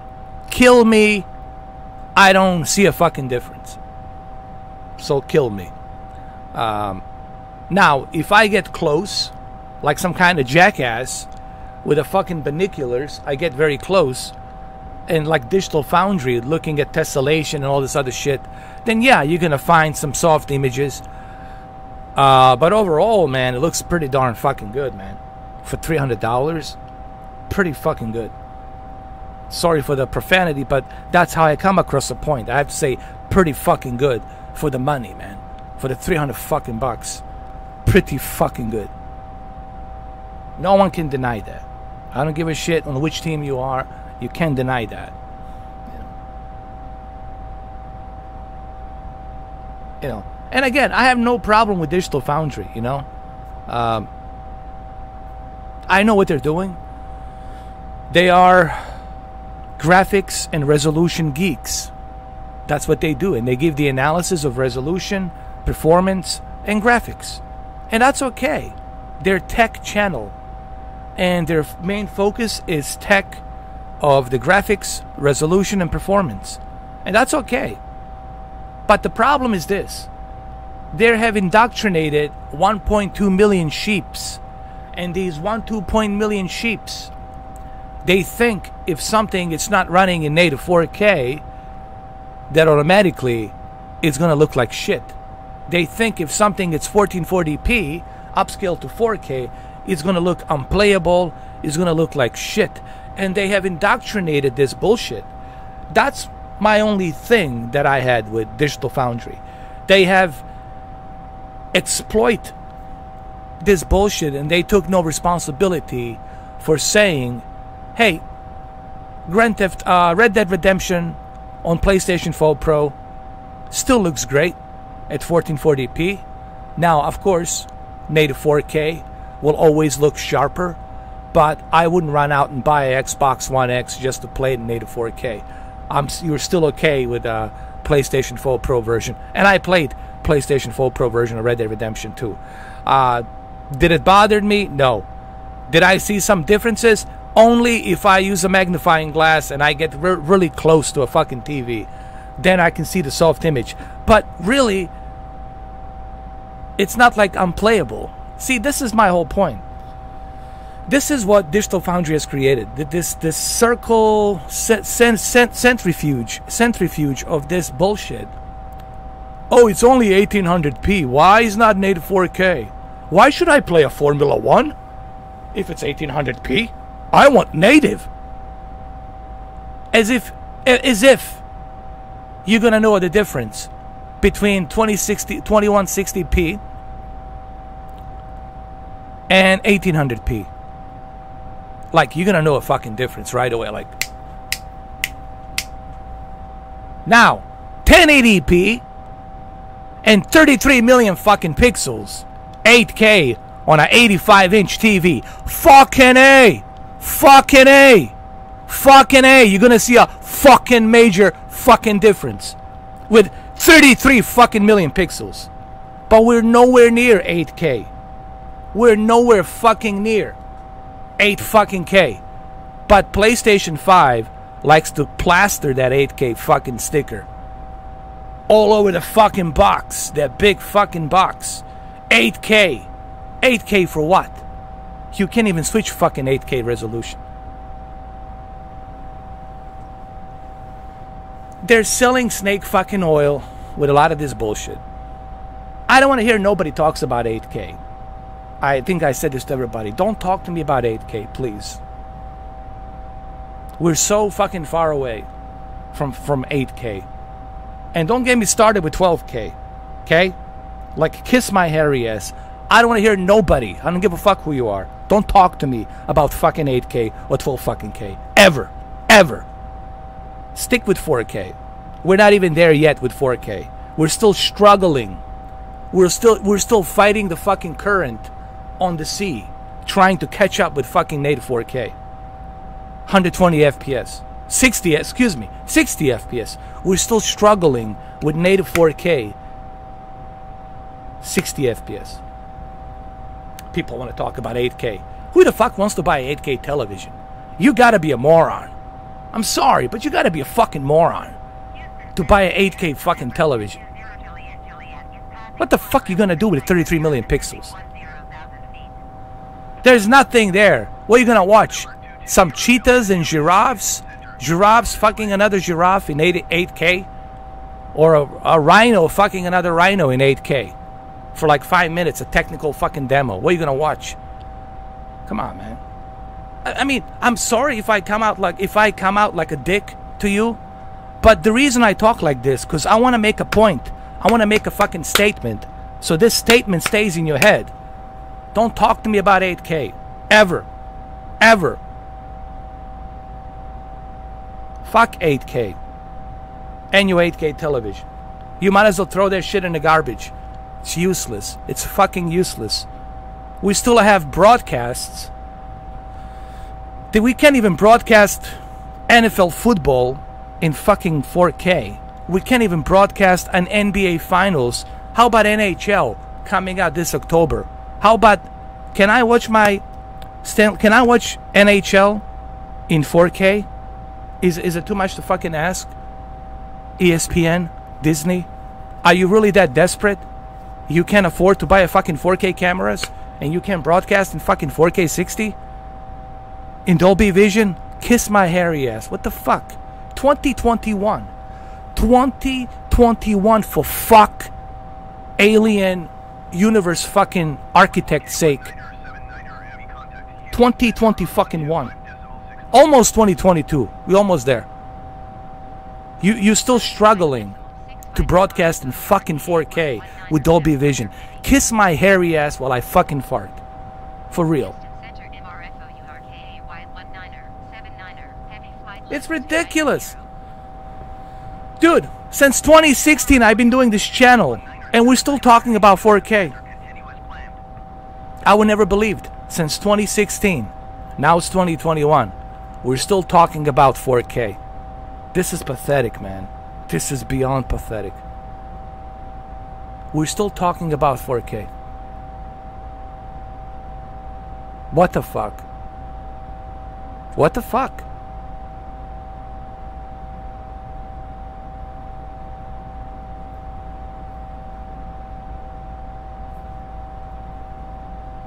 I don't know what kind of fuck, but what the fuck?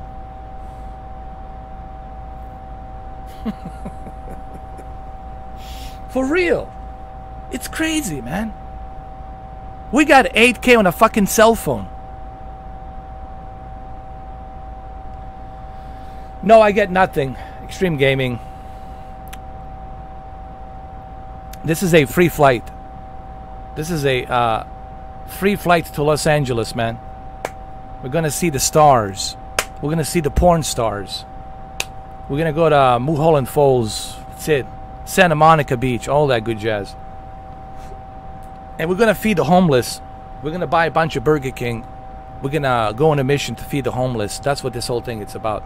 There's a lot of homeless people in Los Angeles. We're gonna feed the homeless, and we're gonna build them shelter, a bulletproof shelter. That's right.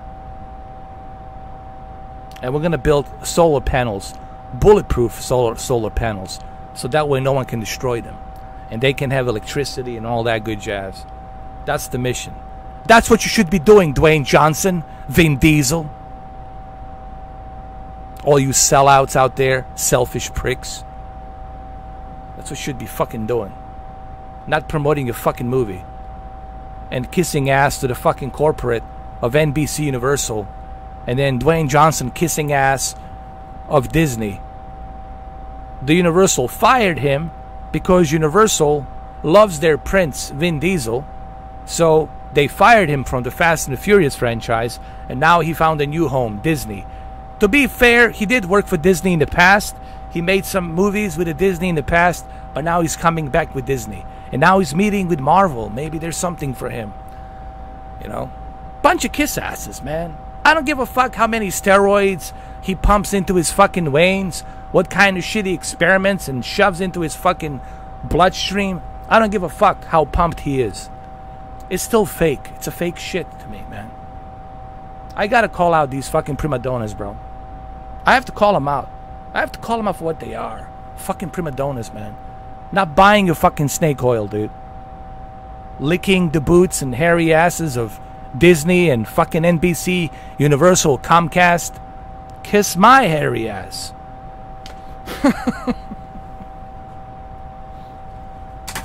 Mr. 4K for president. There you go, man.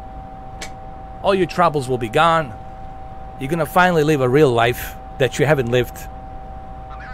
Just elect me as a president, and I'll make all your problems go away. But you'll have to go by my ways. You know, you're gonna have to. You know, you'll have to accept, no question asked. You'll have to accept all my decisions. You know. Unfortunately, I could never be the president. I could never run for a president because I wasn't born here. The best I can be is the governor. That's about it.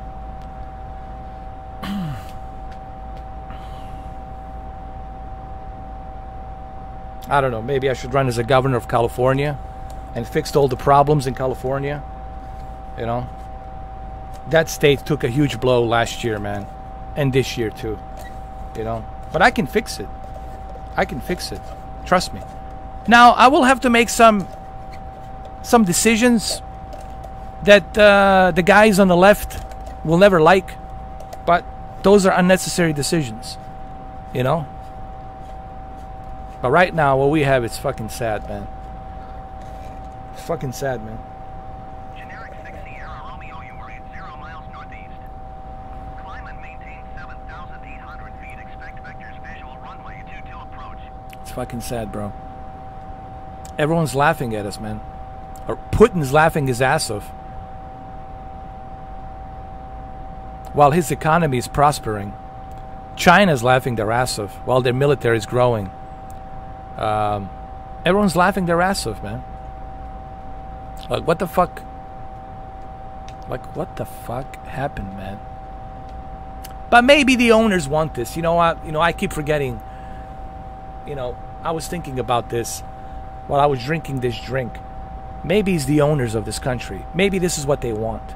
They want some kind of new blood. They want some kind of new whatever, new America. Maybe this is what they want. Forget the puppets. The puppets on the strings, the politicians. Those are the puppets, the actors, you know. Pulling the... Forget the puppets. They're puppets on the strings, you know. Forget the puppets. All these politicians are puppets. That's all they are. A yes man, a puppet. Read the teleprompter, be a puppet. We'll guide you. We'll write the speech for you. Just read it. Be the puppet. Those, I don't care if you're Republican, Democrat, green, whatever, yellow, red. I don't give a fuck what party. I don't care from which camp you're coming from. They're all puppets. I'm talking about the real owners. I'm talking about the real fucking owners of this country. You know, the guys sitting on top of the pyramid. You know, the ones you don't see. You know, the guys you don't see. The ones making all the shots. Those are the ones I'm talking about. The ones they decide who becomes the president, who gets to be a two-term, one-term president. You know, the think tankers. You know, the top of the pyramid guys. You know, those guys. You know, maybe this is what they want, guys. And I knew some of them, and unfortunately I knew some of them. It is bizarre how I met them. And I think I told you this story. They wanted me to become a Freemason. And I said no. I says, why? I said, because I don't want to belong to any club. I says, I just will do my own thing, you know. But why not? You know? Become part of the brotherhood. You know? We can build a character out of you. You could become, you know, more successful. And I'm pretty sure they would have built a character out of me. I would have looked like a movie star. I mean, I would be more professional, you know. They would have do all that for me. They would coach me and train me and groom me in, groom, you know, all that jazz. But I said no, fuck it, I don't want it. You know. I just don't like secrecy, man. That's what it is. Because if you're so secret, then you're not in favor of people. Then you can't possibly tell me that you care about people. If everything you do, it's in secrecy, then you can't tell me you want to help people. You can't tell me that. You can't tell me that you care about people. You might care about them to a certain extent, to use them, to run the machine, to run this big USA machine, but do you really care about them in general? I don't think so. To them, they're just numbers. You're just looking at them as numbers, you know. Maybe that's what I'm saying. Maybe this whole thing that's happening, guys, is for a reason. And the owners, this is what they want. The owners of this country, this is what they want. And they'll get it. Whether you like it or not, they're going to get what they want. They always did. That's it. They got what they want. So maybe that's what it is. So it doesn't really matter, guys, who's in the office, who's in that White House. It don't really matter. You could put a kangaroo in there. You can put a kangaroo. You can put a fucking gorilla. You can put a alligator, crocodile. I don't give a shit. You can put a giraffe in there, rhino, elephant. Put whatever the fuck you want to put in there. It doesn't matter who's in there. You can put a Pinocchio. You can put a gremlin in there. It doesn't matter who you put in there. It doesn't matter. They don't. The person doesn't decide what happens next. The person, the sitting president, doesn't make any decisions. He doesn't.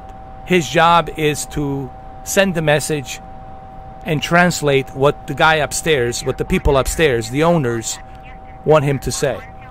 All right.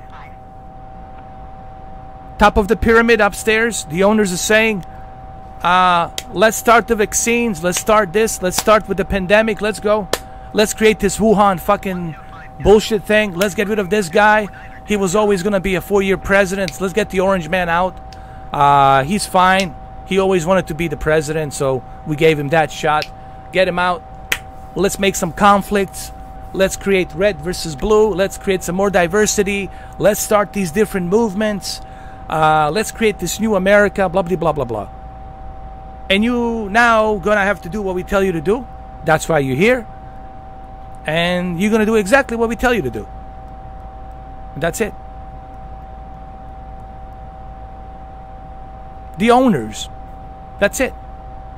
The owners decides what happens here, man. The real guys sitting at the fucking top of the pyramid. That's who. That's it, man. It's a big club, and you and I, we ain't in it. We're not in that fucking club. We don't get to decide, you know. What do you think Jeff Bezos is? How do you think he made all that money? Because he's so fucking clever? Because his bald head is so fucking clever? No. Because he works so fucking hard? No. Try again. Try again. Try again. Try again. Try again. How? How did he become so fucking powerful? Try fucking again. Use your brain. Center United 790 is at How? level 185, descending 10,000 feet. He's so lucky? No. He's so smart? No. Did he drink the entire brain of population of all the people? No. How? How did he get to that fucking power? How? Jesus fucking Christ. How? The owners made a deal, became part of the group, became part of one of them. And now he's being celebrated as the richest man on the world, monopolizing everything. Who's gonna stop him? If you're part of a 33-degree masonry, if you're part of the Bilderbergs, if you're part of this big elite group, what's gonna stop him? Nothing. Because the owners are letting him do that. You can't touch him. You can't prosecute him. There's no lawyer on this planet that's gonna prosecute him. Because he's part of the fucking club. The owners club. And you and I ain't in it. Now, if he pisses off the owners, if he does something that breaks the oath of the owners, then we might see something. Then he might be expendable. You know? He's not the richest man anymore. He, you know, got caught up in some scheme with taxes. He didn't pay his taxes. He's going to go to jail. Blah, blah, blah, blah. And they're going to frame him. But why would he do that? Why would he jeopardize that? You see how it works, guys? It's the power. The fear and the power. What happened to the other guy? They killed him. What's his name? Epstein. Why do you think they killed him? Well, he broke the oath. He was careless. He spilled the beans. He was going to testify. Give the huge list of very important people. And we can't have that. Can't have him spilling the beans and all these important people that were going to that island. You know that island? Yeah, that island. Oh, yes. Very important people there. So what they do? They killed him. Shit happens, man. Shit happens. Shit always happens, dude. They operate on fear. So the owners decides what the fuck happened. Oh, and what will happen in the future. They make the choice. They make the decisions. You don't. They do. And there's not a goddamn thing you can do about it. If they want you gone, you're fucking gone. Just like that. Just like that. Just like that. Anyway.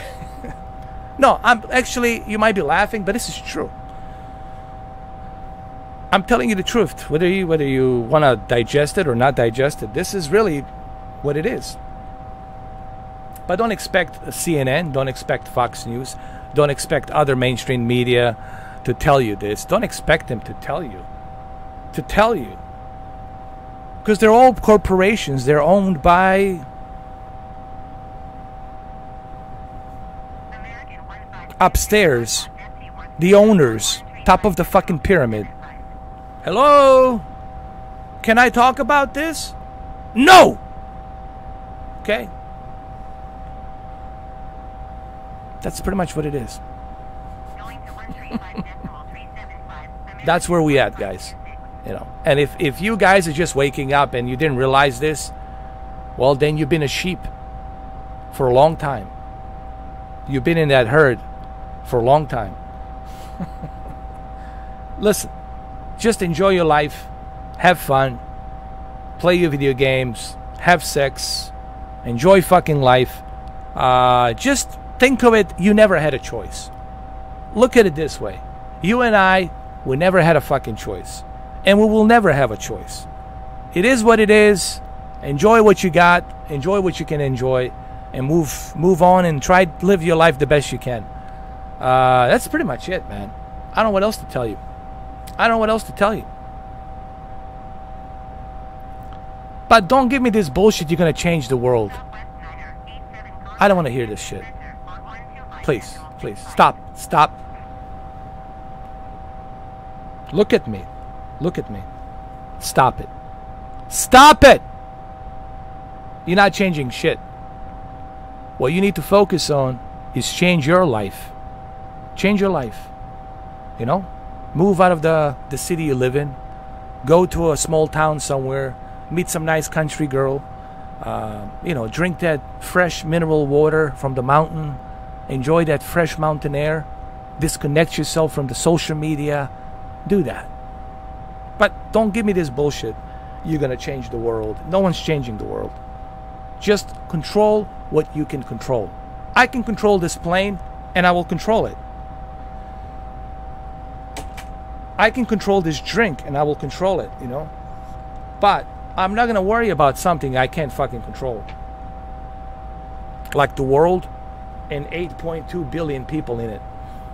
That I cannot control that. Focus on what you can control. Fuck the CNN, fuck the Fox News, Republican, Democrats, all this bullshit, man. Fuck all that shit. Fuck them. Don't focus and waste your energy on that bullshit.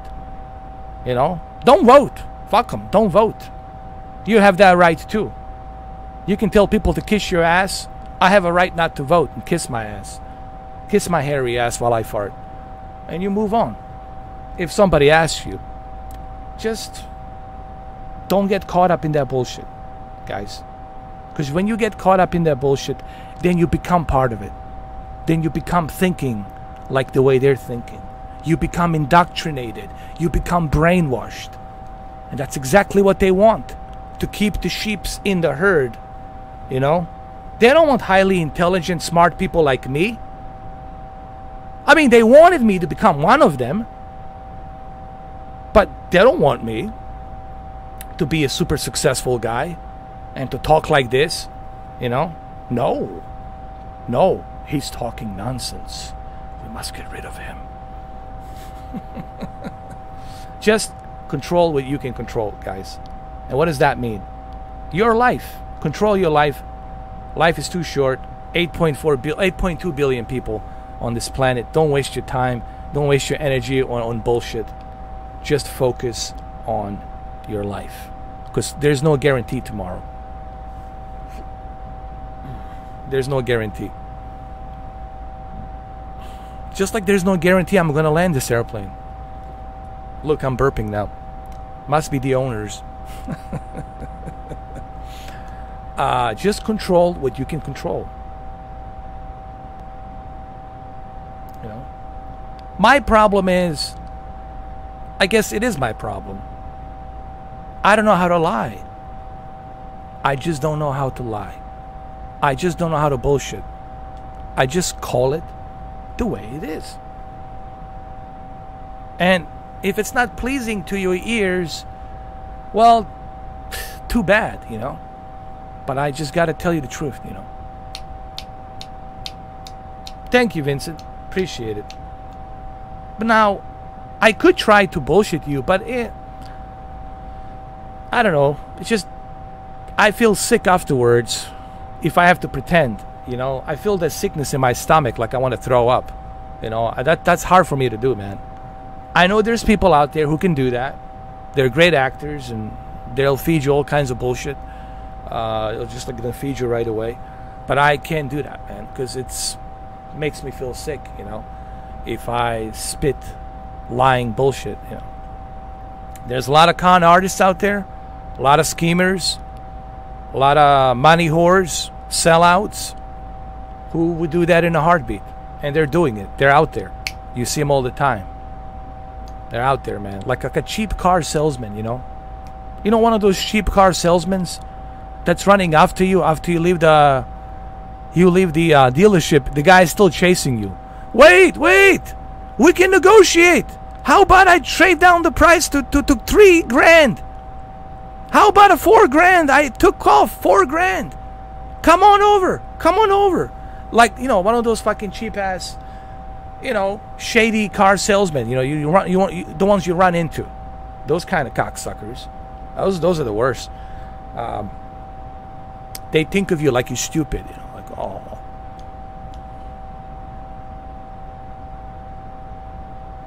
Of course you're free, man. I keep telling people, man. It's like Morgan Freeman says, the bus never stops running The train never stops running. The plane never stops flying. The ship never stops sailing. Your car never stops running. The roads are not blocked. What stops you? Go out there, man. Enjoy. Enjoy life. The last time I checked, there's no barricades, there's no barriers. Go out there, man. You know? Nothing should stop you from exploring your life and taking a risk, taking a chance. Because tomorrow is not guaranteed. No one can guarantee you. Not your mother, not your father, not your priest. No, nobody can guarantee you. What happens 2 hours from now? What happens 6 hours from now? And what happens tomorrow? And what happens on Monday, Tuesday, Wednesday, Thursday, Friday? No one can guarantee you that. Life is short. So, that's it. That's all I want to say. Let's get back to our flight. Let's get back to our flight. Where are we at? We are at New Mexico, I believe, pretty soon.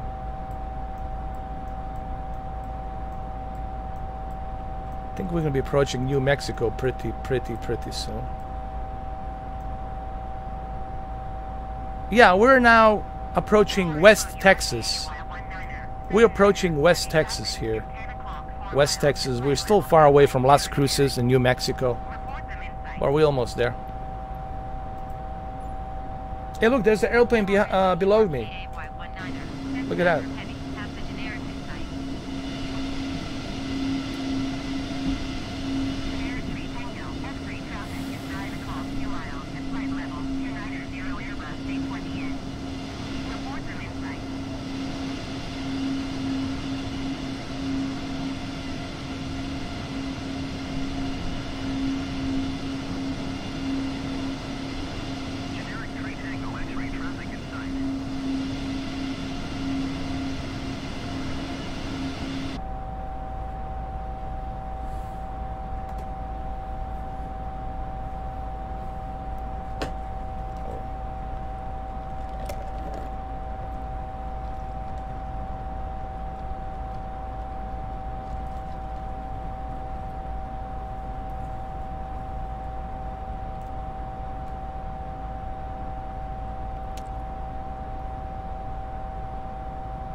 Tomorrow's going to be crazy.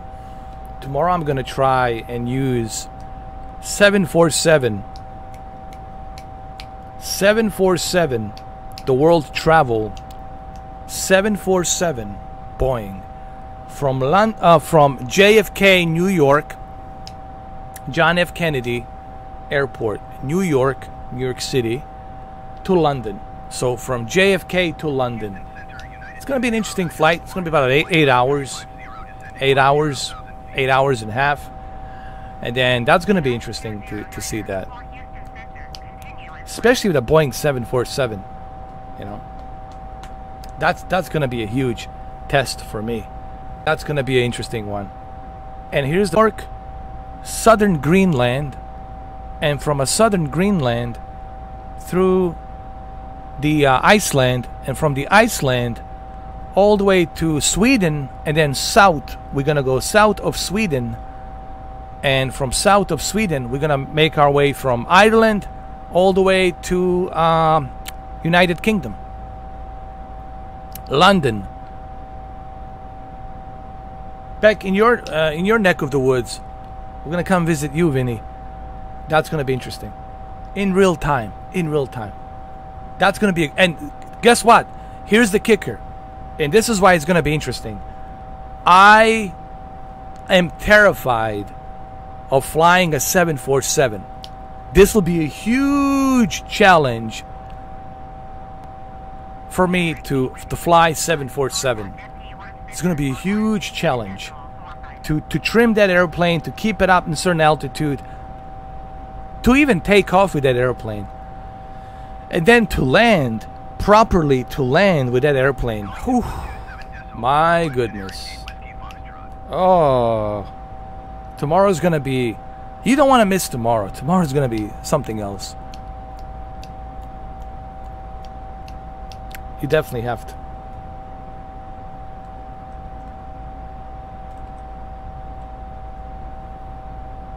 Now, this is an Airbus. You know, this is not that... Nothing crazy, you know. This is nothing crazy, you know. I mean, still it's a challenge, you know, for some pilots flying even this. But 747, dude, that's Air Force One. It's like flying an Air Force One, man. That's a challenge right there, dude. Usually have 3 people. They have a pilot, co-pilot, and the first officer. Like he's like a superintendent. He's like how do you call it? Supervisor. He's like a supervisor. All right, guys. I'll be right back. I gotta go to the bathroom. I'll be right back. And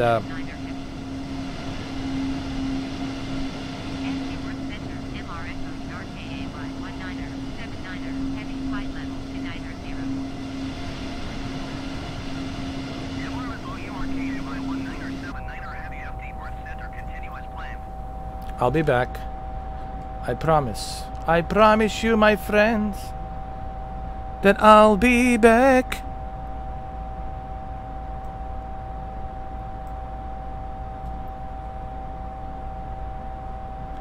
Guys, Saturday, Sunday, Monday, 3 more days. I don't count today. I don't count Friday. 3 more days. Dude, 3 more days.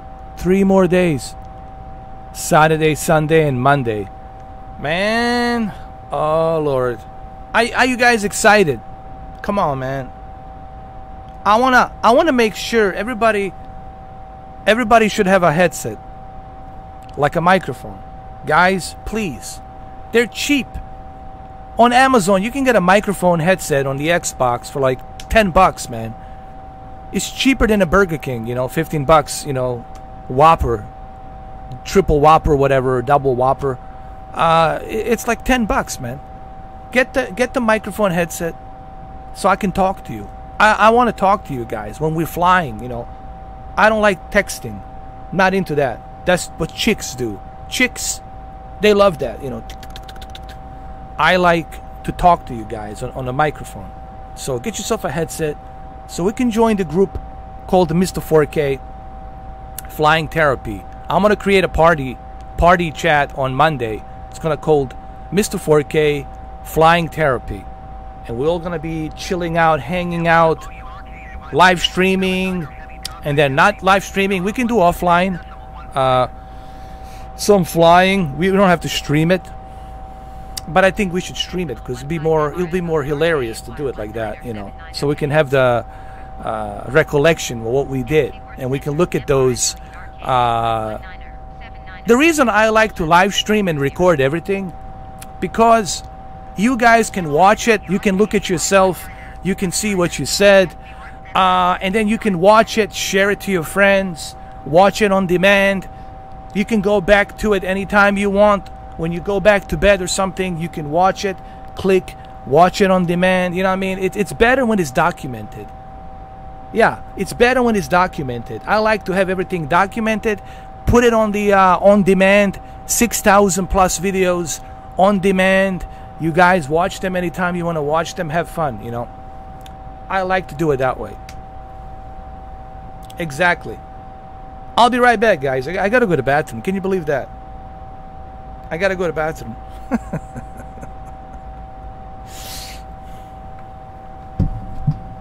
How dare you go to the bathroom, Mr. 4K? We thought you were an alien. You're an alien. Well, even aliens have to take a shit, unfortunately.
For contact, ST Worth Center on 127 decimal. Decimal 45 for Alaska 1144.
my friends, my friends.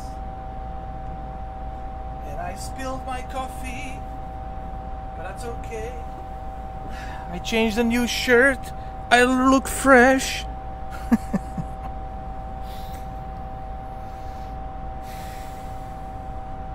Captain 157 of 250 passengers have had a heart attack. What happened?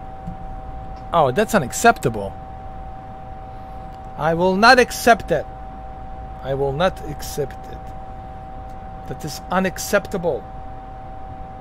Shall not be accepted ever. No one shall have a heart attack. I'm going to revive them. I'm certified AED machine. I have a defibrillator. I'm certified.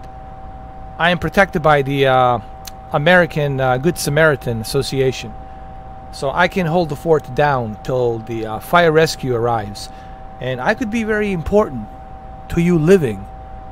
Because if I can give you the CPR, I can save your life. It takes sometimes 5 minutes, 7 minutes, ETA, estimate time arrival, depending where.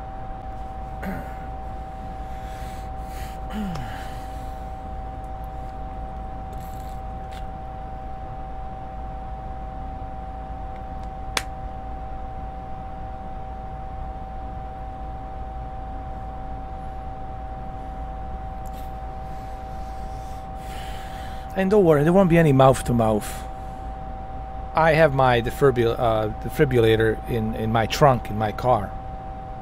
So, if there's an accident, I can pull over. I can turn on my, emergency light.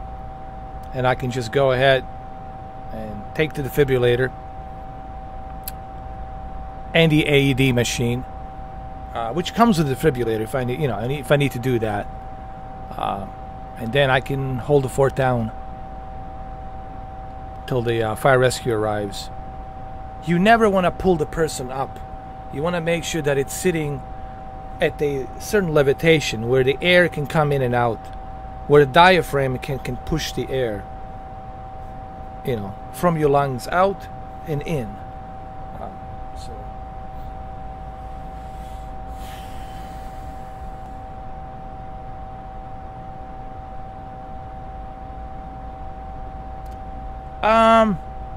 The only one they have available, Anthony, is the one from Captain Sim, and it's a 777-200 ER 777.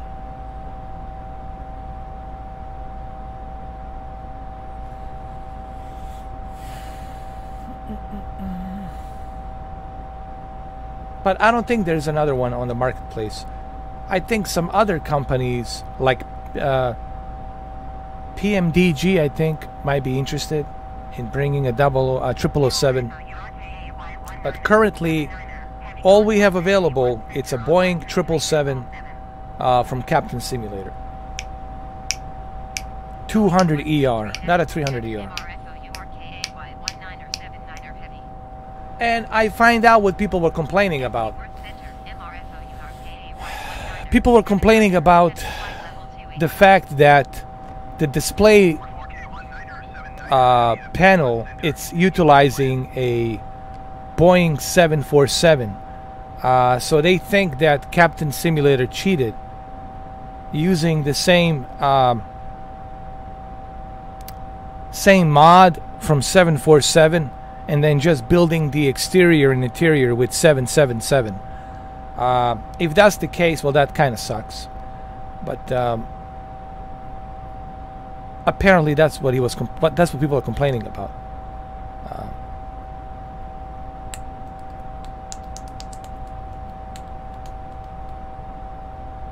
Oh, really? I got it. Can you send me a link? Hold on, someone's calling me on the phone. I gotta answer this really quick. But send me a link. I'll be right back.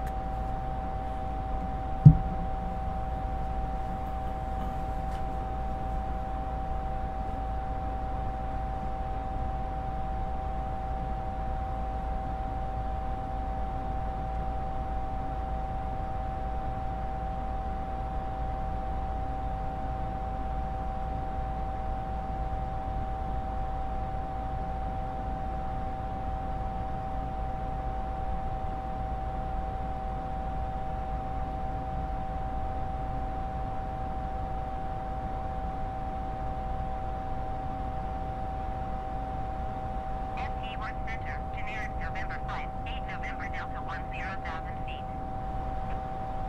Generic November 58 November Delta FT Worth Center altimeter 29.906. Continue as planned.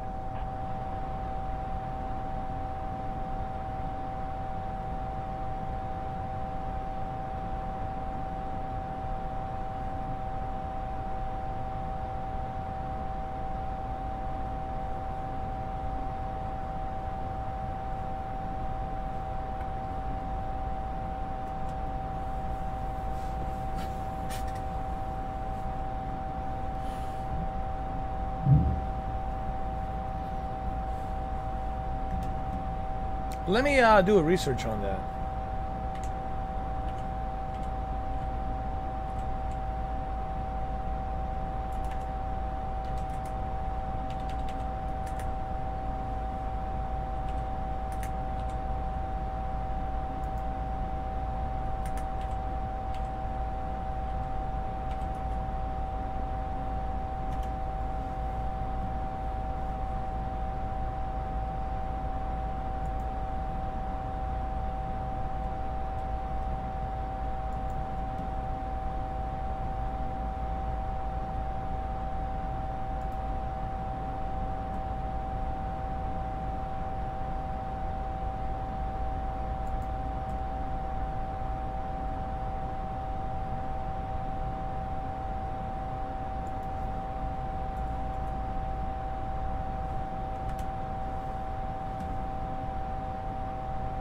Oh, there it is. I see it.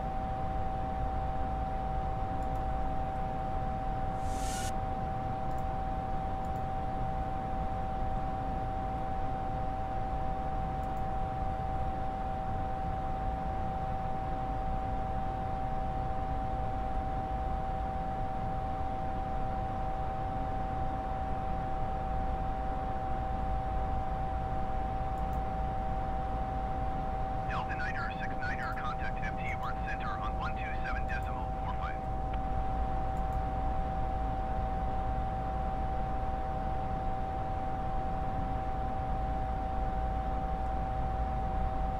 127.45 Delta Niner 69er.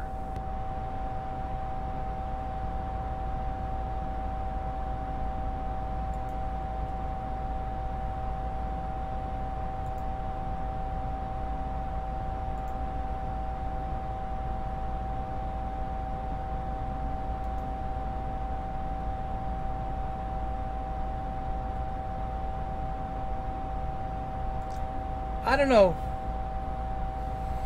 It's kind of tricky because they're not showing inside of the airplane. I saw one video where this one guy is showing a 300 ER,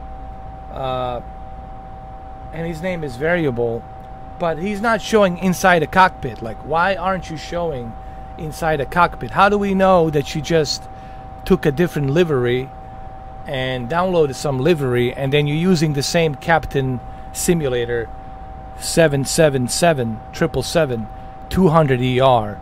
You know, you got to be careful on YouTube. On YouTube, people like to trick. It's a lot of trickery, a lot of clickbait trickery shit. And why this guy's not showing the cockpit? Like, dude, where's the fucking cockpit? Show the cockpit. He's just showing the outside of the plane. I don't care about your livery, bro. Show the cockpit. Let's see the cockpit. But he's not showing the cockpit. Why? Because if he shows the cockpit, people are gonna know it's a captain simulator 777 200 ER, not a 300 ER. Yeah, this video right here. Check this guy. I mean, what a bullshit. Dude, show the fucking cockpit.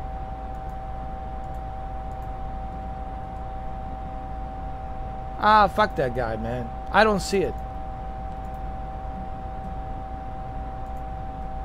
Where? I don't see it.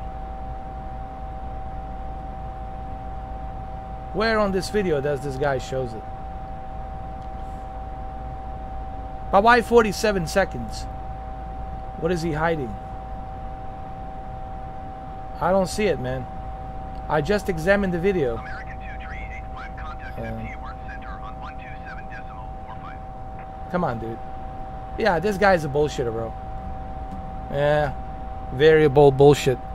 I'm already calling this YouTuber a bullshitter. Come on, man. Going to Come on, bro.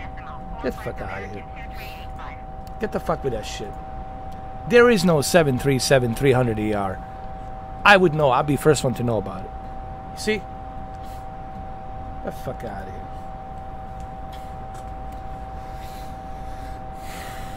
Trying to sell me a Fugazi over here. Nah, man. Don't sell me a fucking Fugazi. There's only one 777. Captain Simulator. Now, I can download some bullshit liveries and tell you this is the new 747 Queen. Or this is the new 747 whatever. 400. And I can put some bullshit livery. But I don't want to show you inside the cockpit. Because if I show you inside the cockpit, oh shit, dude, you're lying. That's not a new 747.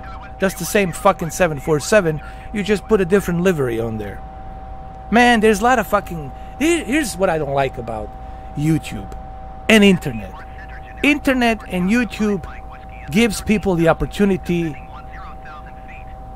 to clickbait. Gives the opportunity to be fake and to lie, to bullshit. That's the shitty side of the internet. Is people just want to be dishonest the whole fucking time.